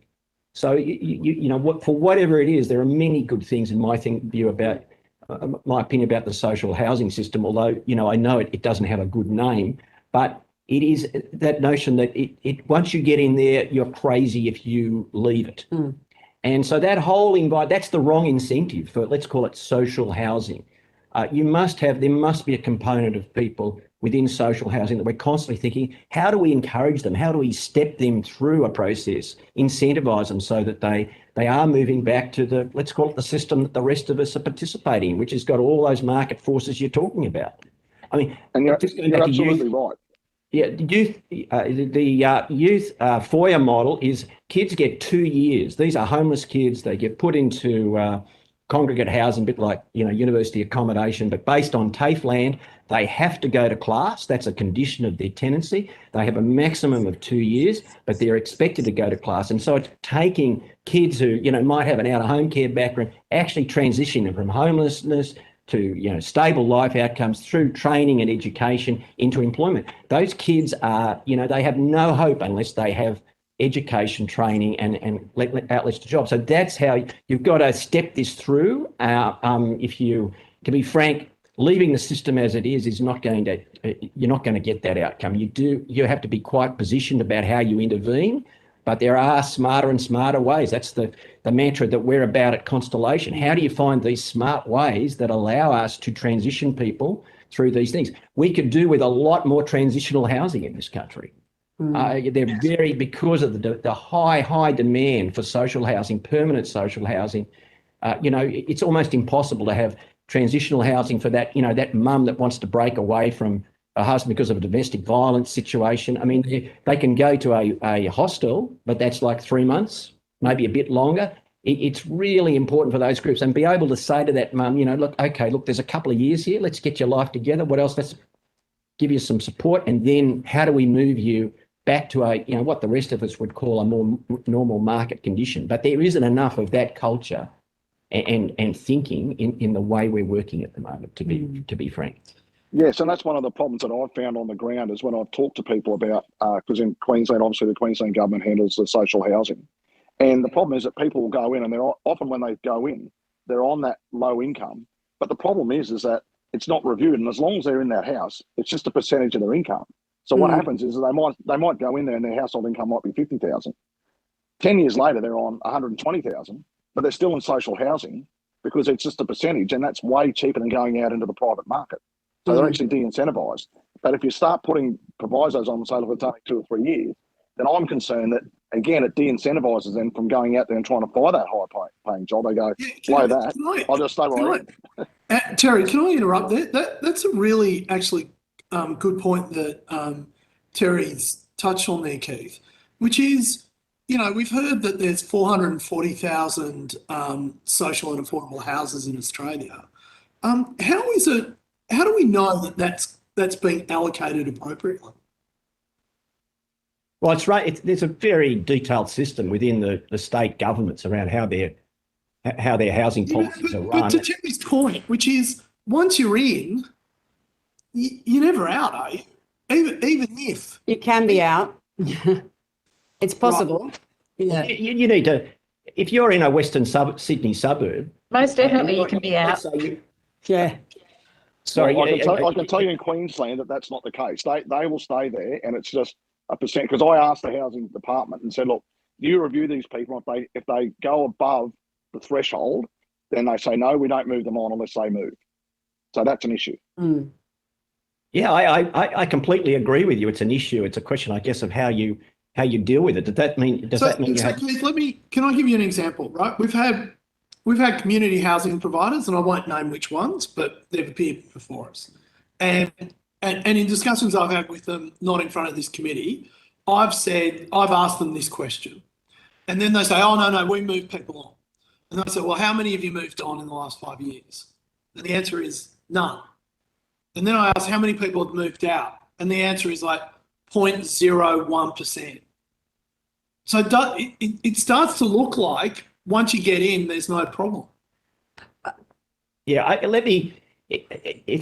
let's say there are two houses next to one another in Blacktown, and one of them is there's a lady 65 who's on social housing, and there's a lady next to her who's on private rental. Providers, and I won't be paying half the rent of the other person, right? And it's just that there's such a huge gap there between what the market has done and this formula that's based on 30%. Anyway, I'm not presenting a case for arguing that the current system with social housing, we have to find, I would certainly argue, we have to find a way of finding, what's the mechanism, the behavioural, the incentive things where people move on from social housing. Even getting the question you asked, Jason, that's a really good question. And how do you get state governments to own up to, through their housing system and their accreditation process for housing operators, something where, how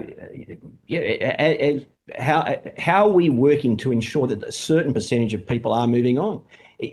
I hear of endless examples of people who are good people who want to move on, but the incentives becomes such a mountain to think, oh my goodness, you mean that's what happens when I exit this thing? Yeah. So all the incentives are in favour of them not moving. And we have too little bridge in the middle. And that's partly too about the private rental tenancy security. So because if you're moving from social housing, it's not just the price can be prohibitive, but the other thing is you lose, as anybody who has rented a home in Australia will know, you lose a raft of protections that you have as a tenant in any kind of social housing system that when you go into a private rental that you just don't have. And so that security of tenancy, it's not something that Constellation Project is working on currently, but it's certainly something that comes up for us regularly. And particularly when we're doing some work in Queensland with women who've experienced domestic intimate violence. And that cohort in particular, they need secure tenancy. They need to know that if they're going to leave the family home and leave a relationship, that they can go into a secure tenancy. And that is a real question mark, because again, if you're talking about people moving out of social housing, how do we make sure that they have some level of security of tenancy when they move out of that system?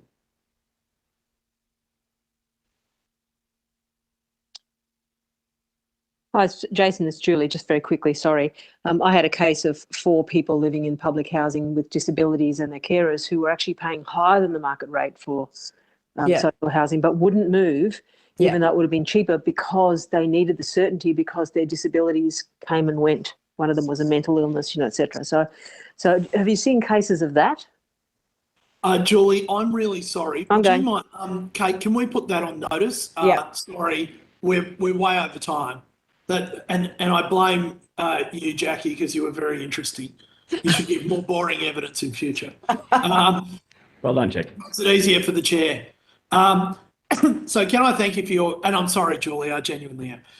Thank you for your participation today. If you've been asked to provide any additional information, please forward it to the Secretariat by the 24th of November. And it sounds like Julie's question will be part of that. You will be sent a copy of the transcript of your evidence, and we'll have an opportunity to request corrections for transcription error. Thank you very much for your time today. We've really appreciated it. Can I now call to the table, the virtual table, not the physical table, St Vincent de Paul and Emily House. Well done, Jack. Makes it easier for the chair. So can I thank you for your, and I'm sorry, Julie, I genuinely am. Thank you for your participation today. If you've been asked to provide any additional information, please forward it to the Secretariat by the 24th of November. And it sounds like Julie's question will be part of that. You will be sent a copy of the transcript. Are you hearing me back again? We'll have an opportunity to request corrections for transcription error. Thank you very much for your time today. We've really appreciated it. Can I now call the I think this is Hansard's way of saying this is what we have to listen to all day. Not the physical table. St Vincent de Paul and Emily House. Well done, Jack. It's easier for the chair. So can I thank you for your, and I'm sorry, Julie, I checked. Thank you for your participation today. If you've been I think we're just going to suspend until Hansard works out. It sounds like. Actually, could everyone please log off and log back on again? That might be easier. You will send a copy of the transcript. Are you hearing me back again? I'll have an opportunity to request corrections for transcription error. Thank you very much for your time, we really appreciated it. Can I now put the I think this is Hansard's way of saying this is what we have to listen to all day. on the physical table, and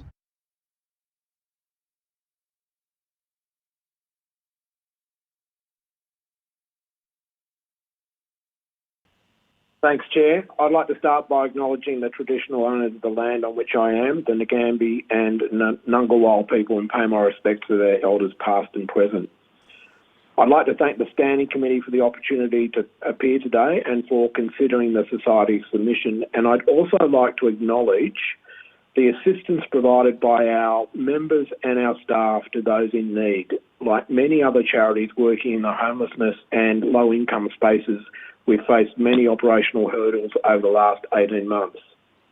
The Society, like our Commonwealth, operates as a federated model underpinned by the principle of subsidiarity, which is decisions are taken by conferences at the local level, so in parishes, and these conferences inform and advise regional and state councils and the National Council on the needs of those who are in their local community. So we're a truly grassroots organisation.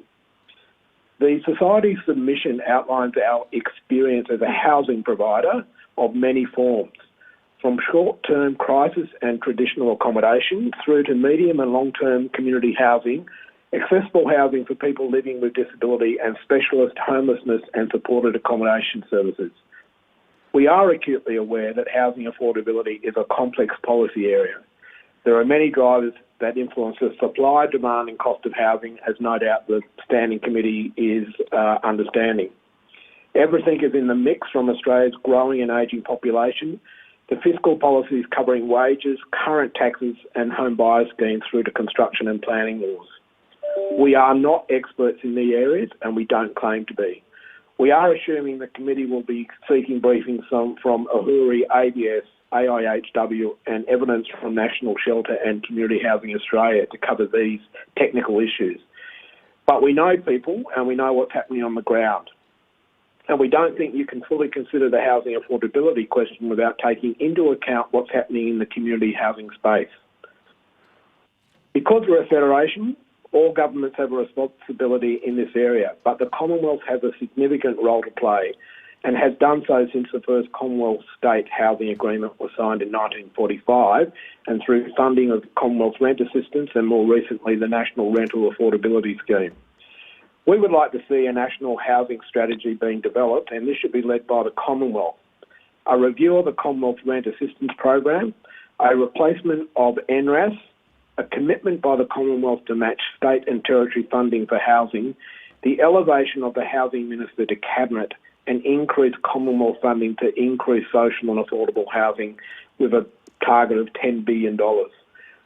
With respect to community housing, I'd like to refer the committee to Brian Murnane, who's our CEO of the community housing company, Emily Housing. Over to you, Brian. Well, that was a very nice segue. Brian, would you like to make an opening statement?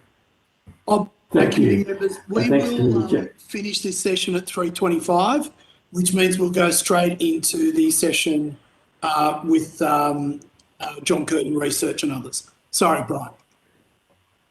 Okay, thank you. I too acknowledge the traditional owners on the land on which we meet, and I pay respects to their elders. The Society established the Embley Housing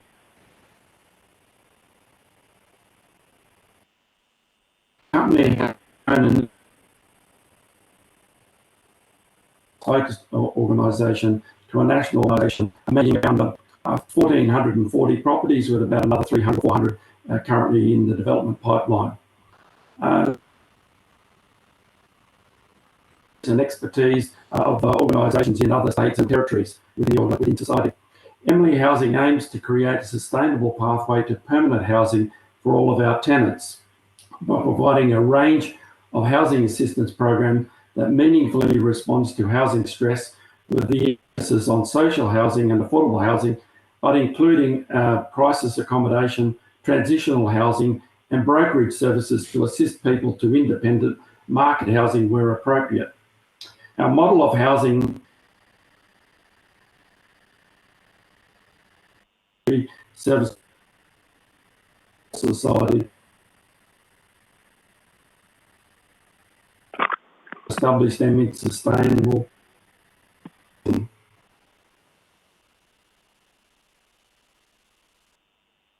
projects by attracting investment return on public. So this is also when negotiating with government, we bring to the table wraparound support services, land, and access to finance, which is much better on much better terms than we can achieve through NIFIC.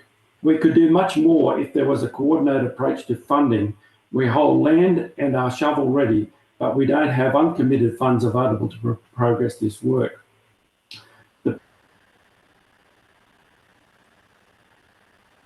Community housing, affordable housing by community housing providers is a significant difference between the cost of designing, building and maintaining and managing the housing and the income received from rent plus the Commonwealth Rent Assistance.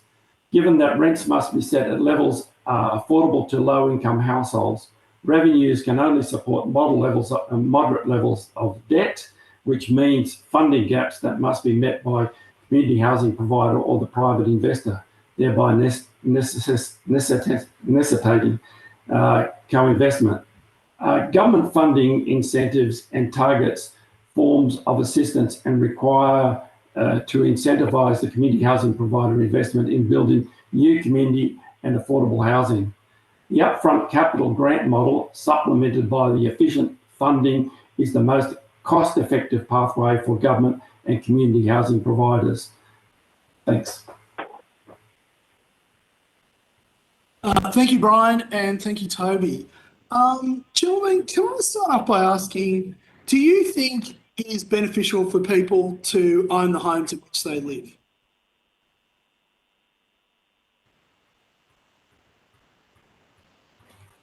Brian? Yes, I think it is beneficial in the ultimate, and that's ultimately our goal is to transit people through from homelessness ultimately through transitional housing, social housing, affordable housing, and into home ownership. Can you describe? We have been investing. Sorry, Toby. Sorry.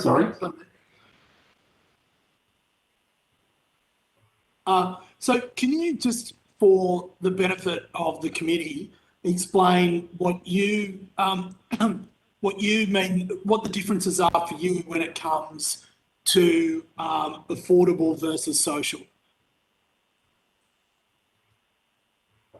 Sorry, I might just turn my video off because I can't, you're breaking up. So when St Vincent de Paul or Emily Housing talks about social versus affordable, what do you mean? Well, social housing is people generally on pensions or benefits who pay 25% of their income, their gross household income, in rent, and affordable housing tenants would be tenants who pay 30% of their gross household income in rent, in general terms. So it's the difference between 30 and 25 and 30%. Yeah. Okay. Thank you. So I guess if someone was living in social housing, you wouldn't have to move. You could just move the rent up. Would that be fair?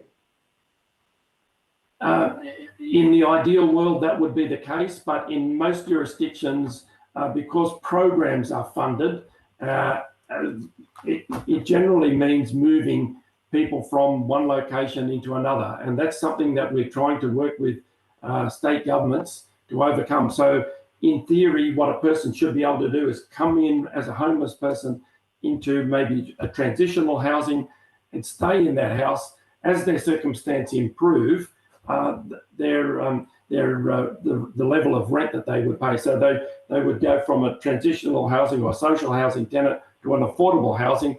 And the ultimate goal for us, for the St Vincent de Paul, what we're exploring is to offer them a program to be able to ultimately buy that house. We've done some work on it, but it's a long way down the path yet. Okay. So do you think if state governments charge less money for housing, that would make housing more affordable? If they charge less money for housing, yeah, if they taxed it less. So I see. Yes. We've got a number of submissions in front of us that says that a new home, land and home package, 50% of the cost is state and local government charges. 50%. Do you think that's making it easier or harder to buy a home? No, it's making it more difficult. So it's all of the development contributions that you have to make to local government. I know all those services have to be provided, but that's been one of the big impediments for us, is that we're having to negotiate on a case-by-case basis with each local government around, particularly in New South Wales, around Section 94 contributions. Some local governments will give us some relief, others don't. So when the federal government in the from 1945 through to about the 1980s funded housing, most of it actually went to state governments to provide that sort of infrastructure. So roads, sewerage, electricity, water, so that individuals could buy their own home. Since about the 1980s or the 1990s, that has actually, more and more money has been directly given to state governments to build their own houses. Do you think maybe we should reverse that policy back to what it was previously? Did you want to comment, Toby? Look, I think housing is becoming a wicked public policy issue for us. It's complex. It involves various stakeholders, and obviously, working in a federation, we love to shift some of the costs. Certainly, the amount of money that's going to the states and the territories in other parts of the housing market in terms of taxes is, it's clearly become a source of reliable income. So it's not in their best interest to keep house prices low, particularly at the moment, if you can see what's going on. So, look, it's a complex area, and some of those peak bodies who have got the economic wherewithal are probably better placed to comment on the dynamics of that interactions with all those finance components than we are. So, Toby, sorry. You say it's a wicked public policy issue, but is it really? I mean, think about it. If you lower taxes, prices go down. If you increase supply, prices go down. If you actually fund the services instead of making builders like St Vincent's de Paul pay for, that will make it more affordable. I mean, is that really that difficult a problem to fix?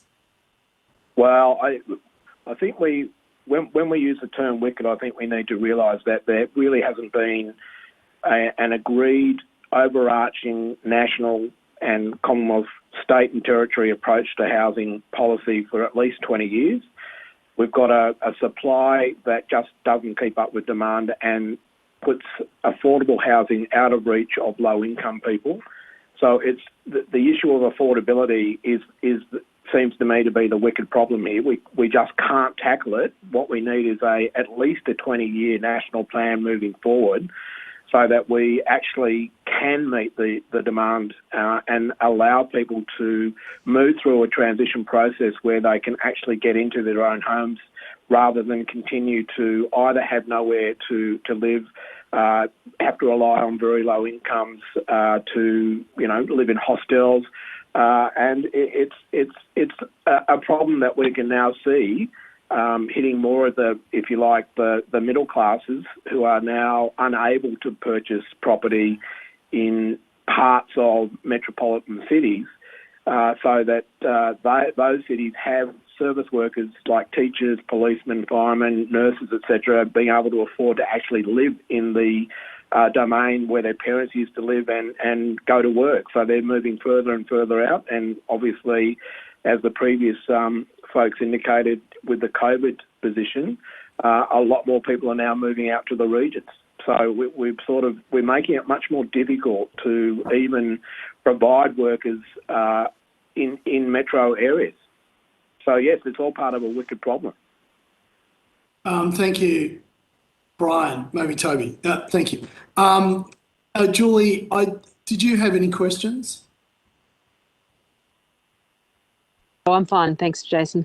Matt, would you like to ask any questions? Yeah, I would. Thank you for your evidence. Do you think that, this is a bit of a weird question, but do you think that ever increasing house prices and the problem with housing affordability is having a detrimental effect on the mental health of Australians? Well, look, I think our members who would be, meeting with folks who are really in housing stress and find it difficult to meet the bills, they would certainly be indicating to us that there is an increase in the stress on individuals and on families. I mean, we've seen that domestic violence, for instance, in the last years is trending upwards, and this must all add to it. So I think our view would certainly be that, yes, it is leading to increased mental health issues. A particular cohort that's badly affected is women over 55. That's what we're seeing, is that their partner dies, they're in private rental, and the society members the society members get called to provide assistance for food, energy bills, or chemist bills. But the real problem is the cost of housing, and it's causing enormous burden and stress on that particular cohort. Thanks. And a lot of the other organisations that have submitted to us have stressed the importance of the supply issue, that they keep saying supply is the key. I'm just not sure about that. There seems to be something peculiar about the Australian housing market, that the prices just keep going up and up and up. Do you have a reflection on the supply issue and whether or not you think we can fix it with that?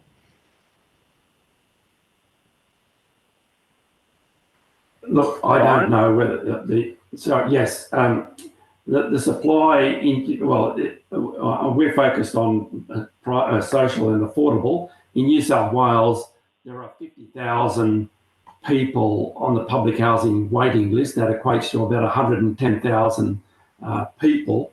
And so what's happening is that as the cost of private housing goes up, more and more people go on to the public housing waiting list.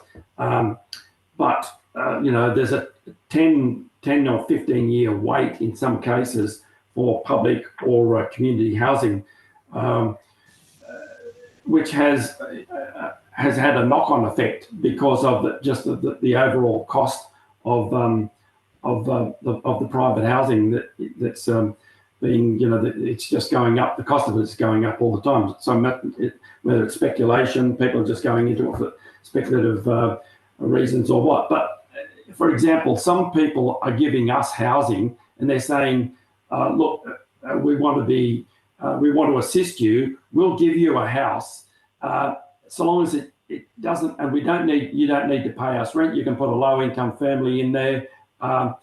We're just going to live off the capital gain, the capital growth of that asset. And so it's an investment. They're upfront. It's an investment property. You collect the rent. So long as you cover the repairs and maintenance and the insurance or whatever costs, it's not going to cost us. You can use it for as long as you want, and we'll eventually pass it on to our children or whoever, and just rely on the capital growth. And Matt, I think the other thing about supply is, no doubt, as you've already heard, there hasn't been a steady increase in public or affordable housing over the last 20 years by the states and territories.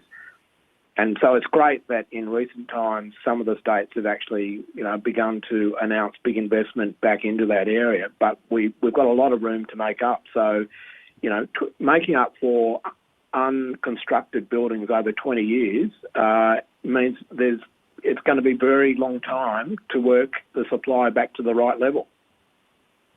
And obviously prices are going up as that happens. So you're getting less units for your dollar from the Commonwealth than from the States. And do you believe that the purpose of housing in Australia has moved away from shelter for a family or individuals towards a wealth creation vehicle? And is that something that the Commonwealth should perhaps try and address in a national housing strategy? I mean, should we be legislating as a parliament that housing is predominantly there to provide shelter and comfort and survival for people, so that our policies reflect that? I think that is a view. I think that would be a very difficult view to articulate to the Australian people and the electorate.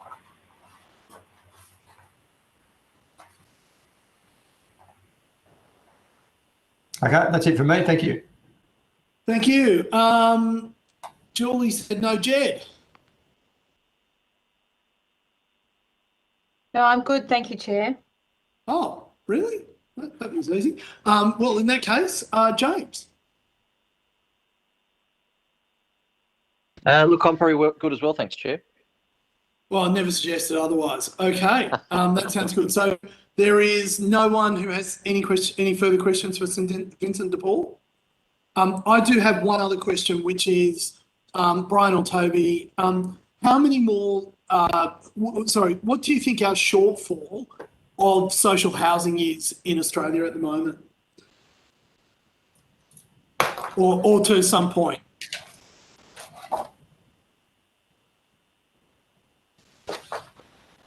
Look, I can take that on notice because I'm sure that we have articulated a figure in previous submission. It just doesn't come to my mind, Brian, unless you have that figure. Yeah, sorry, Toby, I was on mute. Yeah, we need a minimum increase of about 20,000 new social housing dwellings every year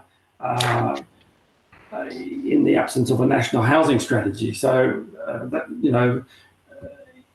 the society's been calling for about a $10 billion investment into social housing, and so until we resolve the supply and having a national strategy, supply through a national housing strategy, I think we're pushing it uphill.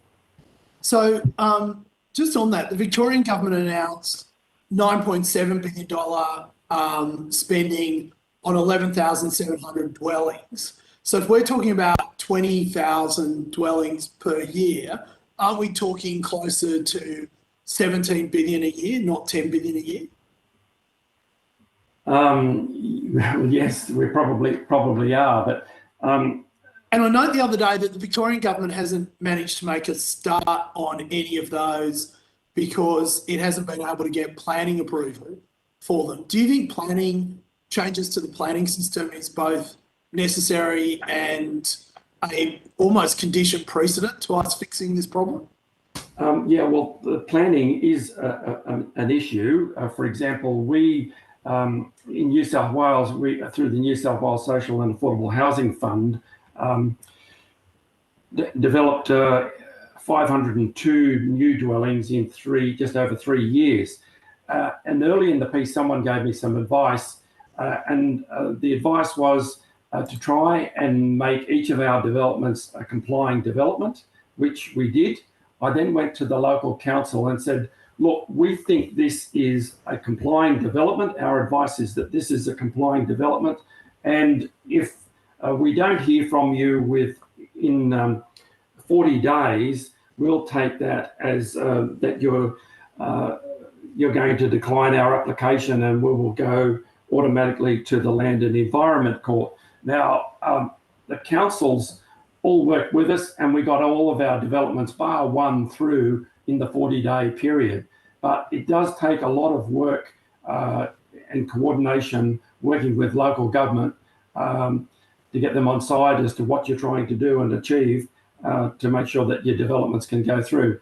There is the issue around residents' action groups, which are also difficult to deal with, but it's not impossible. But yes, the planning is a big impediment to quick delivery.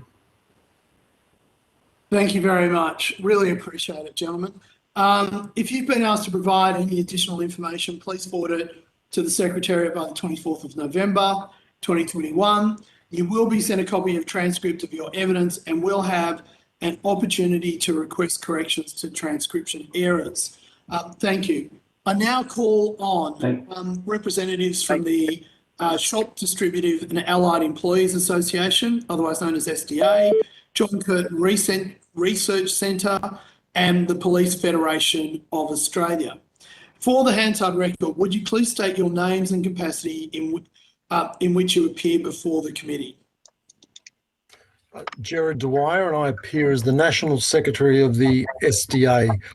Chair, I'm trying to get my camera to work. It's working. No, it's working. Oh, we can see you. Yep. We can see you. Yep. Thank you. You're a very handsome man, Mr. Dwyer. Don't let Mr. I'll take that on notice, Chair. Tell you otherwise. Dr. Nick, are you there? I am. Can you see me? I'm also. We can't see you. And now you've mentioned it. We're desperate to see you. So, you know, can you fix that? There seemed to be an option before in terms of. Oh, here we go. There you go. Brilliant. You see my handsome, or not so handsome face now. It was worth the wait. I think Matt will agree with me on that. Sorry, you were going to introduce yourself. Yeah, Nick Dorothy, the Executive Director of the John Curtin Research Centre. Thank you, Dr. Dorothy. And Mr. Webber, are you on the line? Kate or Claire, could you let us know if Scott joins us at some point? This hearing is a legal proceeding of the Parliament. The giving of false or misleading evidence is a serious matter and may be regarded as a contempt of Parliament. The evidence given today will be recorded by Hansard and attract parliamentary privilege. It is important to note that although your evidence is protected by parliamentary privilege, this protection cannot be enforced outside Australia. Could I please ask, if you're not speaking, could you please put yourselves on mute? I now invite Mr. Dwyer. I'll invite you to make an opening statement followed by you, Nick, before we proceed to discussion. Thank you. Thank you, Chair. I'd like to thank the Standing Committee for being able to appear and comment on the critical social and economic issue of affordable housing. I'd also like to acknowledge the John Curtin Research Centre for the work they've done with my union over the past 2 years on housing, and in particular on this submission. Housing affordability is becoming a first-order concern for SDA members who work predominantly in the retail, warehousing and fast food industries. Housing affordability has been falling for 30 years, and for those on lower wages, it is a constant struggle. As house prices rise, so too do rental costs, and wage growth has failed to keep pace with the housing boom. Housing unaffordability traverses our nation. Sydney is the second most unaffordable city in the world, and Melbourne, Perth, Adelaide and Brisbane are unfortunately all in the world's top 20 cities for unaffordable housing. It means that too many retail workers in our larger cities can no longer live near their workplace. Think of the housing costs in Sydney's exclusive east or Melbourne's leafy inner eastern suburbs. Retail workers were recognised as essential during COVID, and yet many can no longer afford to reside in the communities they serve. Chair, there is also a dimension of, or a gender dimension rather, to this problem. Firstly, entering the housing market for younger women, who will earn less if they work in feminised industries, is real, and the problem is exacerbated by a lifelong gender pay gap of 32%.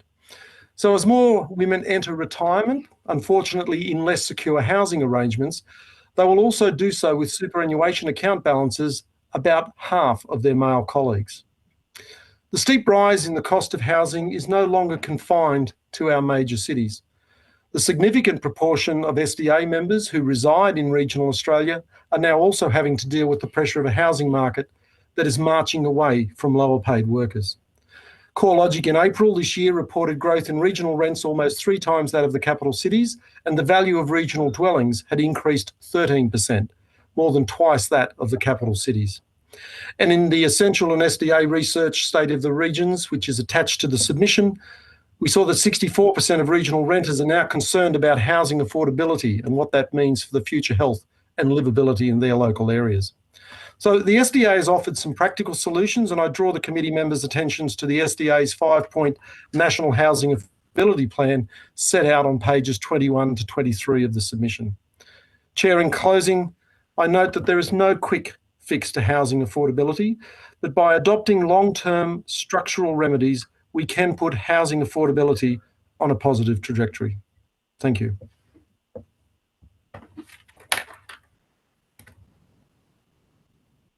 You're on mute, Jason.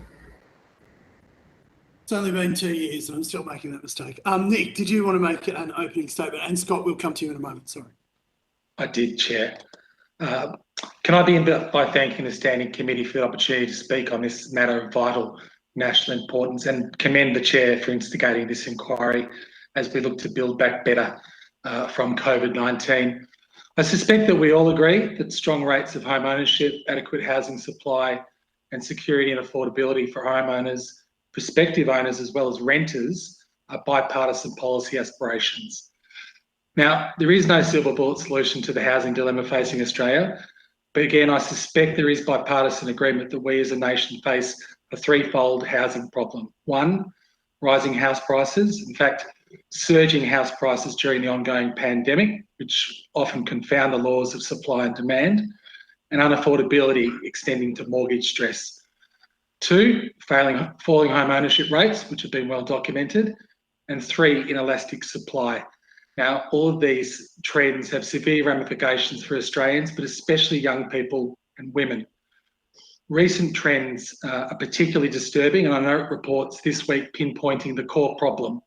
There is a disconnect between the earning capacity of working people, sluggish wages growth, insecure work, especially compared to soaring house prices. And this is a long-run problem.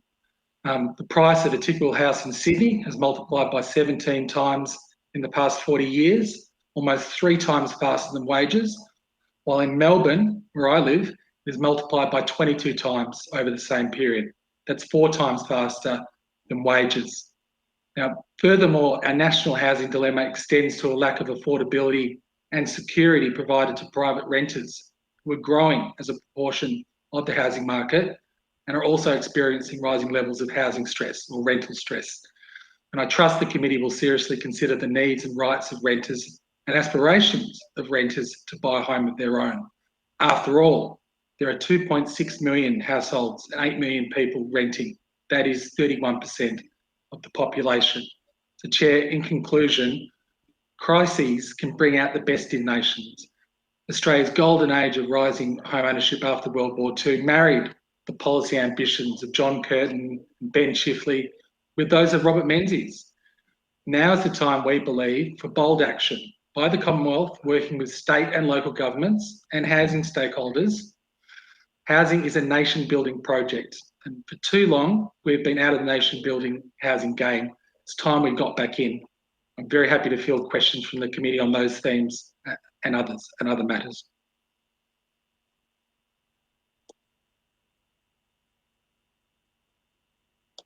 You're on mute. Thank you. Scott, would you mind just for Hansard records stating your name and the capacity in which you appear before the committee? And if you would then like to give an opening statement, please feel free to do so. Thank you, Chair. Scott Webber, the CEO of the Police Federation of Australia. We represent over 65,000 police officers around the country.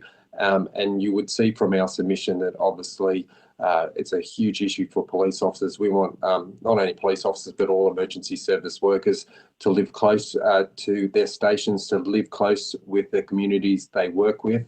But I think we all know there's police officers around the country that commute large distances just to get to work.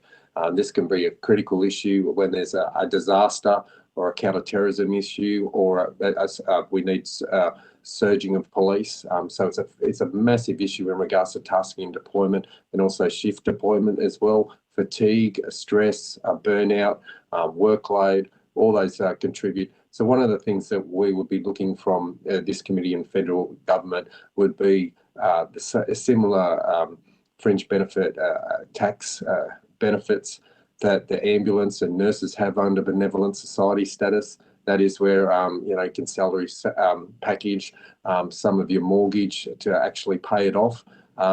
Again, in our submission, we highlight how that is actually works with the ambulance service, and we've been pushing that up for a long period of time with all sides of government. And again, it'll be in our pre-election submission that we'll submit to all members of Parliament in the very near future. Thank you, Chair. Thank you all. Gentlemen, I guess my first question is, what impact do you think that the lack of affordability amongst housing is having on people who are seeking employment generally?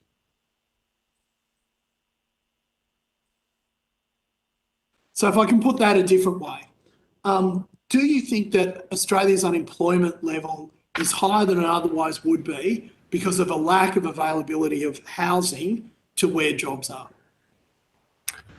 Chair, I can make some preliminary comments on that and note that the members I represent, particularly those working in retail, are in the lower paid sector of the workforce. And there's two factors at work. One is the issue of wages failing to keep up with the rising cost of housing, which has been noted.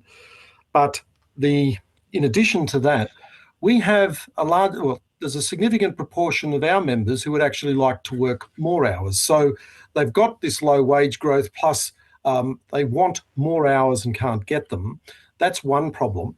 But the other problem that we're now seeing emerging, particularly in the regional centres, is low wage rates, not getting the hours that I want, growing rental prices in particular, meaning that people aren't able to stay in the communities they were and are having to look at actually leaving. So that is having an impact in terms of workforce being available, and that housing issue is having a direct impact on that availability.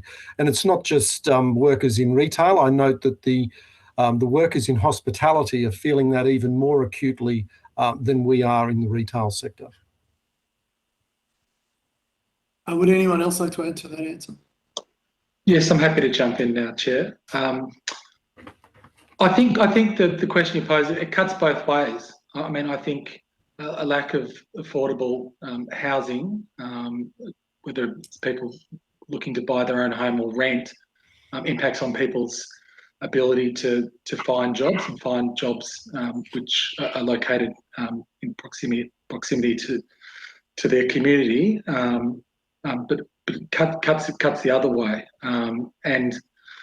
What we found in our research is that there is a staggering 600,000 Australians who are living in rental stress at the moment. Rental stress is defined as the bottom two income quintiles expending more than 30% of their household income paying rent or paying a mortgage. And whether it's rental stress or whether it's mortgage stress, what we've found is that puts pressure on people's ability to pay for the essentials of life, whether it's food, heating, transport, healthcare, education, and research. Long-term research shows that can also damage people's physical and mental health, stunt their educational attainment, and coming back to your question, limit job opportunities. But it can also lower workforce productivity. If people are having to shift around constantly because having to move house, and the exercise of moving house, or whether it's an apartment, is a costly exercise as well. It uproots individuals and families from communities, means that kids have to move schools, means that people need to be retrained, and there are a whole lot of sort of flow-on effects that affect people who are having to move because of high house or rental prices.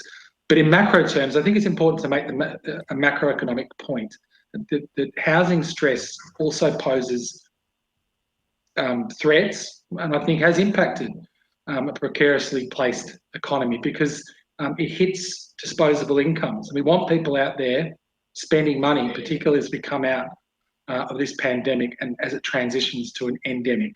And this is why we think housing stress and housing affordability has to be addressed as a matter of urgency if our economy is to quickly recover in the months and years ahead.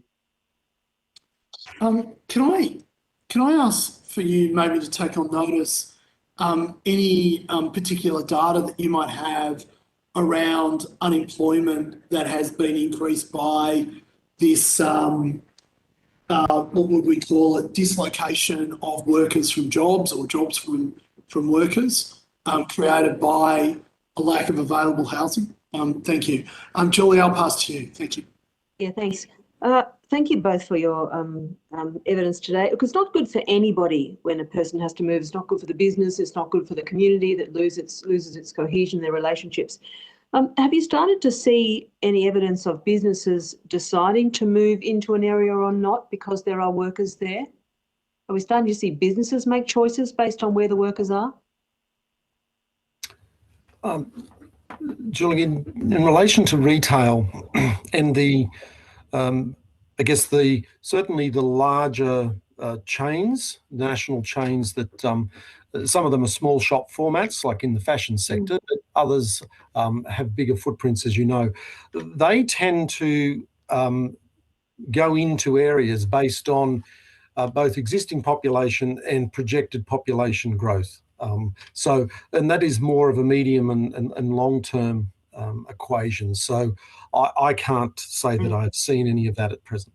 Okay, thank you. Thank you very much. In terms of the police, nurses, teachers, firemen, you know what work is, stable jobs, long-term jobs. If you credit unions, superannuation companies, well organised with unions, if we haven't found answers for that group of people, then there must be some extraordinary barriers, because if there's any group of people in the gap between, you know, a standard housing market and public housing, it's that group. What are the barriers to finding those answers? It's probably just availability of housing. Look, we have some programs, and you've touched upon superannuation. So the superannuation scheme, some of the industry funds have actually got together with police credit unions, police banks, and actually looked at affordable housing. Also, a lot of developers too have gone to local councils and discussed, well, look, we want to build a 10-story unit block, but we'll build a 14-story unit block, and we'll give 4 levels to essential work at a discounted rate. Therefore, they can build a building that's taller. They can sell the top units for more money, therefore increasing their profit, but also giving something back to the community. Again, it's coming down to regulation, availability, and that investment of funds. And probably just a touch too on the previous question from the chair, is that we haven't seen a decrease in our numbers or our recruitment, but it's actually where we can locate the police officers. So in special remote areas, extremely difficult to get people out there, and also availability of housing is extremely rare. And on top of that too, whether it be a nurse, a teacher, a police officer, once you embed them in the community, everyone knows where they live, there's security risks, there's added threats. And on top of that too, they never get a break from work. It's working 24/7. So we haven't got the model right for policing or for a lot of the emergency service workers, as you highlighted in your question, but we are starting to get there. So one of those scenarios is like the fringe benefit tax concession for emergency service workers. I think that needs to be across the board, especially for police, the same way nurses and ambulance have it. But then also that huge investment of funds, and we can access the super funds and start to invest in a real big infrastructure that makes communities out of all those essential workers. There's an unusual circumstance too for essential workers too, in that they, particularly in the young years of their career, they move. You know, so owning a home near where you work now is not necessarily going to be where you need to be, you know, a little down the track. So is anywhere around the world looking at models that allow essential workers to have the security of housing but move? Look, in some of the bigger areas, like in the city of London, there's actually a police barracks where police officers can come and stay. There's a police cafeteria, and it accommodate about 200 to 300 police officers, just because of the sheer cost of housing, and that's funded by the City of London. We've looked at that model, but again, it doesn't really work for Sydney. Again, geographically, we're too big. Our cities are really spread out compared to the City of London.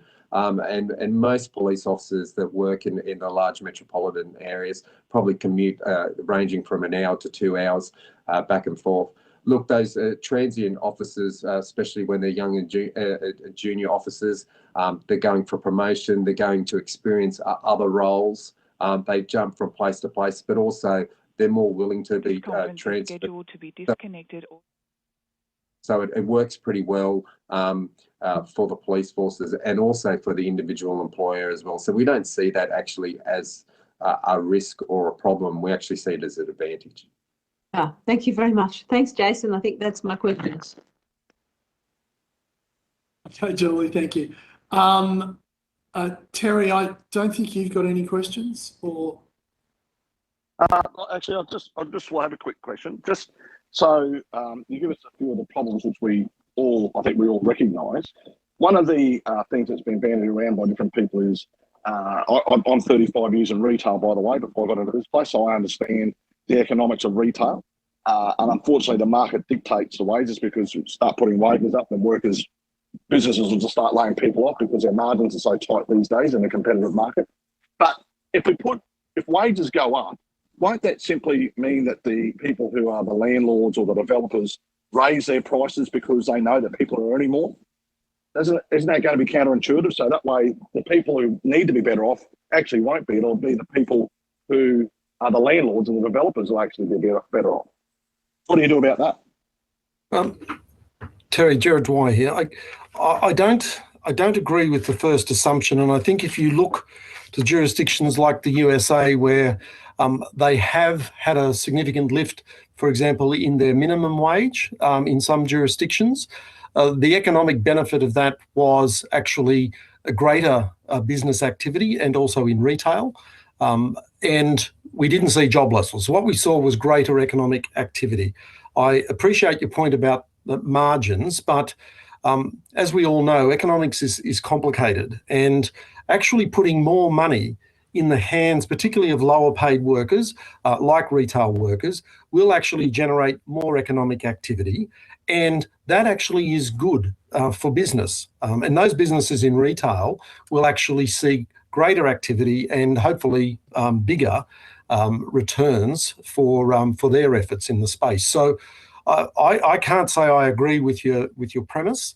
And because of that, I don't see that your final point about doesn't that then just mean the gap keeps moving. I don't think that's the case at all, because when you talk to those in the development space, what they're looking for are long-term returns, stable returns, and a sort of a small compression of a margin in the short term isn't as big an issue for them as the long-term return, both in the rent but also the capital gain at the end of the process. Others might want to make comment, but they're my comments, Chair.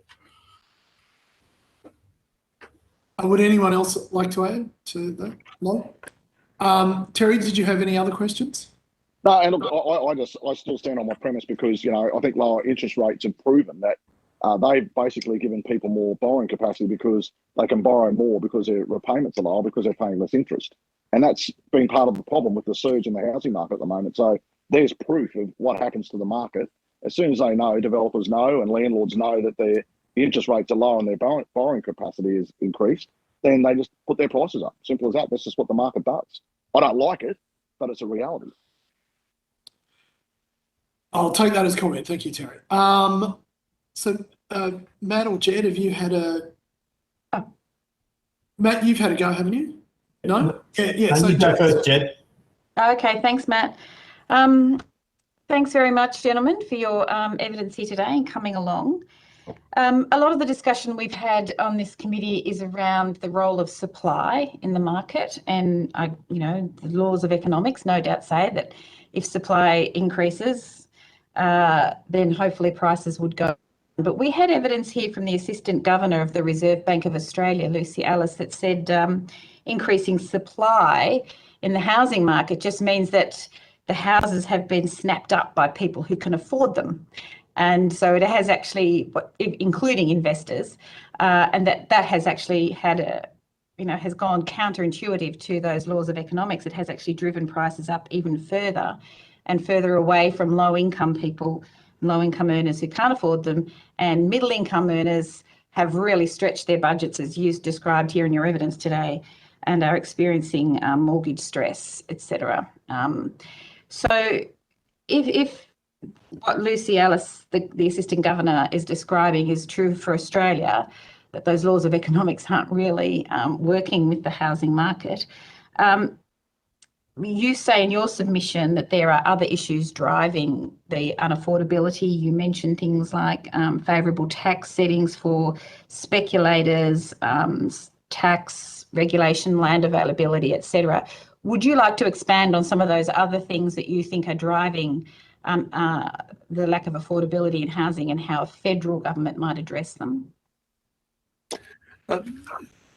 Just at the outset, I might say that I guess what we tried to call out was some of the demand side solutions to the problem that we're facing. And I might actually ask Nick to make some detailed comments on those, because he is someone who has the expertise in looking at the granular detail of these questions. Mm-hmm. Thanks, Gerard.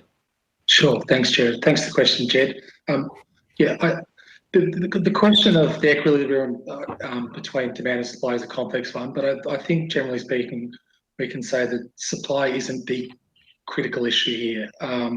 The data shows that Australia's rate of housing production relative to housing stock is 2%. That's well above the OECD average. What we've found, and most other experts have found, is what's really driving things is demand side price inflation. We know that the share of investors with mortgages has risen from 10% in 1990 to 40% today.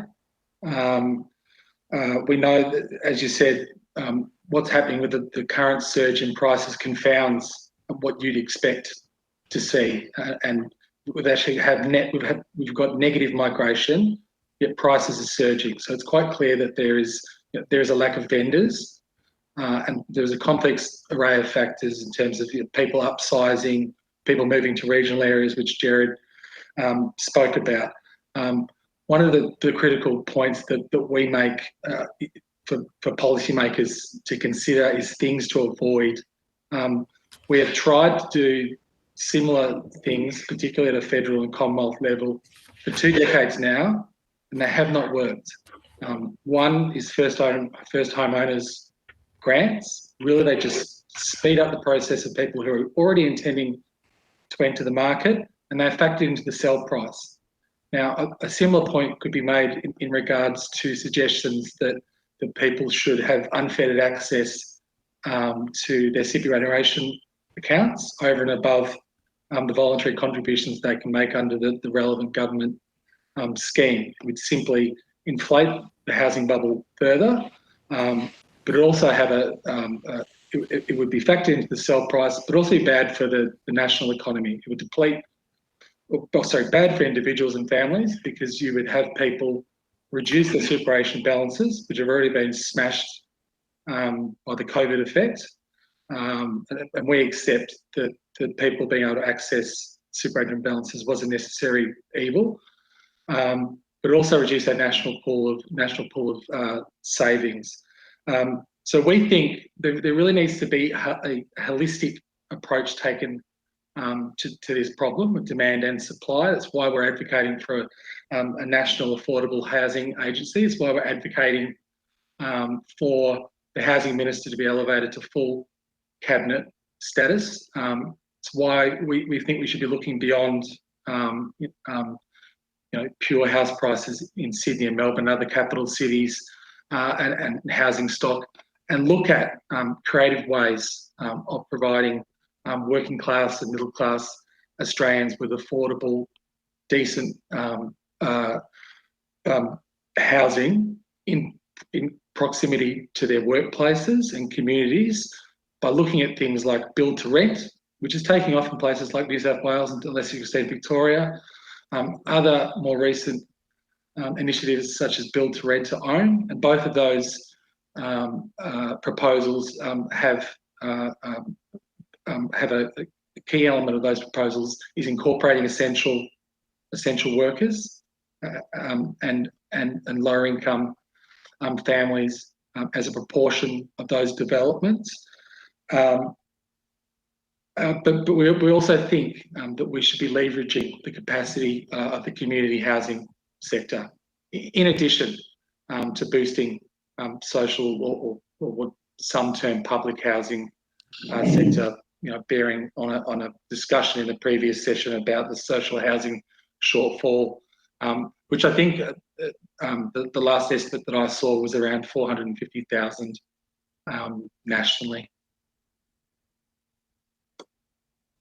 Thank you, Nick. Chair, that's all from me. We've run out of time, but Matt, you may have a couple of questions that you'd like to throw in.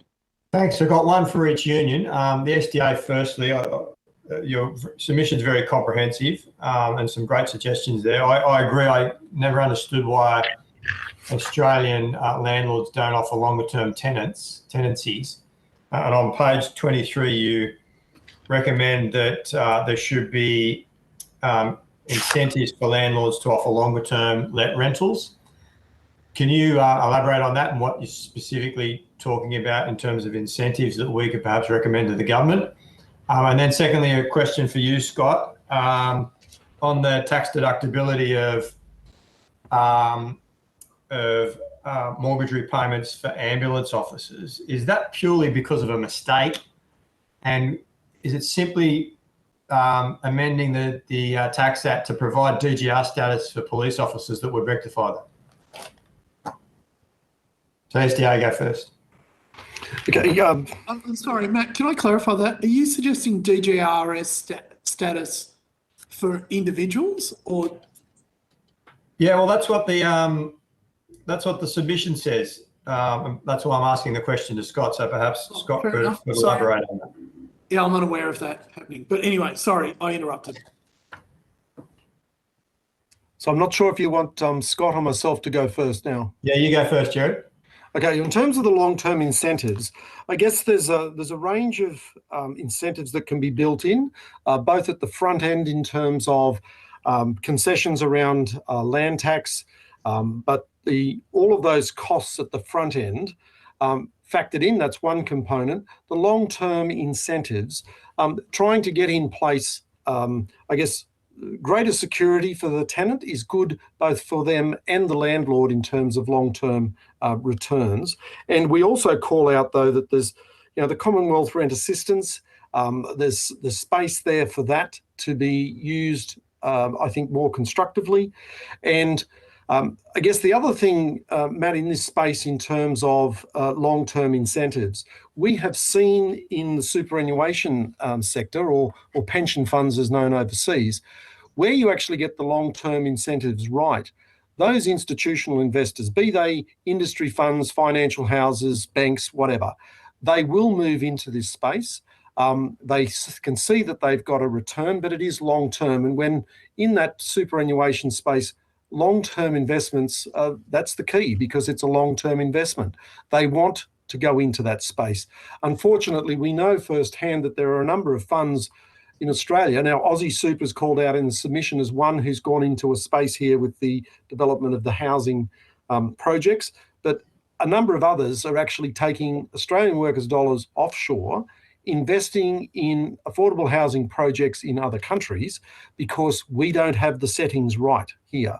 So I guess it's an invitation to look at the settings to try and encourage workers here in Australia and their money, their capital, to be used to make the housing affordability situation in this country better. Thank you. Scott?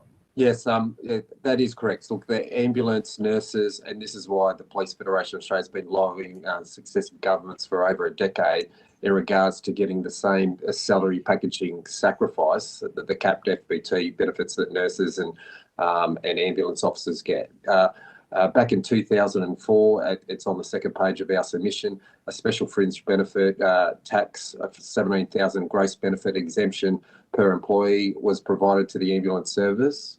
And that was because of an adverse court finding. There was a court matter where the Deputy Commissioner of Taxation took on the ambulance service, and they had a pre-existing practice where they were allowed to salary sacrifice $17,000 into their mortgage or other benefits. And again, the legislation was changed.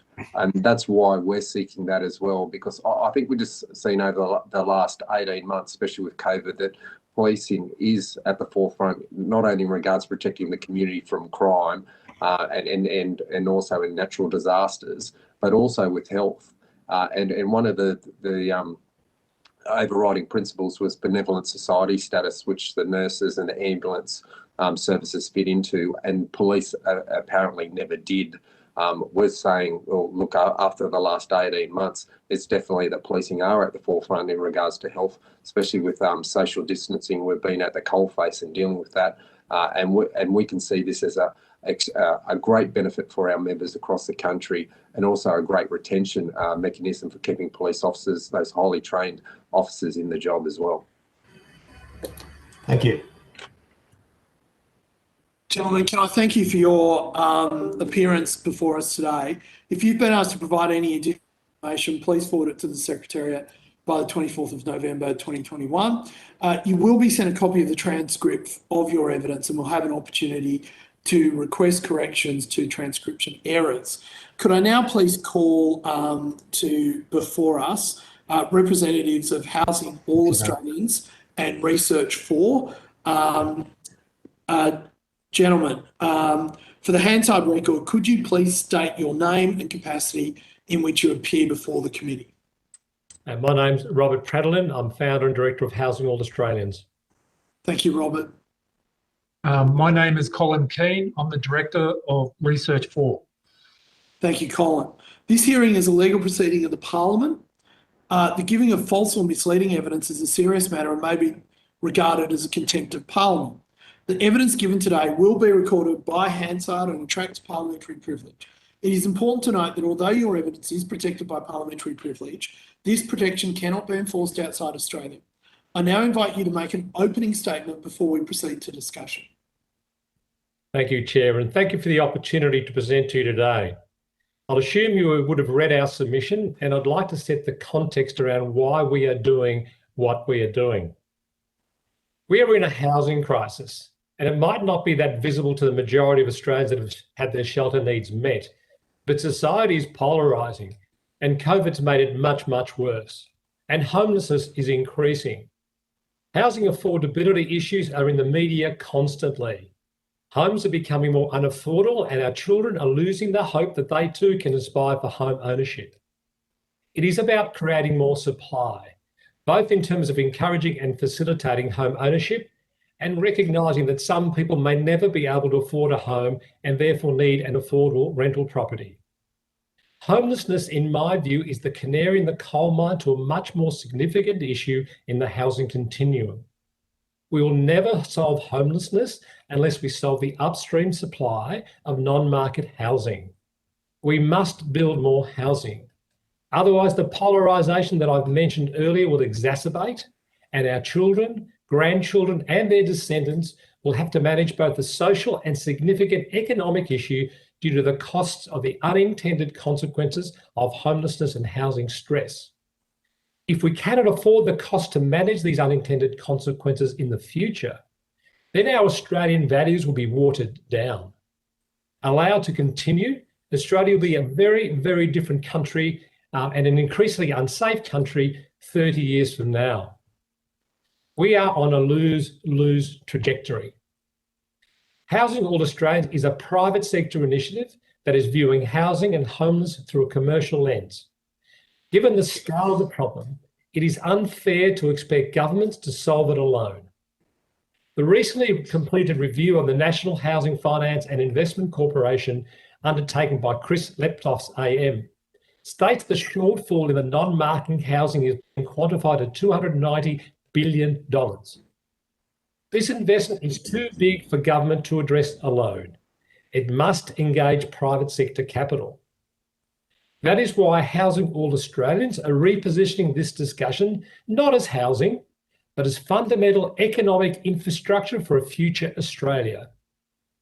Housing All Australians are politically agnostic, and our objective is to educate the Australian public and business about what they don't know about housing and homelessness, and create what I'm terming respectful unrest. Because without respectful unrest, there will never be the political self-interest on both sides of politics to affect the long-term policy changes that our country needs. For example, and I heard it mentioned before, that the Australian public doesn't know that our super funds have billions invested in housing Americans and effectively nothing in Australia. And it's not their fault, it's the financial system. House prices, tax settings, a whole range of the ecosystem. Or another example that I heard mentioned before, that women over 55 years of age are the fastest growing cohort of homeless in this country. As a man, I was embarrassed when I actually learned that. In a short period of time, Housing All Australians has gathered significant momentum in the private sector and is now established in every state and territory except the Northern Territory, and that's only because I haven't got up there yet, with like-minded private sector individuals and organisations wanting to help vulnerable Australians. Everybody is talking about the homelessness we see on the streets of our towns and cities, and we must do something. Doing nothing is not an option. One of the initiatives we are implementing across Australia is the using existing buildings that are sitting empty as short-term solution to provide a roof over someone's head. It just makes common sense. We've also developed an affordable housing rental model and a shared equity model around the private sector driving this segment of housing need. We need innovative models that start thinking outside the square, because if you don't think outside the square, you'll get the same answers. However, we're here today to talk about demand and supply and how it works in the marketplace. As a former property sector executive, I've spent my entire career in this industry, and I believe I've got a reasonable understanding of how the market works. With me today is Colin Keane, Director of Research for and an expert in demand and supply in the development of greenfield housing estates across Australia. Colin has an in-depth knowledge of this area, and I requested him to specifically prepare the paper, which was submitted, as an attempt to explain how demand and supply actually works in the practical sense. So there's a better understanding of development, which hopefully will lead to a more informed discussion and practical solutions. Over my many years in the industry and my discussions with elected officials from both federal, state and local government and their respective bureaucracies, I've not come across anyone that can truly understand the implications of their decisions on housing affordability and how this has impacted on housing prices. My hope is that this inquiry could be that conversation starter that this country needs for a national discussion around housing all Australians as a new economic platform for a future Australia. We need true leadership to address this challenge, and I hope this inquiry is the start of that process. Thank you, and I'll open up to questions unless Colin wants to say a few words. That's kind of my job, Robert, but thank you. I need someone to do some of the work. About time. Colin, do you have anything? Just from my perspective, general housing affordability can be greatly improved by the sheer management, the better management of planning for supply. So the management of strategic housing supply is not currently meeting its core objective. And that the core objective of any city's housing supply is to respond to demand in a timely fashion and to provide affordable housing options. There is a simple reason for this failure in managing strategic supply. And it's because the focus of that management is on average housing demand and average land supply.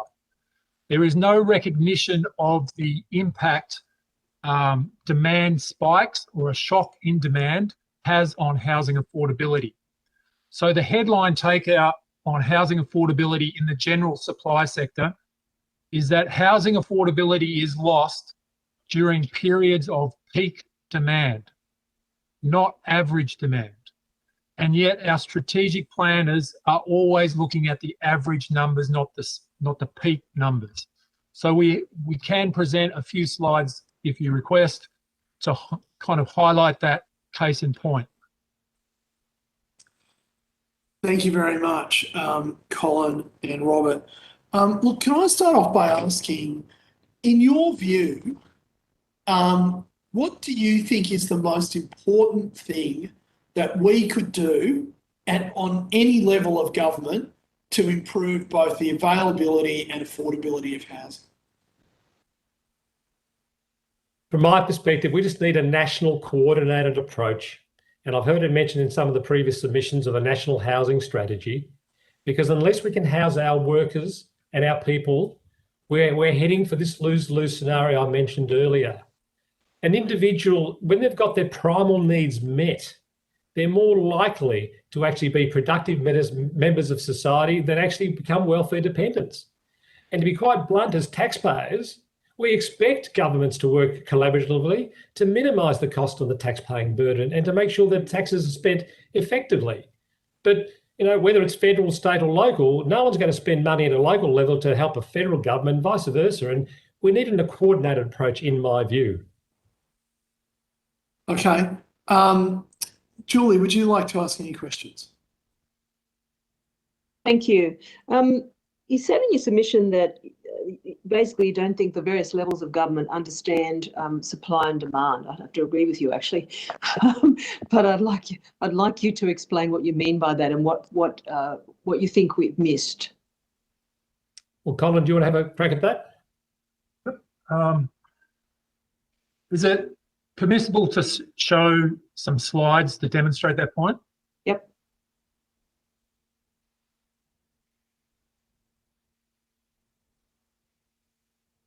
It's just 5 slides, but it's probably a simple way. So you're looking at one slide there? Yep. Okay, cool.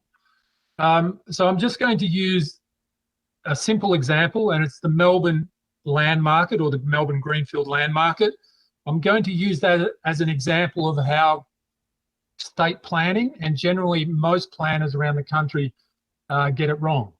And it's very simple to get it right, which I'll hopefully demonstrate. And the main difference in getting it right and getting it wrong is a focus on the average housing demand versus a focus on the potential peak housing demand. And it's during those moments of peak demand that affordability is lost, and I'll demonstrate that. This is what the Victorian government uses to work out how much land supply it needs. Average monthly housing demand for Melbourne's outer ring. They use that orange line, and it's about 1,200 houses per month, to work out how much land they physically need around Melbourne. And the way the strategic planning bodies work in the country is they generally work to this guiding principle. They need 15 years of supply. So they need land supply to deal with 15 years of average demand. And they set their whole playing field up based on that number, that average demand number. And Melbourne has done the same thing, and they've been very successful at doing that. And they think they are addressing or preventing housing affordability by having 15 years of zone supply. But the reality is, the market reality is completely different to that average. That blue line is what actually happened, and the orange line is what the state government actually used for planning. And you can see where activity, boom periods, exceed average periods. And you might think, so what? But during those 3 periods, that is where housing affordability has been lost in Melbourne. not in any other period. Those grey bars represent the rate of price growth per quarter during those periods.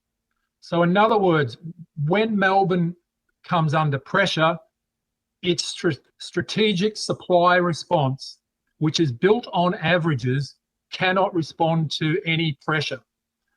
The result of that unmet pressure is a 400% increase in price growth in land and houses.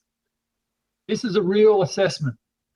A peak period of demand lasts 18 months on generally every 3 years.